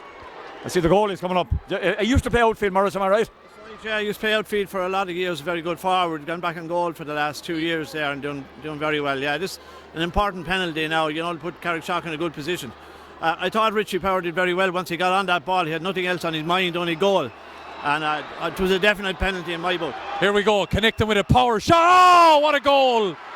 Bottom left-hand corner from Jamie Power. No wonder he made the 120-yard runner thereabouts up the field to put that to the back of the net. But no doubt about it. No doubt about it, he did very well. He put it on the ground into the corner, like very hard ball to stop. You know, it's a very good goal. Puts Carrickshock in a great position. 8-point lead now after 23.5 minutes. 1-6 to a point. Ball over on the far side. Surely a free in for the Galway men. A dunt in the back there, and a Haskra man that's gone down feeling it, I'd say, because it looked like a bit of a knee in the back as the two of them jumped up for the ball. Going to be a free in for Haskra, and they need this. I know we keep saying they need everything, but to do after that. Carrickshock are defending in very disciplined fashion, because any frees we're getting are not in the scoreable zone, really. You know, this is another difficult free. It's only it's again halfway between the 45 and the 65, but it's only about 4 metres inside the sideline, so it's a very difficult free. Yeah, so I thought John Tennyson maybe could have stood off a little there and waited for it, but he went in to try and catch it, and he was unlucky just to commit the foul. But it is a hard free again for Colin Mannion. So, ball is with Colin Mannion at the moment. He's about to take this free. Don't forget our coverage online here today, with all thanks to AIB, and they, of course, the sponsors of this competition, the All-Ireland Intermediate Hurling Final. And looks like there's a bit of a worry here now for the Haskra men, as we also see the John of God men out there having a look, but I think he's gingerly getting up. It looks like he'll be okay. But don't forget, you can check us out, localstreaming.club, and also on YouTube. Just search local streaming there and you can check us out and let us know where you're listening. From many places around the world. We've heard from New York, we've heard from Australia already, people that were listening to Mooncoin and Mayfield. One woman saying that she wasn't going to get the cleaning and the dinner made if Mayfield didn't hurry up and win it. Well, they won it, so I'm sure that's been done at home. But at the moment, Haskra, unfortunately, to me, still seem like they're out on the bus on the N6. Yeah, it's just that goal is a killer. That goal is a killer. Look, if we can get something back, respond to the goal, it's important, you know. Important to do. So here goes Mannion then, with a chance maybe to arrest that little bit of a slide that Haskra are on. He sends it into the Hill 16 end, seems to like it, but the umpire is sure it's gone right and wide, and the wides continue to mount. And that's 3 frees Pádraig could put wide now. I don't think he missed any against this. Might have missed one against Lismore. These are the small things. Disappointed in a way, you would feel, McDara, you know, a man that knows Croke Park in a way. By his standard, he'll be very disappointed with that, you know. Ball breaks around the middle, and it's Carrickshock that's onto it again, looking to burst away and kicks it on. There is number 9, Michael Rice, coming out and trying to win that ball and doing it well. And the Carrickshock crowd not happy, but I think there was no doubt that was a foul there. Straight foul on fullback John Kelly, and it's going to be cleared here now by Pádraig Mannion. Mannion trying to urge his troops on, but unfortunately not getting it at the moment. But maybe, just need a score and anything could happen. Ball is broken and it's breaking away again from Ronan Kelly, trying to scoop it back out, and lovely little bit of a touch, but he never really looked. Stephen Kelly, Carrickshock looking to come out with it again. Tennyson looking around him and looking for movement inside. David Franks clearing that ball, picked up by the other number 2, Brian Kilroy. Ball then, Richie could be in a bit of bother here, and he didn't really need to do that, I think. No, I think there was very little. I don't think there was much in it. Like the ball, he was just slightly late going in for the ball. I think that, you know, might get a yellow card. He might only just get a talking to. I'd say that's all he's going to get. He snigged him, yellow card. Yeah, and I think Garrod McGrath is going to come back, but just as you said, he was a bit late and left the hurling, and he caught Colin Mannion. It is a yellow card, and I think he'll have to accept that. But probably fair enough results in the end. Not trying to make too much of it, but Colin Mannion anyway. 1-6 to 1. So 9 points to 1. 27.5 minutes gone. Haskra needs something. I wish it was 1-6 to 9. Ball breaks. Not going to work out again for Haskra though, and it's taken away there by Brian Donovan and then followed on by Niall Tennyson. Ball dropping, and Power nearly had it in the hand. That was Richie. Lovely little bit of a flick there from Damien Walsh. It fell at the second time Vaskin to Michael Rice. He's pulled it though to the right and wide. Would have been another bit of a nail in the Haskra coffin there. Yeah, Woods was a good chance. There was a man running free on the inside as well. He didn't spot him, but I suppose he had a chance. He had to go for it. 2 minutes at half time, McDara. My brother has just texted me, Julius Caesar. Just the 2 words.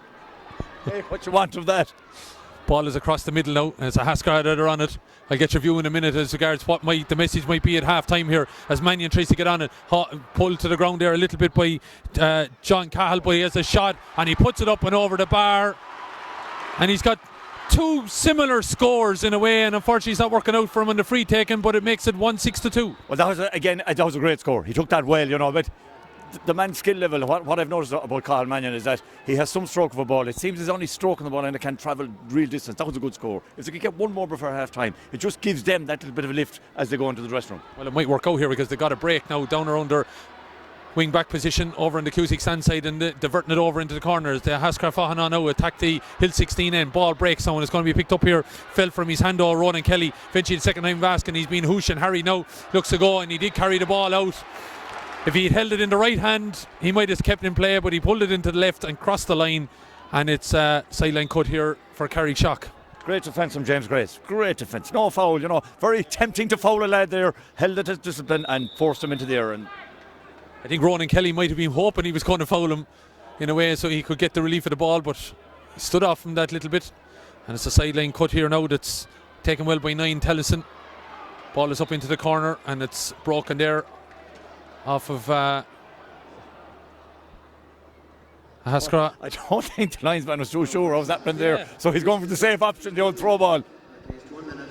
Well, I think the referee made his mind up from then. I think in the end, and it's going to be sideline cut for Carrickshock. Damien Walsh going to take it. 1 minute of additional time to be played. 10 seconds of normal time remaining. Ball is played in there low along the ground, looking for a bit of movement out of full forward Dara Brennan. Ball is going to be taken away though by Brian Kilroy. And Brian Kilroy here 13 years ago with Calfer when we beat the Gaeltacht. We're outsiders that day, we're outsiders today, but we've a big hill to climb here. But look, we're in injury time here now, a minute to go. You never know. Well, it was a 6-point lead that Mayfield had, and Mooncoin got back level with them in the second half. It's 7 here at the moment. Ball though, could be a Haskell's, but it's broken away again. Trying to get in there and win it. Oh, good strong hand and a good flick away there from Michael Rice. A man with 8 All-Ireland medals with Kilkenny, knocks it long. Looking for a bit of a break now. They're going to finish on a little bit of an up. 30 seconds of time remaining. It's going to be a Haskell. They're going to clear again, and we've had some amount of sideline balls on this side. It's like rugby here. It's kind of gone up and down. I don't know ground gain, but we're finding it difficult. We're finding it difficult. That extra defender that Carrickshock has is killing us. 1-6-2 then it is with 10 seconds of time remaining. Pádraig Mannion drifting it in, looking for lovely take and the hurl there by Niall Tennyson, and the referee decides that's it, he's seen enough. Just on the 31-minute mark, 1-6 then to 2 points. An awful lot to do for, you'd have to say, a Haskell Fahanagh, Liam Horn.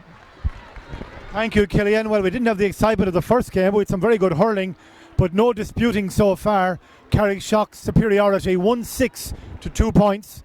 Carrickshock leading comfortably here. Haskell Fahanagh have made a better fist to it as the second half of the first half went on, McDara, but not doing enough, not threatening enough, and not scoring enough. No, 7 wides and three frees from Cathal. You'll be expecting at least 2 of those to go over the bar.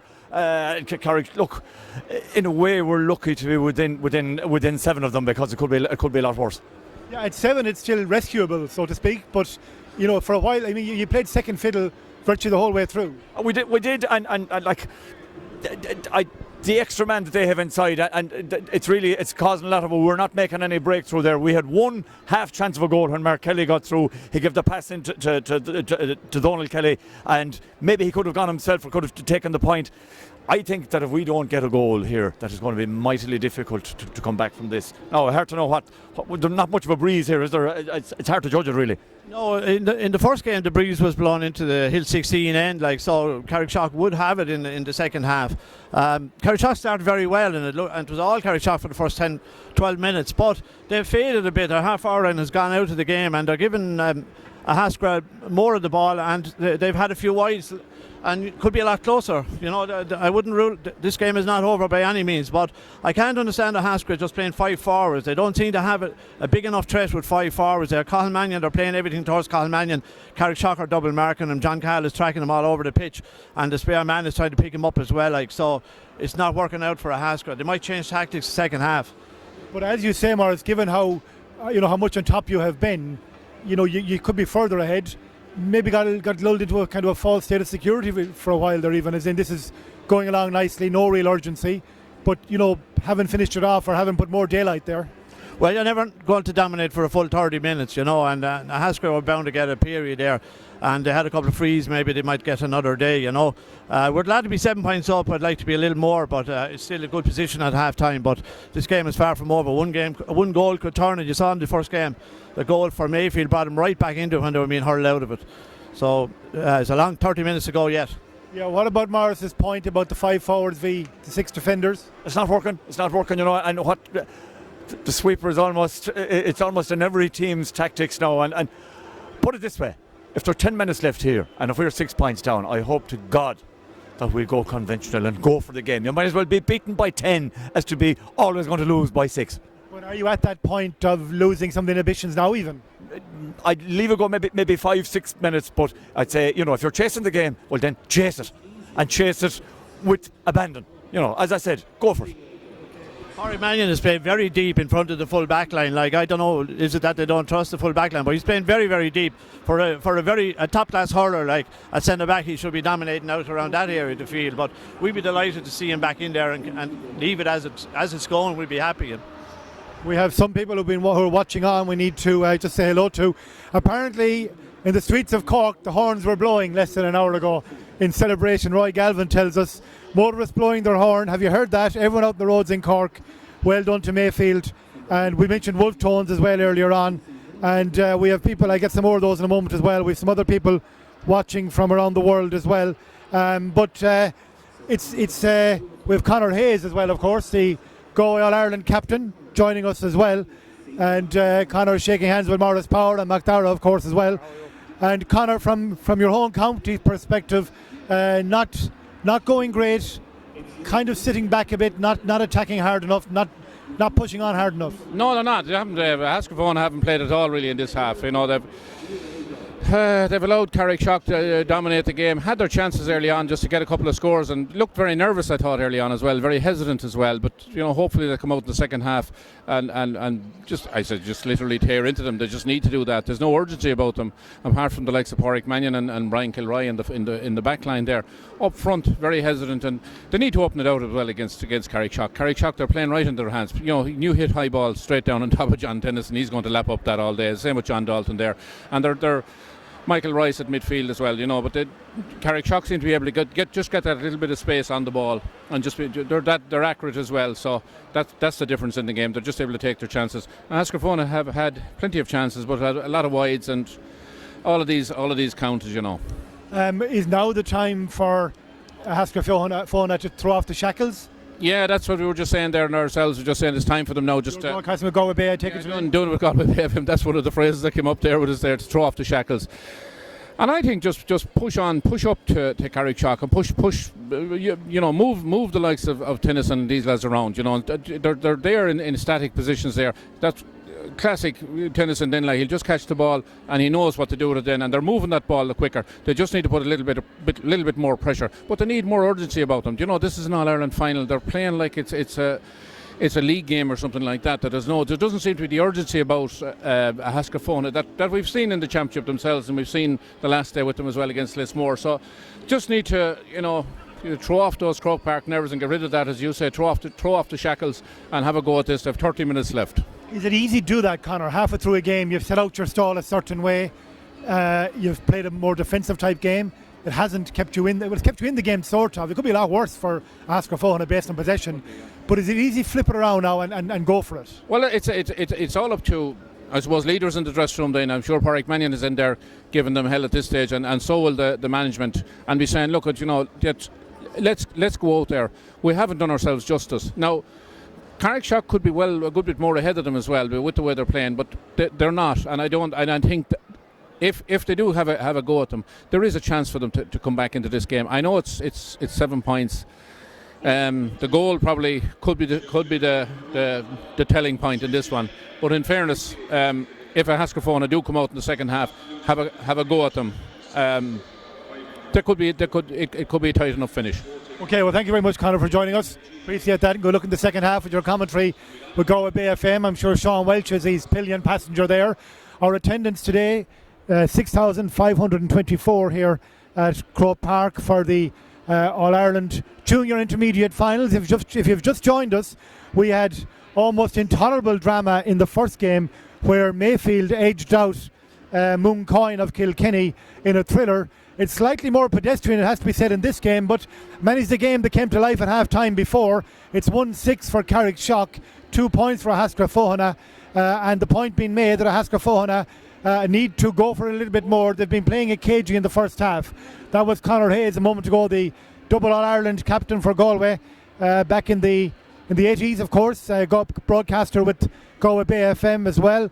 And if you're watching, do use the hashtag the toughest to communicate with us, to let us know where you are. At the moment, Morris, it looks like there'll be celebrations tonight in Carrickshock, but you're cautious by nature. I know you're from working with you before here. You're not one to count the chickens before they hatch. No, I've seen too many games lost, like when you be going well at half time, so that means nothing. Carrickshock's forwards have gone out of it a bit. They're not going as well as they were in the first quarter of an hour. They had John Power in the corner and they were getting the ball in there and he looked a threat, and then they brought him out to the half hour, and I'd like to see him going back into that corner, but the half hour just need to get into it a little bit more. I think if we can start and get 1 or 2 points to start the second half, we might go on to win it, but if a goal comes against it, it can turn the game very easy. Anthony, come off the bench, McDara? Well, Stephen Smith now has a groin injury. He may come in. Francis Donlan might. Look, I'm gone to the stage where there's a thin line between optimism and delusion, and I'm teetering rather dangerously near that line. We need to get 2 quick scores in the second half. Not even when we need to get 2 if we're going to get back. I have a feeling crowd-wise we're probably outnumbering you, Morris, here in the pitch, but a crowd is no good unless there are scores coming to get the whole thing going. Killian Whelan, you've been watching as a neutral observer, our match commentator. How do you see it going in the second half? Well, unless something starts to happen that the talisman Cathal Mannion is able to get on the ball inside here for Haskra, I think this game could be over with quarter of an hour to go, and it's going to be very hard to talk about it then. Carrickshock are they're out in front everywhere on the field, and they've just smothered Haskra on various different occasions. I struggle to see where Haskra are going to get their scores. That's the thing, because Mannion, every time he did get on the ball, he has the skill, and we did see him get away for 2 very good scores. Fortunately, he hasn't done it from place balls, but you'd have to feel that if they don't get him a bit of space, I don't know where they're going to get their scores from, unfortunately. Well, you see, he's been double marked. Because they're playing 5 forwards, it gives Carrickshock an extra defender. And you were playing against a Haskell forward, and you have an extra defender. It doesn't take. You wouldn't have to be a genius to put him beside Cathal Mannion, and that's what they're doing. And Cathal, it's not working. But this is where it's disappointing that the likes of Owen Delaney and Luke Cosgrove haven't done enough. And Carrickshock know that if they watch Cathal Mannion, that they've the job done. This is where the boys they've half an hour left to save this game. Yeah, and the tactical battle going Carrickshock's way so far. We're still waiting on the teams to come back out onto the field here for the second half. To remind you, junior and intermediate football finals here tomorrow as well on AIB, GATV and localstreaming.club. Teams from Mayo, Meath, Tyrone and Kerry here tomorrow. The groundsmen are out replacing divots and getting the pitch ready for the second half. Here come Carrickshock out onto the field. They will be fancying their chances right now. Morris is still cautious, McDara is hopeful but teetering towards delusion. He says we'll have to keep an eye on him in the second half. But Morris, final word to you. It's really years to win now. Well, it is. You're in a good position, but you need to push on. You can't leave a team back into the game. If you do, they can get a run on you. It's hard to turn it back again. But I'd like to see us getting a good start here now. Okay, well, we'll see how it will all unfold.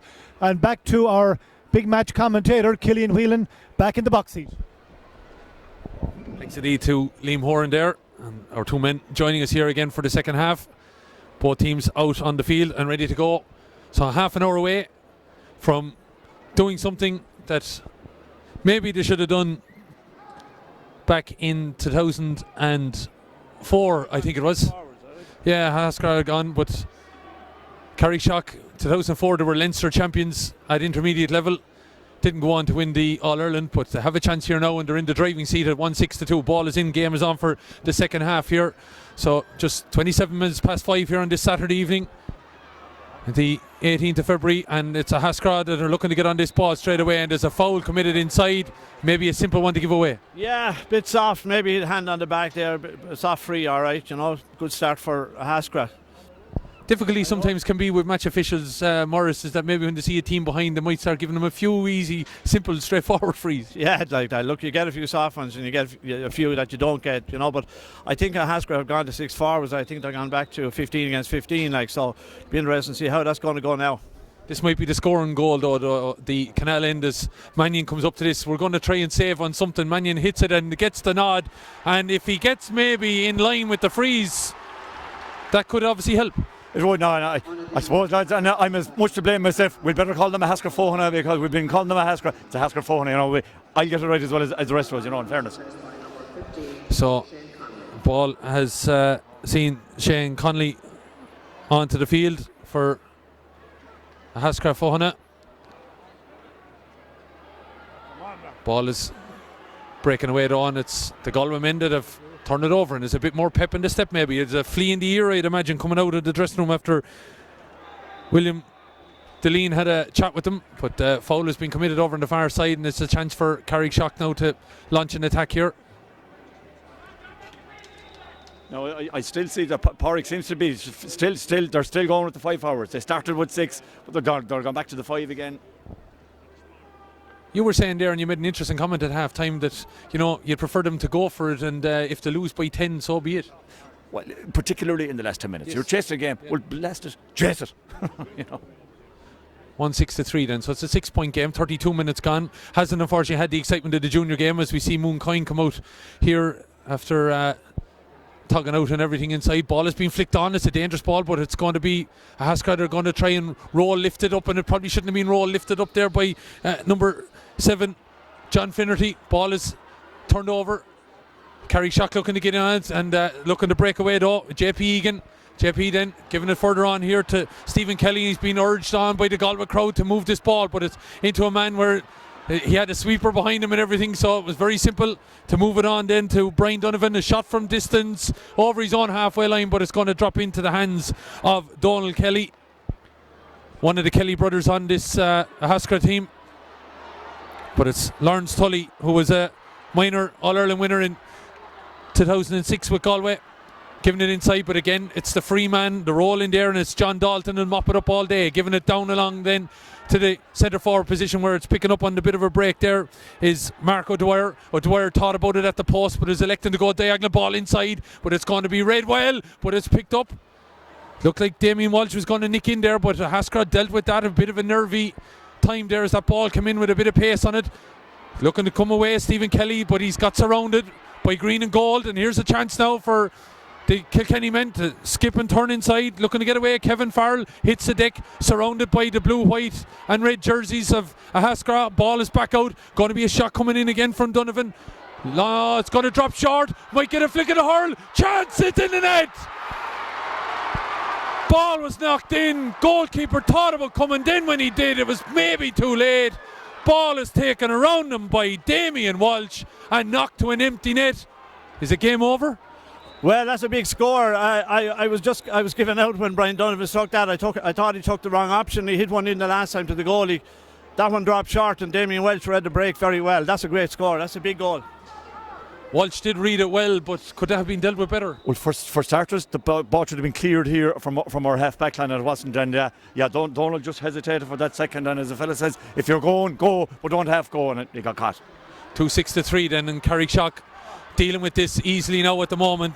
John Tennyson leaning in there, a man of many, a good campaign with Kilkenny though, has lost that ball, is trying to come forward. Lawrence Tully hits the deck though, he's on his knees, he's trying to roll, lift it up, but it's Kilkenny men that are looking to come out, and John Dalton is remonstrating with the referee. Look, ref, I had the ball, and I think Arod McGrath blew that whistle too soon, and it's going to be a throw ball. 2-6-3 points.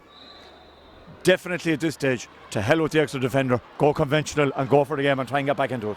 Yeah, well, they need something to happen now. It's 9 points all of a sudden, and it's Carrickshock looking to get control of this. John Power leaving it in the hands of John Tennyson. Tennyson though was flicked there, and the ball is taken away from Stephen Kelly. Kelly looking to turn. Was he fouled? No, says the referee. Carrickshock are there in numbers, swarming around him, and here goes Richie now. He's a whole lot of ground between him and the goals if he wants to go, and he does, and sends it on its way up and over the bar. Richie could have kept going there, Morris, but maybe took the right option ultimately. I think he took the right option, pop it over the bar, keep putting on the points, they're in a good position. So every score is vital at this stage. Got out to 10 now. Given the state of his knees, he was absolutely spot on to hit that ball right. But what was there? Our wing back, way behind Richie. Richie, man, by his own admission, no knee. but they still got away from him. Rice goes to the clouds and claims a lovely ball. The ball is breaking down now, and Carrickshock definitely the bit between the teeth here now. They have a 10-point lead and they're going to shove on. Ball is into the corner. Breaking ball, looking to get a hold of it. Dara Brennan falls from his grasp on. It's a Haskell looking to come on it. Ball is knocked up along the wing here in front of us in the Hogan stand side. The Galway crowd trying to urge their men on. It's Mannion. He's the star man, looking to get away from Franks, the Offaly man, playing now in Kilkenny. Ball is on the move, looking to flick it outside. It's maybe put into a more obscure situation, but Mannion gets it back, looking to turn inside, settling on the left, eventually giving it to a man in a bit more space. Shot at the post, it's gone over the bar. Good score then from Luke Cosgrove, up and over the bar, 2-7-4. It took a long time about getting there, but a good score. But you see it, as soon as Cahill got it, 3 players now around him. They know, watch him, they'll win this game. Mention Carl Mannion has gone to full forward now, so they'll have to keep an eye on him in there. He'll be a big threat in there. 2 number 20s getting ready to come in. Owen O'Callig of Haskra Fohana, and the number 20 John Butler for Carrickshock. But it's Haskra now, they're being urged on and breaking away. And Pádraig Mannion never caught it, kept it on the hurl, put it up high. He's pulled it to the right and wide. Would have been a lovely bit of skill if it came off. Yeah, but it's alright wide. So Butler is in and he's going to replace Brian O'Donovan. What do we expect out of Butler here? Well, he's a very good impact sub, and he's always good for a few scores when he come in, so I'll be hoping he'll pick 1 or 2. So that means a bit of a positional switching out here. Yeah, I can't see who's gone off there yet. Brian O'Donovan. Brian O'Donovan, yeah, I don't know. Just trying to watch who's going. Damien Welch probably going to midfield, I'd say. Yeah, so Damien Welch looks like he's gone to midfield, and it looks like Kevin Farrell has gone out more on the wing forward position. But John Butler is on. I'm still waiting on that change for Haskra Fohana here today, looking to win an All-Ireland title as Michael Rice looks to come forward. Shared the stage with Michael a few months back at an All-Ireland preview. Good old character, secondary school teacher, as Haskra deal with that though, and looking to come out over on the far side. Ball hits the deck, and Haskra, second time of asking, trying to get it in control here, but it's been taken away from them, and straight away John Power sends it in. Oh, what a score! Morris was calling from early doors, but that ball is over the bar, and that's clinical from that. Haskra had the ball in their possession twice, didn't clear it. And that's, Morris, arguably one of the first times that John Power has really been on the ball, but what a point. Oh, jeez, brilliant score. Yeah, he was threatening in the first half a corner forward. He'd gone out of the game there for a while, but that's a fantastic score. Back out to 10 again, 2-8 to 4 points, 38 minutes gone. And I'd say the Carrickshock full back line quite happy that it hasn't been an eventful afternoon so far for them. Did mention David Franks, of course, a man originally from a place called Ballyskinnock in County Offaly. Nearly bought a car off him one time, Morris. Right? Yeah. One time when he was at a car dealership in Carlow. Oh dear, so here we have a linesman. A very fussy linesman. Ball put back a yard, my God. Very, very fussy. Obviously trying to make a point. He's on the Hogan Sand side now. Assessor's looking at him and everything, but I think over fussy now at this stage as Carrickshock tried to get on this ball. Ball is being kicked out though. It looked like a Carrickshock ball, and it is. It fell out. Haskra, I actually thought it hit John Kelly's foot. Yeah, I thought it was a Carrickshock line ball, but linesman I don't think saw it. On the line he's telling, and he's been very, very fussy, and he's still going back. He's telling them to put it on the line. All of a sudden this linesman is starting to come into this game here. He's been a bit too dominant now for my liking. Been very over fussy on the line. He's inquiring about it, but if a lad can't get a good blade of grass on the line for what's a couple of centimetres, and that's all it was, as Mannion Pádraig takes this ball now. Evening's starting to come in here, but great to see the stretch in the evenings in some ways. As the referee decides to come in here, and there was too much pulling and dragging, and he's doing a good game now, Gareth. We're going to have to admit, overall, one or two little call, but I mean, he's keeping the game flowing. Yeah, Gerard McGrath, who refereed actually Mayfield and Callery in the junior semi-final, but John Power is then accused of overplaying it as he came away, and he must have been on 4.5 steps or something, Morris. I thought that was a very harsh call. Couldn't see the overcarrying there. It was harsh because, for me, for his first 2 steps, he was being pulled back. So, Commentators, of course, maybe we were talking about praising Garrod, and then all of a sudden 2-8 to 4 remains, and 14 points to 4. 20 minutes, under 20 minutes remaining of normal time. And Haskell needs something now. Here comes Cathal Mannion, sending it on its way. He looks like he's connected with this one, and it's up and over the bar there. But again, as you said rightly in the first half, McDara, they're not committing fouls in the scoring area. No, that was a good free from Carl, you know, and he's obviously back on his game with frees.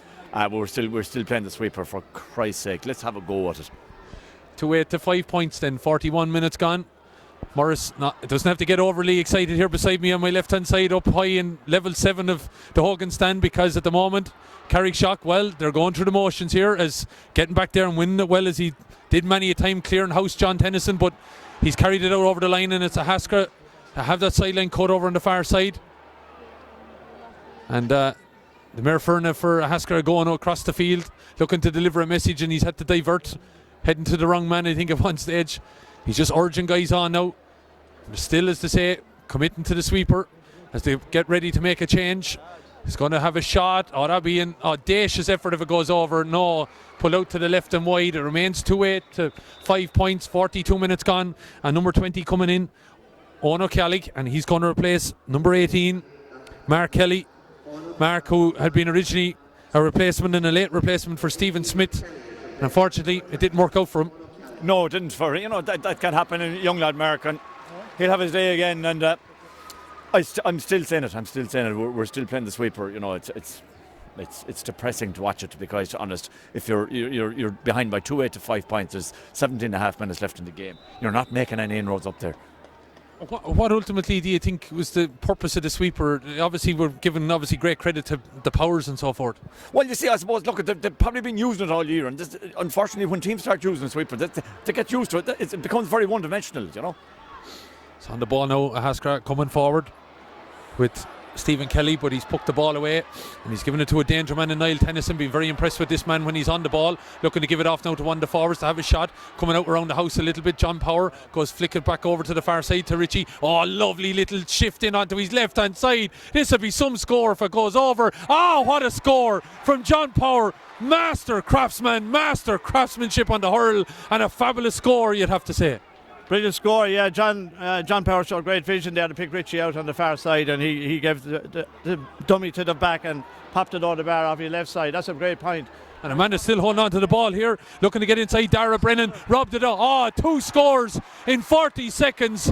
Haskell again had opportunity to clear, but winning it well, Dara Brennan, from a tight enough kind of area, put it over the bar. Yeah, Darrell Brennan, that's where he's very dangerous. He's great when he gets on the ball. He's great feet to make space. That's a great score. 2 quick points, puts us in a great position now. Getting away from you now, definitely, I think. Oh, it's gone. That's the bottom line. We have to be realistic here, you know. 16 points to 5, then 10 to 5, 44 minutes gone. Ball is back to Jamie Power, and when you see the pass back to the goalie, you know a team is comfortable. Ball is won by the man that came on as a sub there, the number 20, John Butler. Butler looking to get up off his feet and is being hassled and harried. And now there's a bit of a scuffle developing here, and Mannion getting to know Power and Power getting to know Mannion. And at this stage now, it's very little needs to be going on there. You'd feel that these boys need to just continue to play, because I don't think Haskell are going to rattle Carrickshock if they get into a row with them. No, I mean, look, if they were going to row, maybe should have had a row after 10 minutes. And the referee has been called by the linesman, and it's John Power has been called aside, and it looks like is it going to be Cathal Mannion. And again, I think as a linesman trying to impress here. I was just going to say this doesn't augur well, and the linesman starts getting involved again. It's a good job that linesman is not refereeing the game. Yeah, because he called the referee over to an incident that is harmless enough, and it's 2 yellow cards, and I think he picked out John Finnerty, and it wasn't John Finnerty at all, I think, that needed to be spoken to. But anyway, it's going to be a trouble. Pádraig Mannion was already on a yellow, so maybe there was a bit of that in it, you know.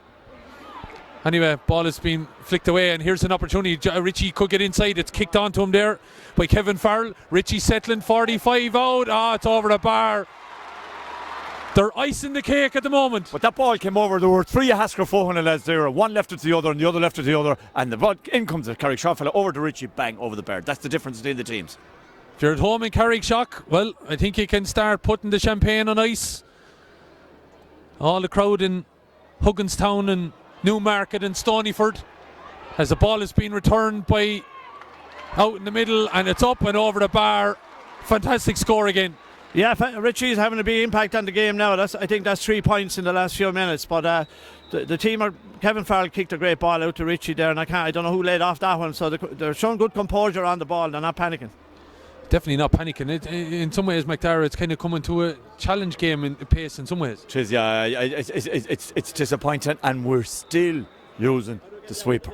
We're losing by 2-12 to 5 points. We're in the final quarter, and we're still using sweeper. Why in God's name can they not just have a go?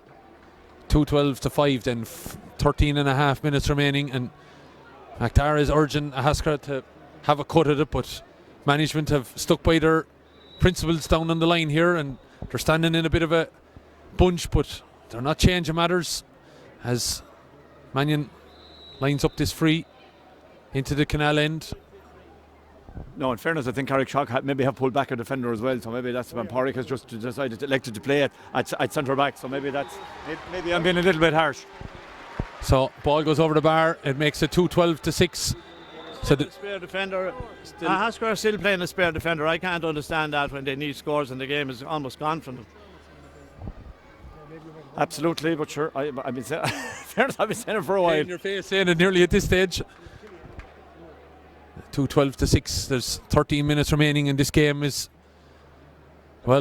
is what I would do with Killian this side. I go for broken. I put Porrick Mannion in midfield. Yeah, must put up in midfield. Try and get a bit of impetus up. If they got a goal back, they might get a little bit of momentum. But they're not going to get anything the way they're playing now. He's still playing back near the full back line. He's not going to do us any damage back there.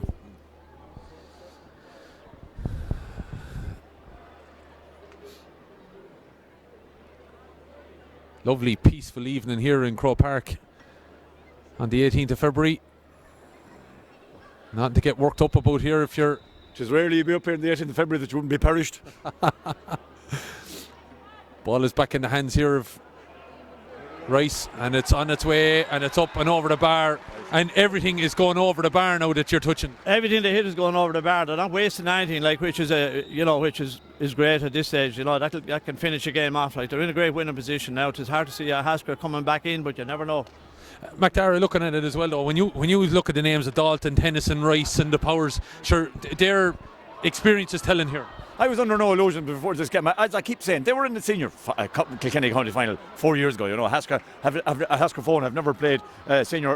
Played 1 year in 1971. So it was always going to be difficult here. And unfortunately, the occasion I think has got to a few of the players. Colin Mannion, lovely ball. There could be a goal opportunity here. Ball falls from his grasp. Taken away, Luke Cosgrove, as he just was about to pull the trigger, fell from the grasp. What a pass from Colin Mannion, but to no avail, unfortunately. 2:13 to 6 then. We're heading towards the last 10 minutes or thereabouts. So it looks like one Kilkenny team are going to come out here this evening with an All-Ireland trophy. Something that they didn't complete in 2004 when they were Leinster Intermediate Hurling champions, but it's going to be done tonight. It would seem. It want to be a comeback of huge magnitude as the Mannions play around with the ball there between the 265s before Cahill has a shot at the post and he's pulled it to the left and wide. And that, don't mean to be critical in some ways, but I don't know what was going on there between the Mannions. Wasn't that hard work for a while?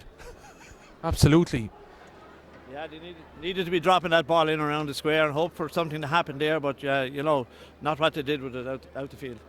Ball is sent up and Michael Rice has a swing at it and misses it, but the ball breaks and Farrell is trying to kick it on. And I think Kevin Farrell should maybe play a bit of soccer or Gaelic or something, because he's showing some great foot skills. The ball is inside. Here's a chance maybe to seal it all together. Good save in fairness.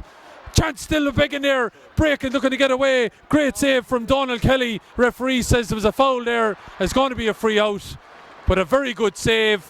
Chance was maybe to wrap it up. Yeah, I thought Darren maybe should have taken the point, but I suppose the chance of the goal was there. He went for it. He'll always go for the goal. That's his style.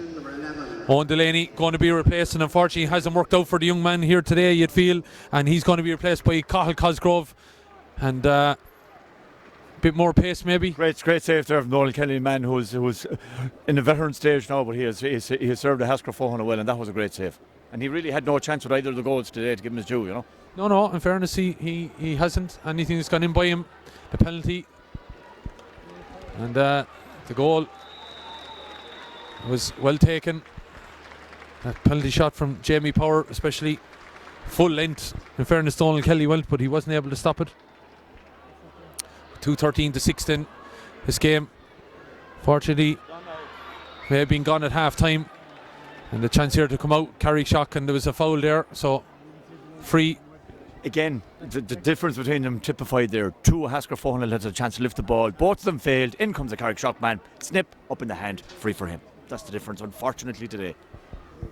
Yeah, Niall Tennyson did exceptionally well there. Like he when he got the chance, he got it. He picked it straight to the hand and got it free. Where the Galway team had a chance of getting two chances probably to go with the ball. The referee is calling across here now, Lawrence Tully, to have a word with him. He's giving him a yellow card, and we're waiting on the sub for Carrickshock to come on. It looks like Shane Power is getting ready to come in.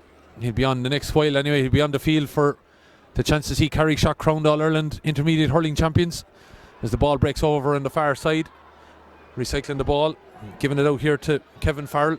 Farrell dropping in a lovely ball. Oh, it might work out. Michael Rice was trying to get in on the end of it there, but unfortunately has to go back out around the house a little bit and give it to Dara Brennan. Brennan got a lovely score early on, went to give it inside, but the referee says he's fouled the ball, and it's going to be a free out. So he might have taken a step or two extra there, yeah. Haskell are going to make another sub. It seems have made a nod up to the benches. Shane Power gets ready to come in, and I have to say, when you see men walking around there, it shows you maybe the pace has really gone out of this game for a long time. And I'd say Richie Power could only have dreamt of a game like this in some ways, Morris, that he was able to in some ways stroll around. He's only had to put his body under pressure only on a few occasions. Yeah, we didn't think we'd get it maybe this easy coming up, you know, but he probably still has scored at least 3 points, maybe 4 from play. He's had has a big impact on the game. But overall, the Carrickshock team has played very well. They've dominated the game right through. And I think the Carrickshock backs were in total control, you know, up to this stage. Well, their big men have delivered. I think Richie scored 4 points and he was fouled for the penalty, you know. And this is with no knee. God, it's a good job he hasn't a good knee.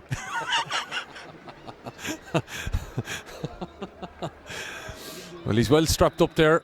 In fairness to Richie, has put the body through the mire for his club today, and is soon going to win a Club All-Ireland title with his club. And it's a bad wide from Haskell. I often said, is there such a thing as a good wide? But that was a bad wide. 2:13 to 6 then, and there's 6.5 minutes remaining. You're tuned to our coverage here on localstreaming.club. You can also check us out on YouTube. It'll be archived an hour after the game, and you can find it. Not sure Haskell might be looking for the archive of it, but maybe it'll be something to learn from in years to come, in fairness, McTara. Yeah, and look, it's a learning exercise. It was their third county final last year, intermediate county final in 5 years. Once they won that, it was always going to be bonus territory after this, and it's a bonus for them to be in Croke Park. It's a tough lesson today, but look, there's 2 ways you can respond to this. You can make, if it doesn't kill you, make it better, you know. Chance for Mark O'Dwyer, puts it in and over the bar. Lovely sideline cut from David Walsh, and then just turned and went, and a lovely score. A great bit of skill by Mark Dwyer. I thought he should have passed it outside, but the gap opened and he kept going, and great skill to finish it off. 2:14 then to 6 points. So the goals, all that keep, I suppose, the similarity in score at Haskell Fohan, so 14 points in the difference. And we're going to see number 14 be removed now, Ronan Kelly, and he's to be replaced by Stephen Smith, who's wearing number 10. He was down to start originally, but was replaced at late doors by Mark Kelly, and now he's on the field. And I'm looking at him there, like I know his father Ger well, and Ger was telling me that he was carrying a groin injury, and I'm looking at him, he's not moving freely there, so I think they're just giving, so they'll be able to say he played in an All-Ireland final, but he's not match fit. Yeah, and he's just moving around there at the moment. It's Michael Rice puts the head down, gives it back here to Tennyson. Tennyson looking left and right, and then goes further back to Dalton. Dalton right wing to the far side. Ball is looking to be touched down there in the hope of possession by Damien Walsh, but it's taken away from him by cornerback Paul Gavin.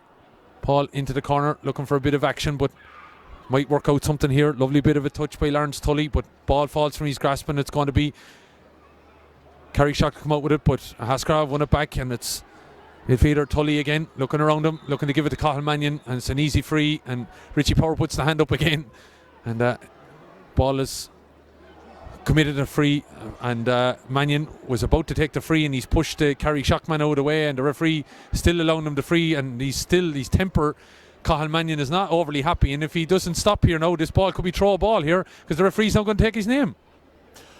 Frustration. That's what that is, just pure frustration. And it's cleverness by Carrickshock. Why would they give him an easy chance to take a quick free? He might get something out of it. And as you said, this could be a throw ball chance gone. And still 4 minutes to go, and we're still playing a sweeper. Yeah, so referee is going to throw the ball in. Little bit of back chat there from Cathal Mannion, but the ball has worked out here. Could be an opportunity. Haskell looking to get in. Looked like it was a bit of coming together there. That could have been a free in, but referee allows the play to continue, and maybe he's no sympathy for Haskell here at the moment, as with 3.5 minutes remaining. Ball, lovely kill by John Power, and it's a pity now the end result is going to drop, is it? And Donald, in fairness to him, has responded there, Donald Kelly, but he's been robbed. But the ball, Haskell looking to come out with it, and the Haskell for Hunneman looking to settle on this ball now, but his game long gone, but they don't want him maybe to be adding to giving goals away to Carrickshock. Is coming forward this ball now. Stephen Kelly looking around him, giving it inside. Pádraig Mannion looking to come onto it. He's been tracked all the way there by Shane Power. Ball by Mannion over to the far side of the field. 2:14 to 6 points, 3 minutes remaining. Ball into the corner, looking for the run out of Cathal, but it's going to gather pace and out over the end line, and another wide. Wides were significant in a way, psychologically, definitely in the first half. 12 wides to Haskell, 403 to Carrickshock. 3 against 12. In fairness, this is great for this team. This team were beaten in the All-Ireland Intermediate All-Ireland Final in 2005. There was 5 of that team started today, and another 3 after coming on there. 8 of them, that's 12 years ago. So they probably deserved that win, and I'm delighted for them to get that win. I remember, Morris, at your county final against Clara. You were hot favourites going into it. I was working on it. We did a deferred thing for TG Card the same day, and that day Richie didn't play at all that day. I think if he played for 10 minutes that day, you would have won it. And I remember that day a lot of people said that was the end of this team, but they've come back. So substitutions have taken place for both teams, and Carrickshock getting ready to bring in also Michael Rowan and John Murphy. But they do have number 23 on the field, Pat Tennyson. So Pat was about to replace Niall there. And good family occasion here at the moment, Morris. Yeah, well, it's great to see Pat Tennyson coming on there. He's near the end of his career, and they've given great service to the Carrickshock team. And John Murphy is coming on now. He would have been a regular. Mick Ruin a regular on the team over the last couple of years. They've all given great service, and now this is their moment of glory. Wide there from Lawrence Tully, as we see the 2 men come in then. Michael Rowan and John Murphy, and James Grace has been replaced, and Marco Dwyer has been replaced as well. So giving these guys an opportunity to win an All-Ireland in Croke Park, playing for their team with a couple of minutes remaining. And I know McDara said that he knew it was going to be a tough enough task coming up here, but he probably didn't expect to be in this kind of position with a couple of minutes to go. No, we didn't. I think they got their tactics spot on. Like, the tactics coming up were that John Cal was going to track Cathal Mannion all over the pitch, and the spare man had picked him up as well. And it has worked very well. They've done a great job in him. In fairness, one man couldn't win the game, and they contained him. But all over the field, Carrickshock has played very well, I thought, in every position. Looking to come out with that ball then was Pat Tennyson, but he hit the deck, and Haskell won it back, and it's into the middle there, where it's taken by Stephen Kelly. Kelly giving it back here to Pádraig Mannion. He's looking for Cathal up here, but he's been double marked at the moment. It's going to be 3 minutes of additional time, so 3.5 minutes remaining. Ball back to the keeper, Jamie Power. Got a lovely goal to really get things going in favour of Carrickshock. There were 6 points to no score ahead at that stage, and really it helped. It's ultimately settle you and push you maybe over the hill a bit. It did, yeah. The penalty was a big score. A big score gave us that bit of breathing space. I was getting worried coming up to half time a little bit, and particularly after half time our forwards were gone out of it. But then the next goal came from I can't remember who it came from, but that was the winning goal probably for us. Damien Welch, of course, got that second goal, but 2:14 to 6 points now. McDara, you'd be hoping, as I said already, that a learning curve in some ways. Learning curve, absolutely. To say you learn more from defeat from victory, and I think that's true. I just looking here. It took us 20 minutes to get our first goal, and it was always going to be difficult like that. And we were lucky, I suppose, to be within 7 at half time. There could be another one here now. Lovely bit of skill there, I thought, by Shane Power, but the referee says he overcooked it, and it's going to be a free out. And Morris, you were saying, Carrickshock, a couple of these boys now nearing the end of their tether, I suppose, and the end of their playing careers. It's a nice way to go in some ways. Yeah, well, I wouldn't think there's too many going to go. They're probably hurling this year, better this year than I've seen them for a good few years, and I think there's a couple of good years left in them at club level. And Aidan Martin is coming in from Wexford this year, he's going to be a big addition to the club. So I would hope there wouldn't be any retirements after this game today. I wasn't saying retirements. I was just saying it was good to see at the end of the career. I'm not writing any of these boys off. I still expect to see Michael Rice and Power and Tennyson and these lads doing the needful over the next few years. I think our friend the linesman was involved again there, Morris. Ironic cheers going up again as he brought back the ball there. Ball is played inside from John Dalton to Pat Tennyson. The crowd, big roar goes up as he sends it in long. Pat Tennyson! And he even throws his hands up in the air. I don't think he believed it when he left the hurl. There's a huge roar going up from the Carrickshock crowd, and that was from just outside his own 45. Yeah, it's great to see that. That's for Pat, he'll retire happy with that one. Are you definitely retiring him, yeah? 2:15 to 6. There's a minute and a bit remaining. Ball is down. Liam Horn is getting in position. He'll be having words on the end of this game here. Not maybe as frenetic and as exciting as the junior game, but still for Carrickshock, they won't care. They will be All-Ireland Intermediate Hurling Champions. Ball is back in the hands here as they play nicely with it. Back to Kevin Farrell. But he's pulled it to the right and wide. Would have been a lovely score. 2:15 to 6 it remains. 45 seconds remaining. Don't forget we archive all of this and it'll be available on localstreaming.club, or you can check it out on YouTube as well after the game. And I think it'll be definitely something that'll be shown in Carrickshock over the next 48 hours anyway. Lovely fetch again from Rice. What a hurler he is. 8 All-Ireland medals. Another man that has 8 All-Ireland medals turned up today in a big way. Richie Power. Ball is across the field though. Opportunity maybe to stretch the legs here. Mannion looking to go back on it and trying to get in there and win it as well is John Murphy. Murphy looking to disrupt the Ahascraw men, but there it is. Time blowing early. The Carrickshock crowd won't care. I don't think Ahascraw will mind either, because it has been a significant victory here for the men from Carrickshock in Kilkenny. 2:15 to 6 points, Liam Horn. Thank you, Killian. The Rose of Mooncoin blasting out here at Croke Park. There was no doubt about the victory, but they are celebrating it like it was a one-pointer with a few minutes to go that they pulled it out of the fire, Carrickshock.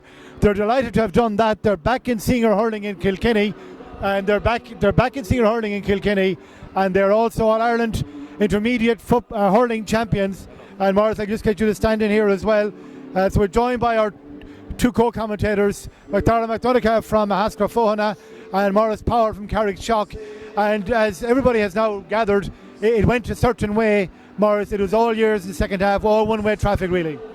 Yeah, we got it easier than we expected, but I thought overall they hurled very well. They controlled the game from the start. The defence were completely on top probably for most of the game, and they hurled very well, used the ball very well. I got some fantastic scores in the second half there, I'm absolutely delighted with that bunch of players. They suffered a few hard defeats down through the years. They won a fair bit as well, but they suffered a few hard defeats. This makes up for everything. Yes, and even though they won it easily today, it's been a great campaign. They had some very tough battles along the way, even in Kilkenny. They had a real tough battle to get over Tyrone in the semi-final, and that probably set them up. I said it last year after they were relegated. I said it might be the best thing ever happened if they could win a county final and go on to win a Club All-Ireland. It might get that team going again, and that's happened. And hopefully we can push on from that now. But they played very well in the last couple of weeks. I've been watching them in challenge games training. They seem to be getting better and better. And I knew coming into this game they were really ready for it. And they showed it there today. But I don't think Ahascraw helped their own cause. I just can't understand why they played Pádraig Mannion so far back and left 5 forwards there. I'd say probably for the whole hour. Yeah, a disappointing defeat for your home club, McDara. I'm so sick of listening to that blasted Rose of Mooncoin. Wonders the Galway team playing against Kilkenny team here.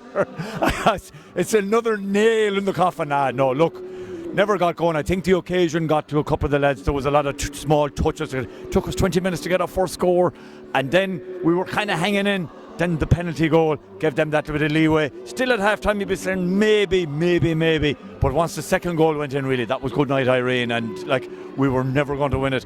What was? And I think I've been saying it since the start. Disappointing that we didn't have a cut at it. And you know, unfortunately, this bloody sweeper system is destroying Gaelic games, football and hurling. You know, and it's very negative. It's negative hurling. It's more about stopping the opposition than having a go yourself. And I worry slightly for the future of the game, because unfortunately a lot of teams that are operating that system are doing well in it. And I know managers would argue he's been very basic here, that it's all about systems. But the days of, you know, going out and having a go and making hurling kind of a flamboyant game, they seem to be gone. But look, we've no complaints today. The better team by far won. Yeah, and Carrickshock are top heavy with talent. What's your like? I keep saying, Kilkenny County final 4 years ago, 7 players there who would have senior inter-county experience, bags of All-Ireland medals. You know, and I mean, all the big guys stood up. Dalton Tennyson, unbeatable in the middle. Michael Rice really got some classic points. John Power quiet for a while, and then what a point he got. And Richie, as I said on the commentary, with no knee, 4 points and foul of the penalty, you know. Their guys did it. Our lads really didn't really. Okay, well, McTarrow, we'll let you make your journey home. Are you going west or southeast tonight? I'm going back down now to a music weekend that I left for a couple of hours to come up here. I was delighted to come up. I was always going to come up. I still be very proud of those boys. They lost today, but look, it was a tremendous time to be from a Haskell, you know, and we were floating for a while, and we'll have no complaints today. We're beaten by the better team, but we got to an All-Ireland final, and we hope to stand to us. And our big aim this year now will be to survive in the senior ranks. And I wish Morris the best. Hope he enjoys the night, and I hope Morris achieves survive in the senior ranks as well. Thanks very much. Okay, McTarrow, thank you very much, and thank you for all your help throughout the afternoon. And we will bring in Killian as well for a second too. Our match commentator, Morris, you'll wait with us, and we'll talk us through. In fact, we will. Just the captain, Pat Tennyson, I think, is getting the cup? John Tennyson getting the cup. John Tennyson, yeah. Great occasion for him and for the whole team, and for the parish. There'll be big celebrations in the parish. You know, everyone's talking about this for the last couple of weeks, and this is going to be fantastic, a big occasion. Yes, it's just underneath us here, but John Tennyson now about to address the delighted Carrickshock supporters with the standard Cúpla Focal. Delivered with great gusto, it must be said. And we'll try and paraphrase what he's saying. 37 members of the panel, a huge panel. Killian Whelan has joined us as well. No doubting the victors here. No doubt in the victors, Liam, you'd have to say great credit to them. Again, I mentioned on the commentary note with Morris that, you know, when you have the likes of Dalton and Tennyson and the powers that, you know, they were out there doing, and unfortunately from a Haskell point of view, they didn't put them under enough pressure, and those guys were able to effectively stroll through the game in some ways, and the touches on the ball and everything, that exemplified by John Dalton, the way he killed a lovely long ball down here in the corner. Unfortunately, he didn't get a score out of it, but they just, throughout the whole game, they weren't really under pressure, Liam, and that made the difference. Okay, and congratulations to Tommy Shefflin and his selectors Larry O'Shea and Pat Finlay. Did he say there, Morris, we started out the year hoping not to get relegated, or sort of smarting after being relegated? Yeah, it was a big disappointment to be relegated, you know. We didn't think that. But did he say we were afraid to get relegated again, or did I mishear him there? No. That wasn't on the agenda. Tommy Murphy, no, that wasn't on the agenda. I think when they went down, the main aim was to get back up and win it. And Tommy Shefflin, he's done a fantastic job with that team. He's got a great spirit going, and the selectors, Larry Shea and Pat Finlay, and all the backroom team. But I'm particularly delighted for the club, the likes of Tommy Murphy, Mary Carlin, those behind the scenes. Tommy, he does everything. He lives and breathes Carrickshock, and this is their day, to get to Grove Park and win is everything. And we'll be happy for the next couple of years. Yes. He's just going through the overall. I believe we have a few players on the way up as well, Morris. We'll wait for you to speak to them as well. I know you can't hear the speech properly. We will try to paraphrase it. A wonderful occasion for us, he says, and of that there is no doubt. With his club here in Croke Park, John Tennyson captaining the All-Ireland team. He's having a go at the pronunciation of Haskell Fóhanna.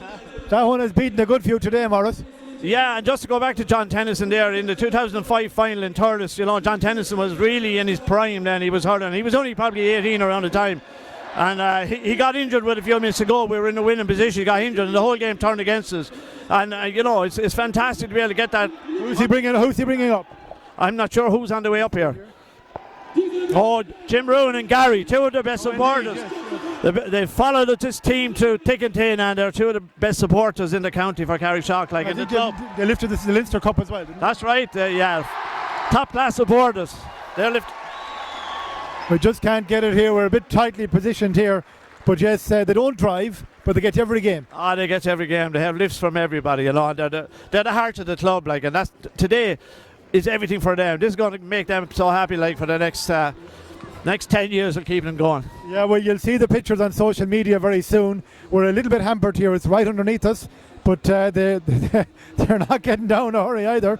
It could be a bit like Joe Connolly in 1980. It took a while to get here. Or as Peter Canavan said, I'm a long while waiting to get him. I'm in no hurry out of here. They're still there. So a lovely scene, a lovely gesture by John Tennyson as well to remember those two club stalwarts. Up they come, multi-decorated in many cases. The Haskra 400 players make their way off. They've done their handshakes. They've congratulated their superiors today. And a little bit of squeeze in the background there, Killian, I think, is it? Yeah. Which one is it? Which song is that? A bit before my time. I think you might know. Just one thing you'd have Cool for cats. All right, yeah. God, it took me a while. But you'd have to say there must be something special to win with your club ultimately here. When you think of Dalton, Tennyson and the Powers, they've been here many times before, Morris, with the county, and obviously you were here cheering on your county. But to be here with your club, with a small group of people, and to be able to lift the trophy and bring home an All-Ireland, obviously extra special here today. Special. I'd say any of them county players that have won All-Irelands here, I guarantee you they'll go back tonight and they say this tops the whole lot. There's nothing like when we love to get to Croke Park is extra special. And like when we were in the final before, it was in Thurles, and it wasn't the same. Now in Thurles is a great stadium, but it wasn't the same. Getting here to Croke Park was much better this time, and to win here, of course, is everything. To win under lights as well too, in this beautiful February evening. Just looking at Pat Tennyson there going around, he's nearly congratulated every Haskra man on the field. I think Pat, you know, is still at the head in the clouds after that point that he scored from nearly his own 45. Some strike, wasn't it? Yeah, it was a great strike, a great day for him. You know, he was contemplating retirement over the last 2 or 3 years, but he hung on. He's finding it hard to get away from it, you know. And I'm delighted for him. And that was a fantastic point. That's a point to remember for the rest of your life. Yeah, and the reality is they roll into 2017 now, don't they? Into the senior championship now. It's just around the corner, really. Yeah, they'll probably take a break for 2 or 3 weeks, and they're back into the first round of the championship probably in late April or beginning of May, like so. But look, worry about that, I suppose, in a couple of weeks' time. But that'll give them a great lift and a great boost for the championship ahead. Traditionally, on any team that does well in the intermediate and win it and all that, they do well in the Kilkenny championship at the start. So I'd be hoping that will follow through. And Éanna Martin coming in too is going to give them a big lift as well. So all the signs are good. Okay, what will the scenes be like in Carrickshock tonight? Oh, it was going to be absolutely fantastic. I'd say for the next week there won't be much work done anyway, you know. The parish is waiting. An industrious crowd usually. They know how to celebrate. They've been talking about, you know, they've been talking about this, you know, and the Johnny back. But the one thing the players will remember, I guarantee you, was when they go back to Stonyford tonight and the Hugginstown tomorrow night. That's the thing that will stand out in their minds for the rest of their lives. I see our man Desi Campbell down there busy trying to fish players out of the celebrations, and no better man than Desi. I see him talking to Richie. Richie, they have to get a photograph, of course. I suppose I think there's a photograph to be taken. But Richie, I think, has said he's going to come up. So do hang on if you're of a mind to savour the Carrickshock celebrations here, and do let us know where you are. Of course, we're wrapping up now after that thing, and we have there they are. There's a bit of a scrum. Rugby is back in Croke Park, Morris. It's hard to drag the players away from that, you know. But he'll grab two of them there and get them up there in a few minutes. But yeah, that's what it's all about. All the hard nights in the rain and the muck and the cold, and you know, looking after yourself, and maybe when you go out not having a few drinks. It pays off. This is what it's all about. You know, it's great scenes. 37 players in the panel, but the sub goalie has found his way out of it. I don't know, is there a concussion or something there? I think the referee will find it hard to referee that one. Well, there might be a bigger risk of an injury there now than there were in the game, I think. Yeah, great scenes Great scenes. It's all the difference between winning and losing. You know, you go home beaten, wondering what might have been, where the day. Probably in some ways you'd say it did pass a Hascrafona by today. They didn't get into their stride at all. But for Carrickshock, and knowing from such a long way out really they were going to take it, that must be a great feeling as well. You know, this is going to happen. There's no derailing us now. No, it made some difference from the Leinster final when we looked like losing the whole way through up to the last minute. I suppose you could say early the second half you weren't going to be beaten here, but you never know the way games turn, you know. In fairness to Hascrafona, I suppose like it's their first year up senior after winning the intermediate last year after several attempts, and it's great for them. Like, they didn't perform today. Maybe there was a lot more in them than they showed today, you know. So I hope they do well in the Galway senior this year. A lap of honour up by the hill. It's not exactly packed this evening. A lap of honour to an empty hill, but sure, look. Yeah, that's the Dublin end. You're not allowed to do that up there. Pat Tennyson is diving into the hills. He looked like a spring lamb going up the field there, so he did. Yeah, they're not going to rush away this evening either. And who can blame them? They're here with their club, Carrickshock. They have had to battle hard to get here. They won comfortably today, but there are all sorts of family photographs and all sorts of... Great picture with the powers there, just down here in front of us as well. Great to see the lads there. Obviously played their part. Jamie, of course, with a very significant goal. Ultimately, I think decided this game now when you look back at it, Liam, in a ways. That's one for the scrapbook, Morris. Yeah, it is. Well, look at all the families there. Will probably get their photographs in, you look back on them in years to come as well. It's all about. There's a great spirit in that group of players. You know, I trained them I was there involved in the team for a couple of years, and you could ask them fellas to do anything, they will do it. You know, you might go into other teams and you ask them to do something, they're cribbing about it and that, but you could throw anything at that group and they will do it. You know, that's probably one of the big strong points in that group. We're happy to report that sub-keeper Aaron Roach has made a full recovery from the last rolling ball. He got out. He was looking to get out of his life there when he snuck his way out from the rolling ball, as we said, and they're still going through their celebrations there. I see Richie come down to the front of the stand. Probably some more family members there as well. They're picking up their hurls now. Some of the bite going out of the celebration at this stage, and we've a puck around as well. Maybe that's another family occasion there too, Morris. I'm not sure if you can make it out. A few of the younger kids there. It's like Nolan Park at half time. Yeah, that's what it's all about. Like, it's their opportunity to play in Croke Park. Some of the players are still pucking around there, don't want to get off the pitch, you know. I think it'll be a late night in Stonyford Huggistown tonight when they get back. Yeah, of that there is no doubt. We're here again tomorrow for the junior and intermediate AIB All-Ireland Championship finals in Gaelic football. In the junior game, we have Glenbeigh Glencar against Rock St Patrick's. That's Kerry v Tyrone, one of the enduring rivalries of Gaelic football. And another enduring rivalry, well, maybe not quite as prevalent nowadays as it was 20 years ago, Mayo versus Meath, Lee Keegan's Westport versus Graham O'Reilly's St Cullum Kills, and that should be a cracker as well. The semi-final between Westport and Kinmare went to extra time before Westport, who led for so little of the game, took victory in the dying stages, in the dying moments of that game. And we are hopefully going to have the Carrickshock contingent up here very soon. I see Desi Campbell still loitering down there trying to corner somebody. I think he has his eyes on Richie, but Richie is an in-demand man down there. But we will hang on until he brings somebody up. It was great earlier on to bring up the three Mayfield players with the cup, and if there are Mayfield people still watching, we hope the celebrations are already in full swing. Commiserations there to a very gallant Mooncoin team who, despite taking a while to get out of the traps and to get into a full stride, made a real game of it. It's two very different games, Morris. The junior game, you could not take your eyes off it.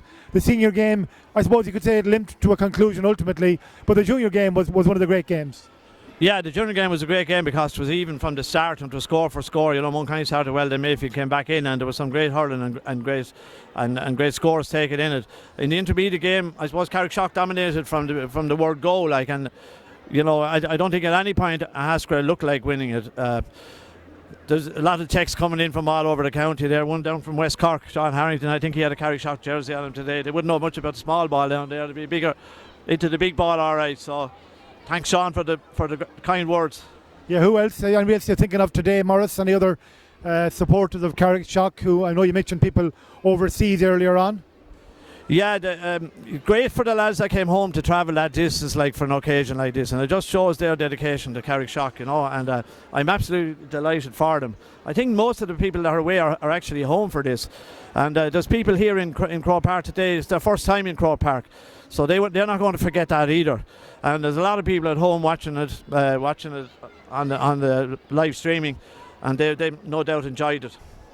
Yes, indeed. We have had messages from Carrickshock people. We'll get to those in a few moments. And from other clubs in Kilkenny as well, as you said. And that has been a feature, I noticed, of the build-up this week in all the counties, that other clubs went out of their way to put up signs to wish clubs well. Rivalry is intense within a county, but when you go outside the county boundaries, you do represent your own. You do. I was in Hugginstown last night, and there was a few Shamrocks lads there, and they were all wishing the best, you know, and there'd be fierce rivalry between the clubs when they meet. But when you go outside the county and to represent your county, every true GA follower will wish you the best. Tony O'Hara there from Lisdown, he just sent congratulations in. Another great GA man, and that's what it's all about. Yeah, I'm watching our man Desi. He had a few players nearly down the tunnel. He got the tap of the shoulder. There's another photograph. You're hard on cameras down Carrickshock way, Morris. You must have big mantelpieces to fill. I don't know how there's any room left in most Kilkenny mantelpieces. Well, it's very hard to get away from that group down there. You know, they're really soaking up every second of that, like, and you know that's what it's all about, the winning feeling. You know, moments to savour. Really. All moments to savour. Yeah, I know he'll drag a couple of them away there shortly, but it's. I noticed this panel, Liam, has swelled a little bit too. I think Jesse's in the panel now. yeah, it's gone from 37 to about 60 at this stage, I think. A lot of those lads didn't put in the hard yards during the winter, Morris. No, those lads I see running more out there than I see them all the year. But okay, all good fun. A famous day for Carrickshock. Yeah, a famous day as well for Mayfield, and a famous day for the clubs of Ireland, really, to have the All-Ireland junior and intermediate teams finals played here in Croke Park. Sean Kelly was the GAA president who conjured up the idea of inaugurating the competitions in the first place. In fact, my own club won a Mayo Intermediate title in 2001, a year too early for this, unfortunately. But what stories we've seen? We've seen players in the winter of their careers winning All Ireland medals. We've seen multi-decorated county players coming back here winning with their club. A man we hope to have here today, Kieran Joyce, who unavoidably had to cry off, won here at this club as well, the Roaring Estig. So it throws up great stories, and we had those here today as well. It really is part of the fabric of the GAA, one of the great community-based organisations of the country, of course, and they certainly do themselves proud in the way in which they stage these finals here, because from an economic viewpoint, opening up Croke Park for 6,000 people, it doesn't make economic sense, but it sure as hell makes social and cultural sense. Without a doubt, it's one of the best decisions the GAA ever made. The joy it brings to players and to supporters. I have no doubt there's supporters down there crying tears of joy, it'll keep them going for years to come. It was a great decision on their part. Killian, I wonder how's Clive O'Donovan getting on. How's the trip back to Mayfield going? I didn't hear from Clive yet. That might be a worry as they head down the M8. But I'd imagine Mayfield must be a cracking place tonight. I'd nearly hit the road now, Liam, and maybe join them tonight the way things would be. We mightn't be seen for the week though. Just as well have a week off work next week. But again, that was great. Great to be involved in it here and to call it so close, Liam, in the closing stages that it could have went either way. Just maybe Mooncoin climbed the mountain, then they climbed it a few times in that second half and nearly got there, but Mayfield just dug it out again in the end. And as I said earlier on, that I thought when Mooncoin had got level just in the closing stages, I thought this was it now. They were going to just see themselves over the line, but God credit to Mayfield. And Kelly mightn't have been on the ball a whole lot in the last 10 minutes, but by God, when he was needed, he stood up and hit a lovely score. Yeah, I think Jamie Power got to the lip of the tunnel, I think 3 times there, going to be hauled back for further celebrations. He's there now. He's 2 steps down. Oh, another handshake. He's I don't know, as I saw a few more Powers lurking with intent there as well. Yes, got out into the crowd again. We might be locked into Croke Park tonight before we get these guys up here. And we don't blame them. I think we've 2 of them on the way there now. Jamie and Richie. Jamie and Richie, I think, are on the way, and two good boys to have as well. But look, you can't blame Carrickshock, as you rightly pointed out already, Morris. Thurles, the home of hurling it may be, but special to be here in Croke Park, and especially trying to, I suppose, get rid of the memories that they had losing out to Killadangan back in 2005, to have obviously won here tonight, and won with so much ease and under the lights, as you said. I think it makes it extra special. Yes, it does indeed. And sorry, Morris. Without a doubt, yeah, it was extra special. I see some of the players still on the pitch there, soaking it up. They don't want to get off the pitch. Pat Tennyson is still out there. He's finding it very hard. Mark Dwyer, Shane Power, Damien Welch, and they're all soaking it up, and looking around the stadium, and that's what it's all about. Yep. We are expecting them to arrive up here to level 7 any moment. Desi is our man. Desi has got them out of off the main pitch, off the pitch area, and we have Chloe watching in Ballyhale, supporting Carrickshock, and great goal by Jamie. Of course, we forget that in the celebrations. It was a Davy Fitz, Damien Fitzhenry type moment, an Anthony Nash type moment. Yeah, he put the penalty away very well. I suppose the hardest one to stop is the one that's on the ground and in the corner, and I've seen a lot of penalties stopped on 1-on-1 since it was introduced. But it was very hard to stop that one. Jamie took it very well. Yeah, well, here they come, Jamie and Richie Power, in to meet. They'll meet family here. It's the Power family. It's the Power family reunion here. And gentlemen, first of all, thank you for joining us. Jamie, we'll start with you. You had a bit of drama as well going up the field, but a great day for the club. It is. Look, this is what it's all about, isn't it? Small clubs and days you dream of, and you never think you'll see them, but you always think you might. Hopefully you will. And look, it was our day today, and look at the performers came and we got over the line, So look, it'll be a day to remember for the rest of our lives, At half time, we felt you should have been further ahead. You were pretty much in control for virtually for a lot of the first half. Probably were, yeah, and in fairness, they probably missed a couple of chances as well in frees, which I suppose we probably stopped them getting a little bit of momentum, and kicked those on, But yeah, look, we said at half time we probably shouldn't have been a little bit more up, but it was just the first half was over. It was just about getting out in the second half and starting well and working hard for the next half hour. And look, we thought it was ours there just to go on and win it. And we did, please God. Richie, you're no stranger to those steps, but today must be a special one. Yeah, absolutely. Look, that caps anything and everything that's gone before. We're after having a lot of heartache over the years with senior county finals, and back in 04 we played in the first Club All Ireland of the intermediate and we got bet. So, this makes up for everything. It's to win it with that group of players is by far anything that I've ever done, and we'll enjoy it. It really is up there at that level for you, is it? Oh, it's past it. Without a shadow of a doubt. Carrickshock is everything. And we've had some dark days, over the last 10 years, but this makes up for all of it, and to win with Jamie and John as well just makes it that extra bit special. And this is Rory. This is my little lad Rory, yeah. So hopefully he'll don the Carrickshock jersey someday. He's playing with James Stevens at the moment, but sure, look, we'll see. Sorry, go through that again. He is a village man, but he's a Carrickshock man at heart. But yeah, look, he's one of probably our best supporters, and it's great to have him here today. Allegiance is a fickle thing at that age, so I think he'll swing him around. Well, we will. Look, days in Croke Park will help that too. But look, whatever, once he's happy and once he's playing the game of hurling, that's the most important thing.